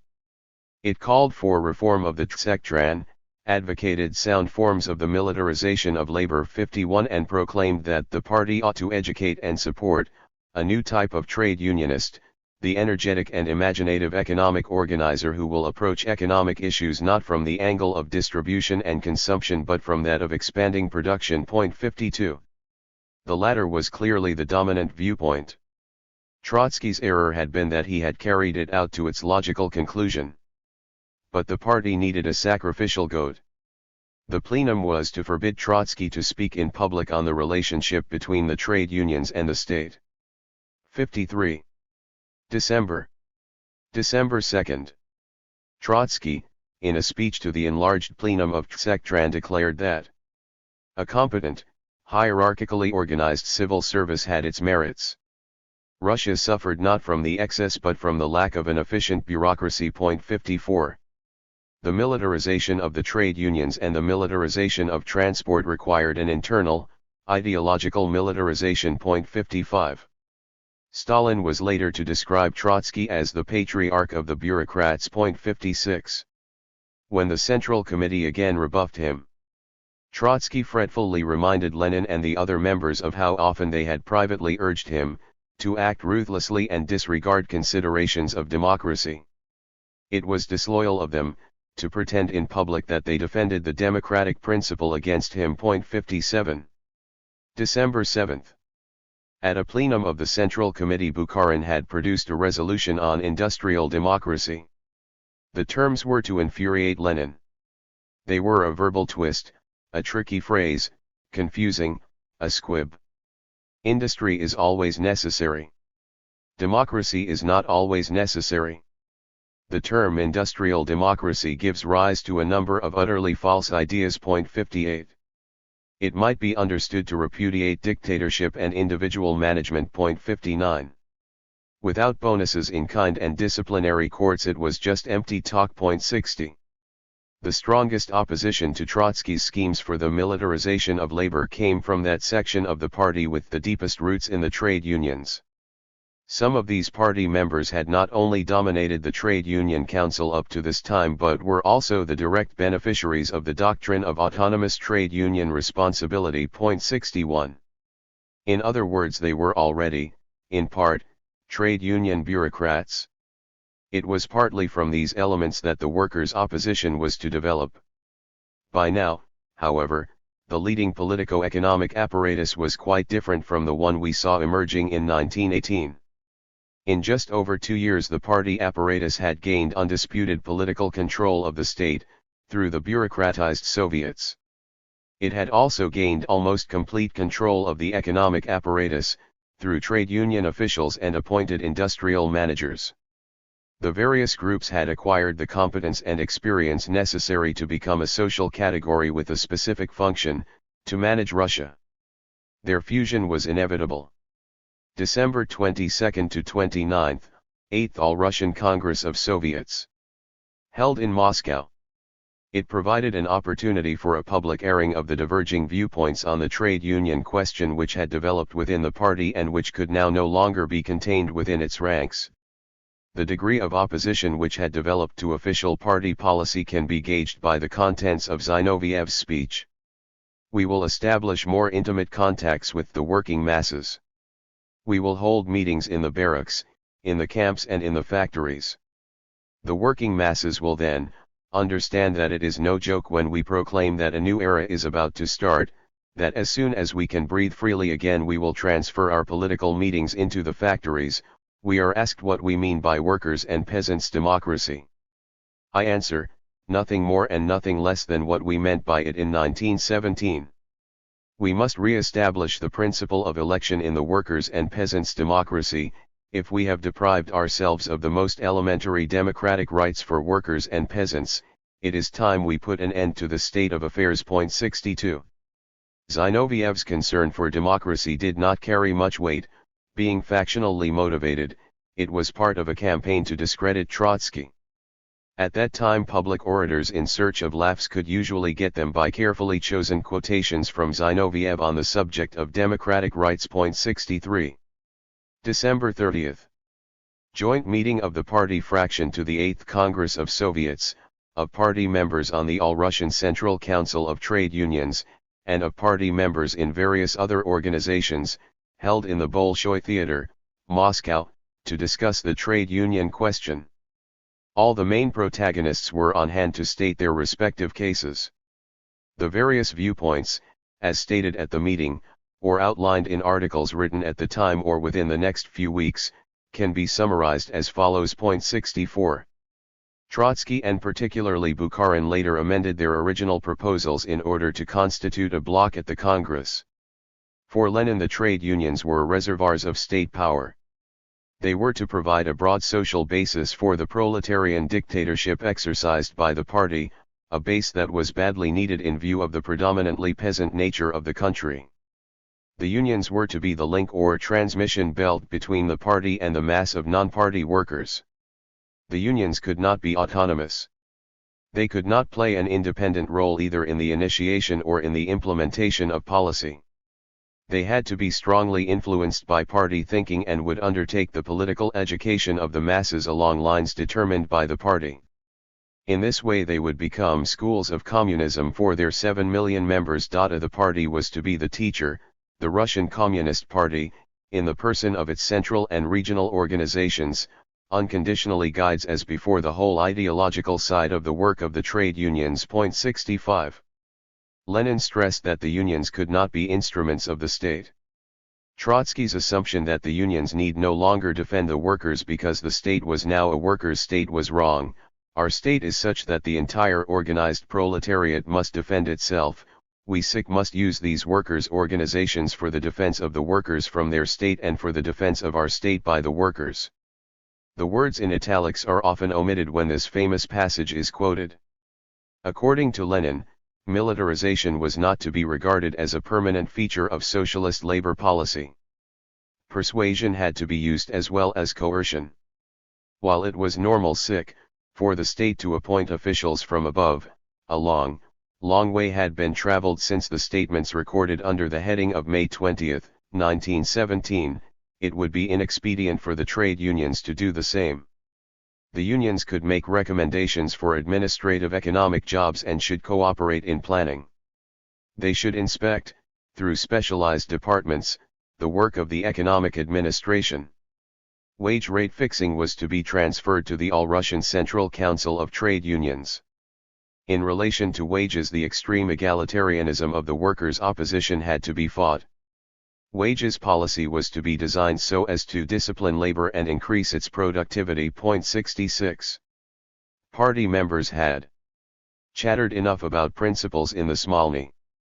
Now, after 3 years, they had decrees on all points of the production problem. 67.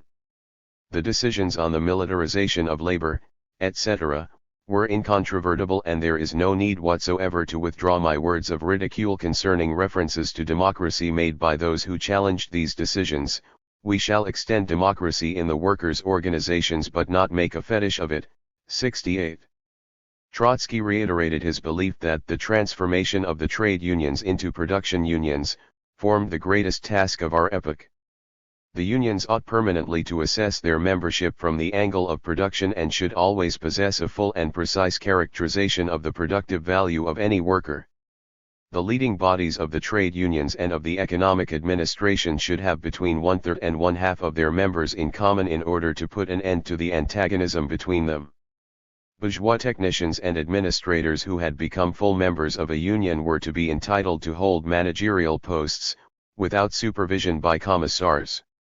After a real minimum wage had been secured for all workers, there should be shock competition, udarnictvo, between workers in production. Bukharin's views had been evolving rapidly. What he now advocated was an attempt to build a bridge between the official views of the party and those of the workers' opposition. There had to be workers' democracy in production.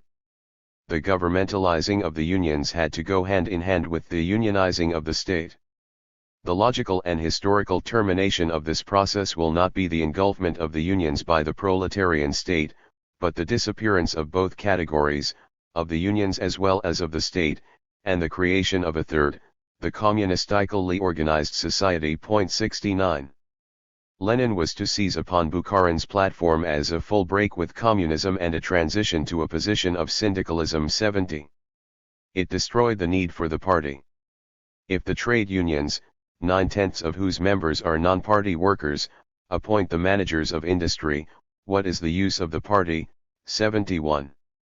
So we have grown up, he added ominously, from small differences to syndicalism, signifying a complete break with communism and an unavoidable split in the party. 72.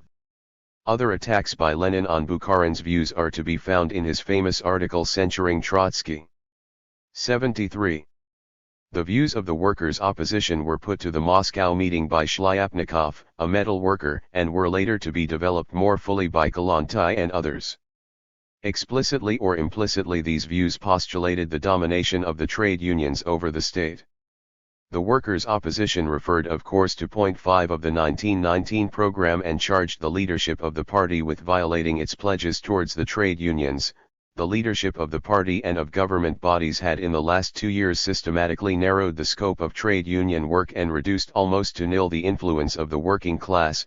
The party and the economic authorities, having been swamped by bourgeois technicians and other non-proletarian elements, displayed outward hostility to the unions. the remedy was the concentration of industrial management in the hands of the trade unions. The transition should take place from below up. At the factory level, the factory committees should regain their erstwhile dominant position. The Bolshevik trade unionists had taken a long time to come round to this viewpoint. The opposition proposed more trade union representation in various controlling bodies. Not a single person was to be appointed to any administrative economic post without the agreement of the trade unions. Officials recommended by the trade unions were to remain accountable for their conduct to the unions, who should also have the right to recall them from their posts at any time. The program culminated in the demand that an All-Russian Producers' Congress be convened to elect the central management of the entire national economy. National congresses of separate unions were similarly to elect managements for the various branches of the economy. Local and regional managements should be formed by local trade union conferences, while the management of single factories was to belong to the factory committees, which were to remain part of the trade union organization. In this way, Shlyapnikov asserted, there is created the unity of will which is essential in the organization of the economy, and also a real possibility for the influence of the initiative of the broad working masses on the organization and development of our economy. 74. Last but not least, the workers' opposition proposed a radical revision of the wages policy in an extremely egalitarian spirit. Money wages were to be progressively replaced by rewards in kind. Within the party, it was clearly on the shoulders of the workers' opposition that, at this late stage, fell the task of endeavoring to maintain the revolutionary ideals of state and revolution, with respect to the autonomous and democratic involvement of the masses in the functions of economic decision-taking. Transcriber's remarks. A. According to figures given by Zinoviev at the 10th Party Congress, union membership was 1.5 million in July 1917, 2.6 million in January 1918, 3.5 million in 1919, 4.3 million in 1920 and 7 million in 1921. 1921. January. Official campaign, preparatory to 10th Congress, launched by the strongly Leninist Petrograd Party Committee, in Zinoviev's hands. Even before the Congress, many administrative measures were taken to ensure the defeat of the opposition. So irregular were some of these that the Moscow Party Committee at one stage voted a resolution publicly censuring the Petrograd organization for not observing the rules of proper controversy. 1. January 13. Moscow Party Committee denounced tendency of the Petrograd organization to make itself a special center for the preparation of party congresses. 2. The Leninists were using the Petrograd organization as a base from which to apply pressure to the rest of the party. Moscow Committee urged Central Committee to ensure the equitable distribution of materials and speakers, so that all points of view should be represented. 3. This recommendation was to be flagrantly violated. At the Congress, Kollontai stated that the circulation of her pamphlet had been deliberately impeded. 4. January 14. Publication of the platform of the 10, Artem, Kalinin, Kamina, Lenin, Lazovsky, Petrovsky, Rudzutak, Stalin, Tomsky and Zinoviev. This document gave a more finished form to Lenin's theses for the Congress. January 16. Pravda publishes the Bukharin platform, described by Lenin as the acme of ideological disintegration. 5. January 21.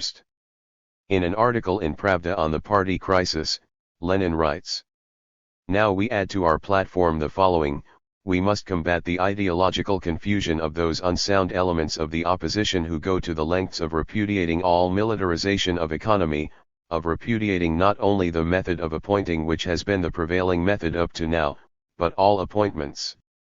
In the last analysis this means repudiating the leading role of the party in relation to the non-party masses.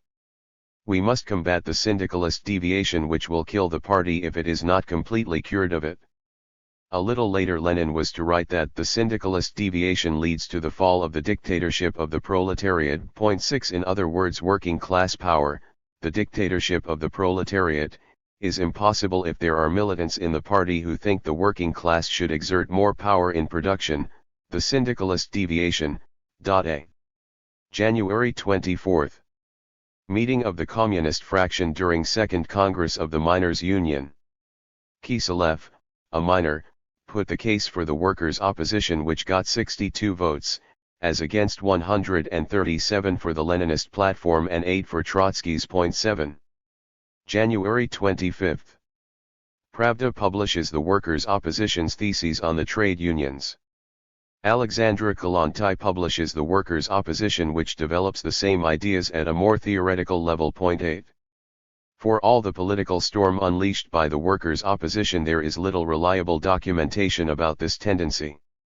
What information there is comes mainly from Leninist sources. 9. The virulence of the attacks against the workers' opposition suggests it enjoyed considerable support among rank-and-file factory workers, and that this caused the party leadership serious alarm. Shlyapnikov, the first Commissar of Labor, Lutavinov, and Medvedev, the leaders of the metal workers, were its most prominent spokesmen.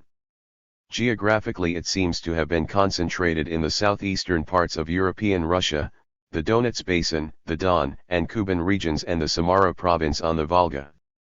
In Samara, the workers' opposition was actually in control of the party organization in 1921. Before the party shake-up in the Ukraine, in late 1920, the oppositionists had won a sympathetic majority in the republic as a whole. Other points of strength were in the Moscow province, where the workers' opposition polled about a quarter of the party votes, and in the Metal Workers' Union throughout the country. 10. When Tomsky was to abandon the trade unionists and rejoin Lenin's camp later in 1921, he was to explain the appeal of the workers' opposition in terms of the metal workers' ideology of industrialism and syndicalism. 11. It should be remembered that these same metal workers had formed the backbone of the factory committees in 1917. February. During the pre-Congress discussion, the Leninist faction made full use of the newly established Control Commission. They ensured the resignation of both Preobrazhensky and Dzerzhinsky, judged unduly soft in relation to the workers' opposition and to the Trotskyists respectively, and their replacement by hardened apparatchiks such as Solts, who proceeded to berate the divided party leadership for its weakness in curtailing the ultra-left. The Leninists whipped up a noisy campaign and played relentlessly on the themes of unity and of the internal dangers confronting the revolution. Again and again they took refuge in the cult of Lenin's personality. All other tendencies were labeled objectively counter-revolutionary. They succeeded in getting control of the party machine, even in areas with a long tradition of support for the opposition. So successful were some of these victories that there is serious doubt as to whether they were not achieved by fraud. On January 19, for instance, a party conference of the Baltic Fleet is said to have given a 90% vote to the Leninists. 12. Yet within 2 or 3 weeks a strong fleet opposition was to develop and widely distribute leaflets proclaiming. The political department of the Baltic Fleet has lost all contact not only with the masses but with the active political workers too. It has become a bureaucratic organ without authority. It has annihilated all local initiative and reduced all political work to the level of secretarial correspondence. 13. Outside the party, even harsher things were being said.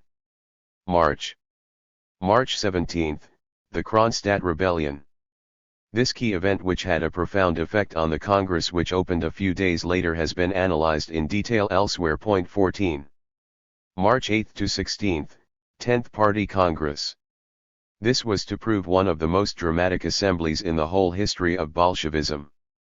But in a sense the arguments used and the battles fought out there were only a distorted reflection of the much deeper crisis in the country as a whole. Strikes had broken out in the Petrograd area towards the end of February, and Kronstadt was up in arms.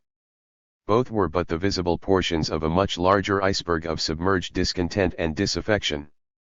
From beginning to end the apparatus was in full control of the Congress. An atmosphere of near hysteria, such as had not been seen before at Bolshevik gatherings, pervaded the proceedings. It was now essential for the party leadership to suppress the opposition which, whether it knew it or not, and whether it wanted to do so or not, was making itself the mouthpiece of all these frustrated aspirations. It was above all necessary to expunge the image of Kronstadt as a movement which defended the principles of the October Revolution against the Communists, the idea of the Third Revolution, which was exactly what the Kronstadters were proclaiming. "We fight," the rebels proclaimed, "for the genuine power of the working people, while the bloody Trotsky and the glutted Zinoviev and their band of adherents fight for the power of the party." 15. Kronstadt has raised for the first time the banner of the uprising of the Third Revolution of the Toilers. The autocracy has fallen. The Constituent Assembly has been dispatched to the region of the damned. Now the commissariocracy is crumbling. 16. At the Congress, Trotsky rounded on the workers' opposition. They have come out with dangerous slogans. They have made a fetish of democratic principles. They have placed the workers' right to elect representatives above the party. As if the party were not entitled to assert its dictatorship, even if that dictatorship temporarily clashed with the passing moods of the workers' democracy. Trotsky spoke of the revolutionary historical birthright of the party. The party is obliged to maintain its dictatorship, regardless of temporary vacillations even in the working class. The dictatorship does not base itself at every given moment on the formal principle of a workers' democracy. The physical attack on Kronstadt, in which over 200 delegates to the Congress participated, was accompanied by a massive verbal onslaught against the workers' opposition and similar tendencies. Although leading members of the opposition were to fight against the Kronstadters, because they still retained illusions about the historical role of the party and because they were still trapped in old organizational loyalties, Lenin and the party leaders were fully aware of the deep affinities between the two movements. Both attacked his leadership for having violated the spirit of the revolution, for having sacrificed democratic and egalitarian ideals on the altar of expediency, and for inclining to bureaucratic concern with power for its own sake. 17 In relation to real issues, their demands also overlapped in a number of areas. The Kronstadters, among whom were many dissident party members, had proclaimed that the Soviet Socialist Republic can only be strong when its administration belongs to the toiling classes, represented by renovated trade unions. Thanks to the policy of the ruling party, the trade unions have had absolutely no opportunity to be purely class organizations. 18. Down to the fetishism of the unions, the language was the same. The Congress opened with a virulent speech by Lenin appealing for loyalty to the party and denouncing the workers' opposition as a threat to the revolution. The opposition was a petty bourgeois, syndicalist, anarchist strand caused in part by the entry into the ranks of the party of elements which had still not completely adopted the communist worldview. 19. In fact, the opposition was the very opposite. It was the reaction of the proletarian base of the party to the entry of hordes of such elements. The basic arguments of the opposition were not dealt with in any depth. What argument, as distinct from invective, there was often confused. For instance, apart from being a. genuinely counter-revolutionary and b. objectively counter-revolutionary, the workers' opposition was also too revolutionary. Their demands were too advanced, and the Soviet government still had to concentrate on overcoming the masses' cultural backwardness. 20 According to Smilga, the extreme demands of the workers' opposition disrupted the party's efforts and raised hopes among the workers which could only be disappointed. 21 But, most important, the demands of the workers' opposition were revolutionary in a wrong, anarcho-syndicalist, way. This was the ultimate anathema.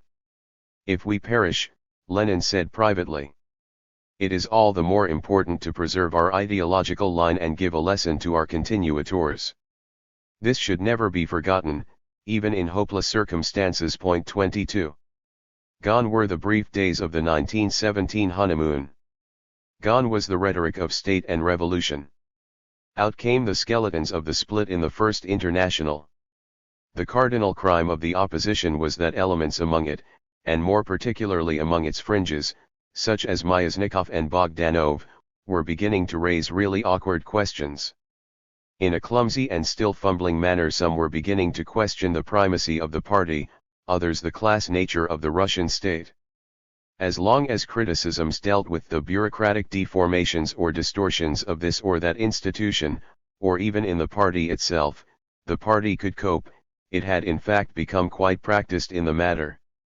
But to raise doubts about these other absolutely basic matters could not be tolerated. The threat was serious, even if at the moment only implicit in the opposition's thinking. Ignatov's theses had warned of the likely effects of the mass entry into the ranks of our party of people from bourgeois and petty bourgeois strata combined with the heavy losses sustained by the proletariat during the Civil War. 23 But one thing led to another. Shortly after the Congress, Bogdanov and the Workers' Truth Group were to claim that the revolution had ended in a complete defeat for the working class. They were to charge that the bureaucracy, along with the NEP men, had become a new bourgeoisie, depending on the exploitation of the workers and taking advantage of their disorganization. With the trade unions in the hands of the bureaucracy, the workers were more helpless than ever. The Communist Party, after becoming the ruling party, the party of the organizers and leaders of the state apparatus and of the capitalist-based economic life, had irrevocably lost its tie and community with the proletariat. 24. This kind of thinking threatened the very basis of the Bolshevik regime and had ruthlessly to be expunged from the minds of working people.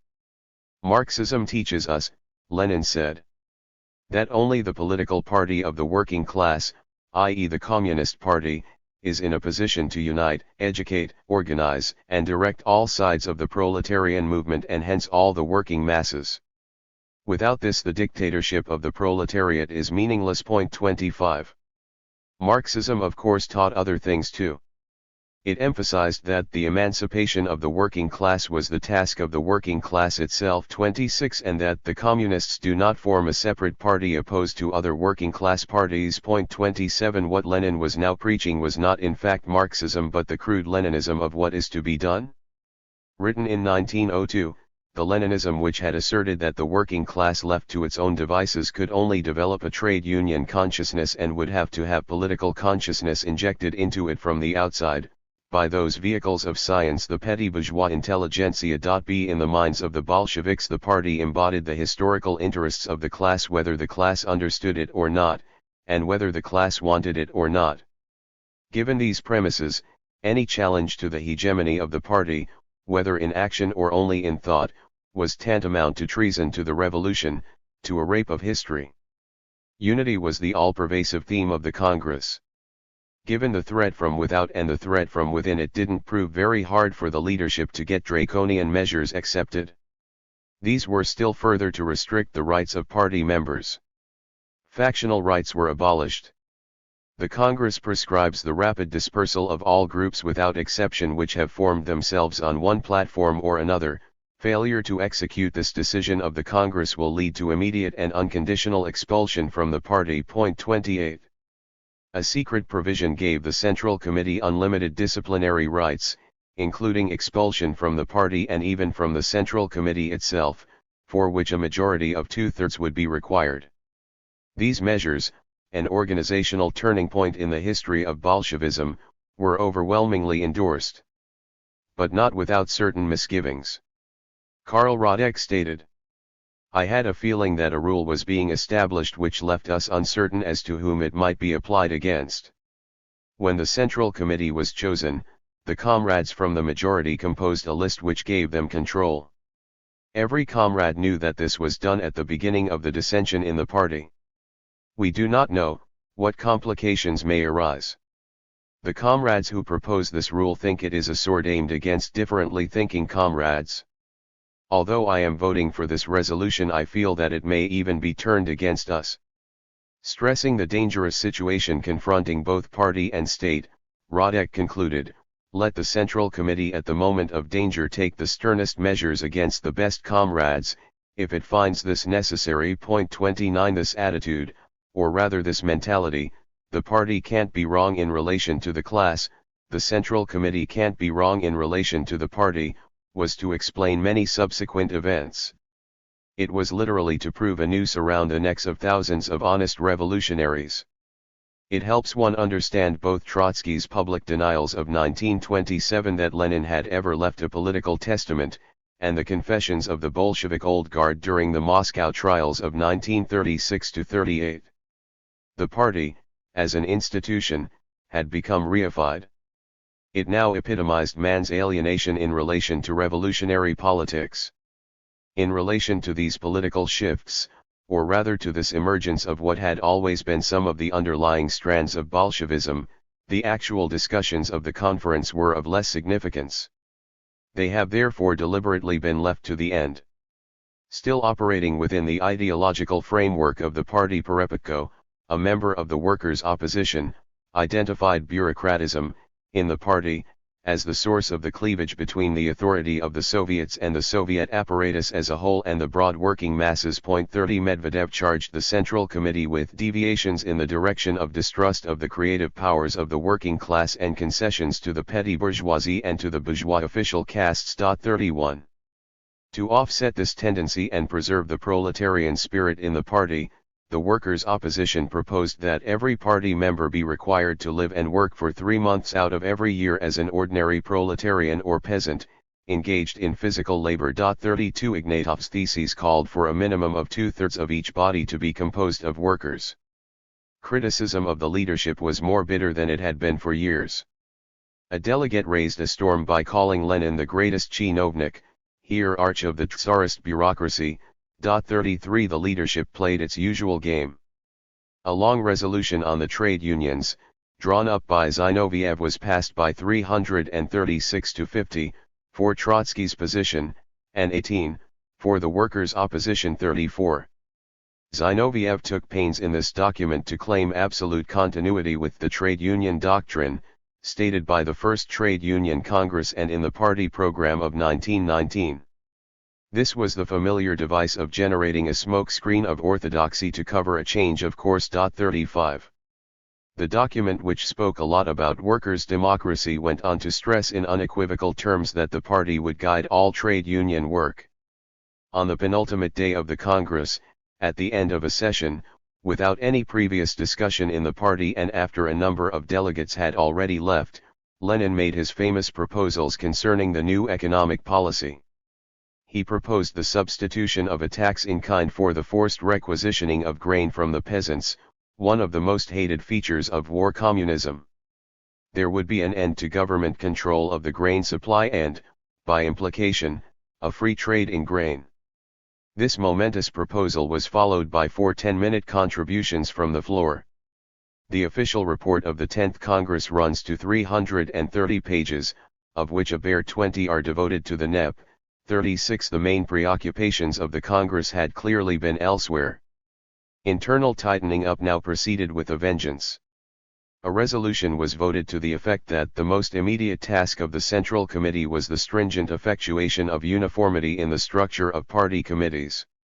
The membership of the Central Committee was raised from 19 to 25, of whom 5 were to devote themselves exclusively to party work, especially visiting provincial committees and attending provincial party conferences. 37 The new Central Committee immediately imposed a radical change in the composition of the Secretariat. The Trotskyists, Krestinsky, Preobrazhensky, and Serebryakov, judged lukewarm in their support of the Leninist line, were dropped from the Central Committee altogether. Radical changes were also brought about in the Orgbureau and in the composition of a number of regional party organizations. 38 Disciplined, safe mediocrities were being installed at all levels. The organizational shifts of 1921 were a decisive victory for Lenin, the Leninists, and the Leninist philosophy of party life. 39 The party, having willed the end, was now willing the means. Epilogue. May 1921. All-Russian Congress of Metal Workers Union. This union had proved the backbone of the 1905 events. It had been won over by the Bolsheviks as early as 1913. It had animated the factory committees and provided many detachments of Red Guards. It was now deeply influenced by the idea of the workers' opposition. Its leader, Medvedev, was an active member of the opposition. His grip on the union had to be broken. At the Metal Workers' Congress, the Central Committee of the party handed down to the party fraction in the union a list of recommended candidates for union leadership. The Metal Workers delegates voted down this list, as did the party fraction in the union, by 120 votes to 40. Every conceivable pressure was then brought to bear against them. The opposition had to be smashed. The Central Committee of the party disregarded every one of the votes and appointed a metal workers committee of its own. 40 So much for elected and revocable delegates. Elected by the union rank and file and revocable by the party leadership. May 17 to 25, 4th All-Russian Congress of Trade Unions. This was to discuss the role of trade unions in the new, privately owned, sector sanctioned by the NEP. Tomsky, as president of the All-Russian Central Council of Trade Unions, was entrusted by the Central Committee of the party with the preparation of the appropriate theses and with getting them accepted first by the party fraction and later by the Congress as a whole. All went smoothly until by 1,500 votes to 30 the Congress also accepted an inoffensive-looking motion proposed by Ryazanov on behalf of the party fraction, which was to precipitate a major scandal.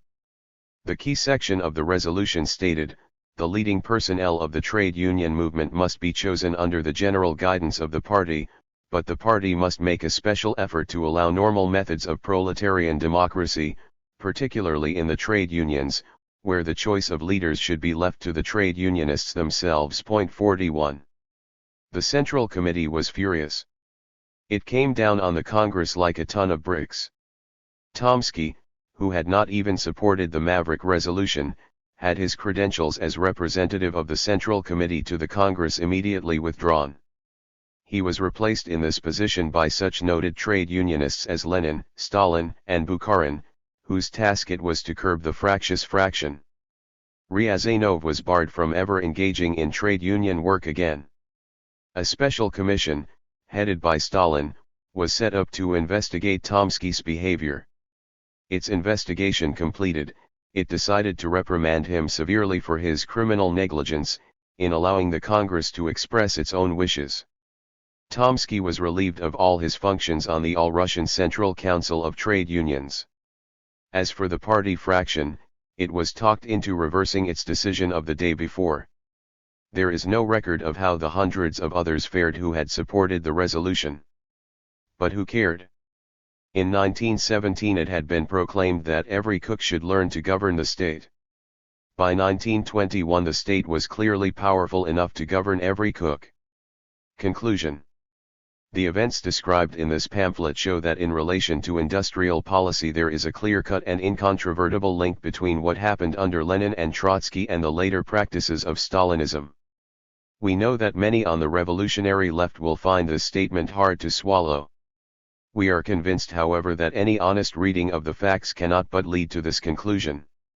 The more one unearths about this period, the more difficult it becomes to define, or even to see, the gulf allegedly separating what happened in Lenin's time from what happened later. Real knowledge of the facts also makes it impossible to accept, as Deutscher does, that the whole course of events was historically inevitable and objectively determined. Bolshevik ideology and practice were themselves important and sometimes decisive factors in the equation, at every critical stage of this critical period. Now that more facts are available, self-mystification on these issues should no longer be possible. Should any who have read these pages remain confused, it will be because they want to remain in that state, or because, as the future beneficiaries of a society similar to the Russian one, it is their interest to remain so. The fact that so many who have spent a lifetime in the socialist movement know so little about this period is not really surprising. In the first flush of enthusiasm for the victorious socialist revolution of 1917, it was almost inevitable that the viewpoint of the victors should alone have achieved a hearing. For many years the only alternative appeared to be the hypocritical laments of social democracy or the snarls of open counter-revolution. The voice of the revolutionary libertarian opposition to Bolshevism had been well and truly smothered. Vi victis, said Brennus the Gaul in 390 BC as he threw his heavy sword onto the scales that were weighing the ransom, to lift the siege of Rome. Woe to the vanquished has indeed been the immediate judgment of history throughout the ages. This is why so little was heard about those revolutionaries who didn't wait till 1923 but who as early as 1918 saw the direction in which Russian society was moving and proclaimed their opposition, often at the cost of their lives. They, and their very memory, were to be obliterated in the great bureaucratic upsurge of the ensuing decades, euphemistically described as the building of socialism. It is only in recent years, when the fruits of the victorious revolution began to be reaped, in Hungary, Czechoslovakia, and elsewhere, that widespread doubts have emerged and real questions at last been asked. It is only now that serious work is being devoted to the real nature of the rot, the Bolshevik attitude to the relations of production, and attention redirected to the prophetic warnings of the vanquished. An enormous amount of valuable material relating to those formative years still remains to be restored to the revolutionary movement, to whom it rightly belongs. 50 years after the Russian Revolution, we can see in sharper focus some of the problems that were being so heatedly discussed between 1917 and 1921. The libertarian revolutionaries of 1917 went as far as they could. But today we can speak from real experience.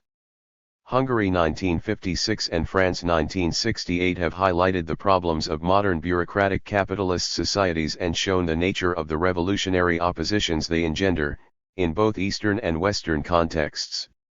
The irrelevant and the contingent have been swept aside. The key questions of our epoch are now increasingly seen as man's domination over his environment and over the institutions he creates to solve the tasks that face him. Will man remain in control of his creations, or will they dominate him? In these questions are embedded the even more fundamental ones of man's own false consciousness, of his demystification in relation to the complexities of management, of restoring to him his own self-confidence, of his ability to ensure control over delegated authority, and of his reappropriation of everything that capitalism has taken from him. Also implicit in this question is how to release the tremendous creative potential within every one of us and harness it to ends which we ourselves have chosen. In the struggle for these objectives, Bolshevism will eventually be seen to have been a monstrous aberration, the last garb donned by a bourgeois ideology as it was being subverted at the roots.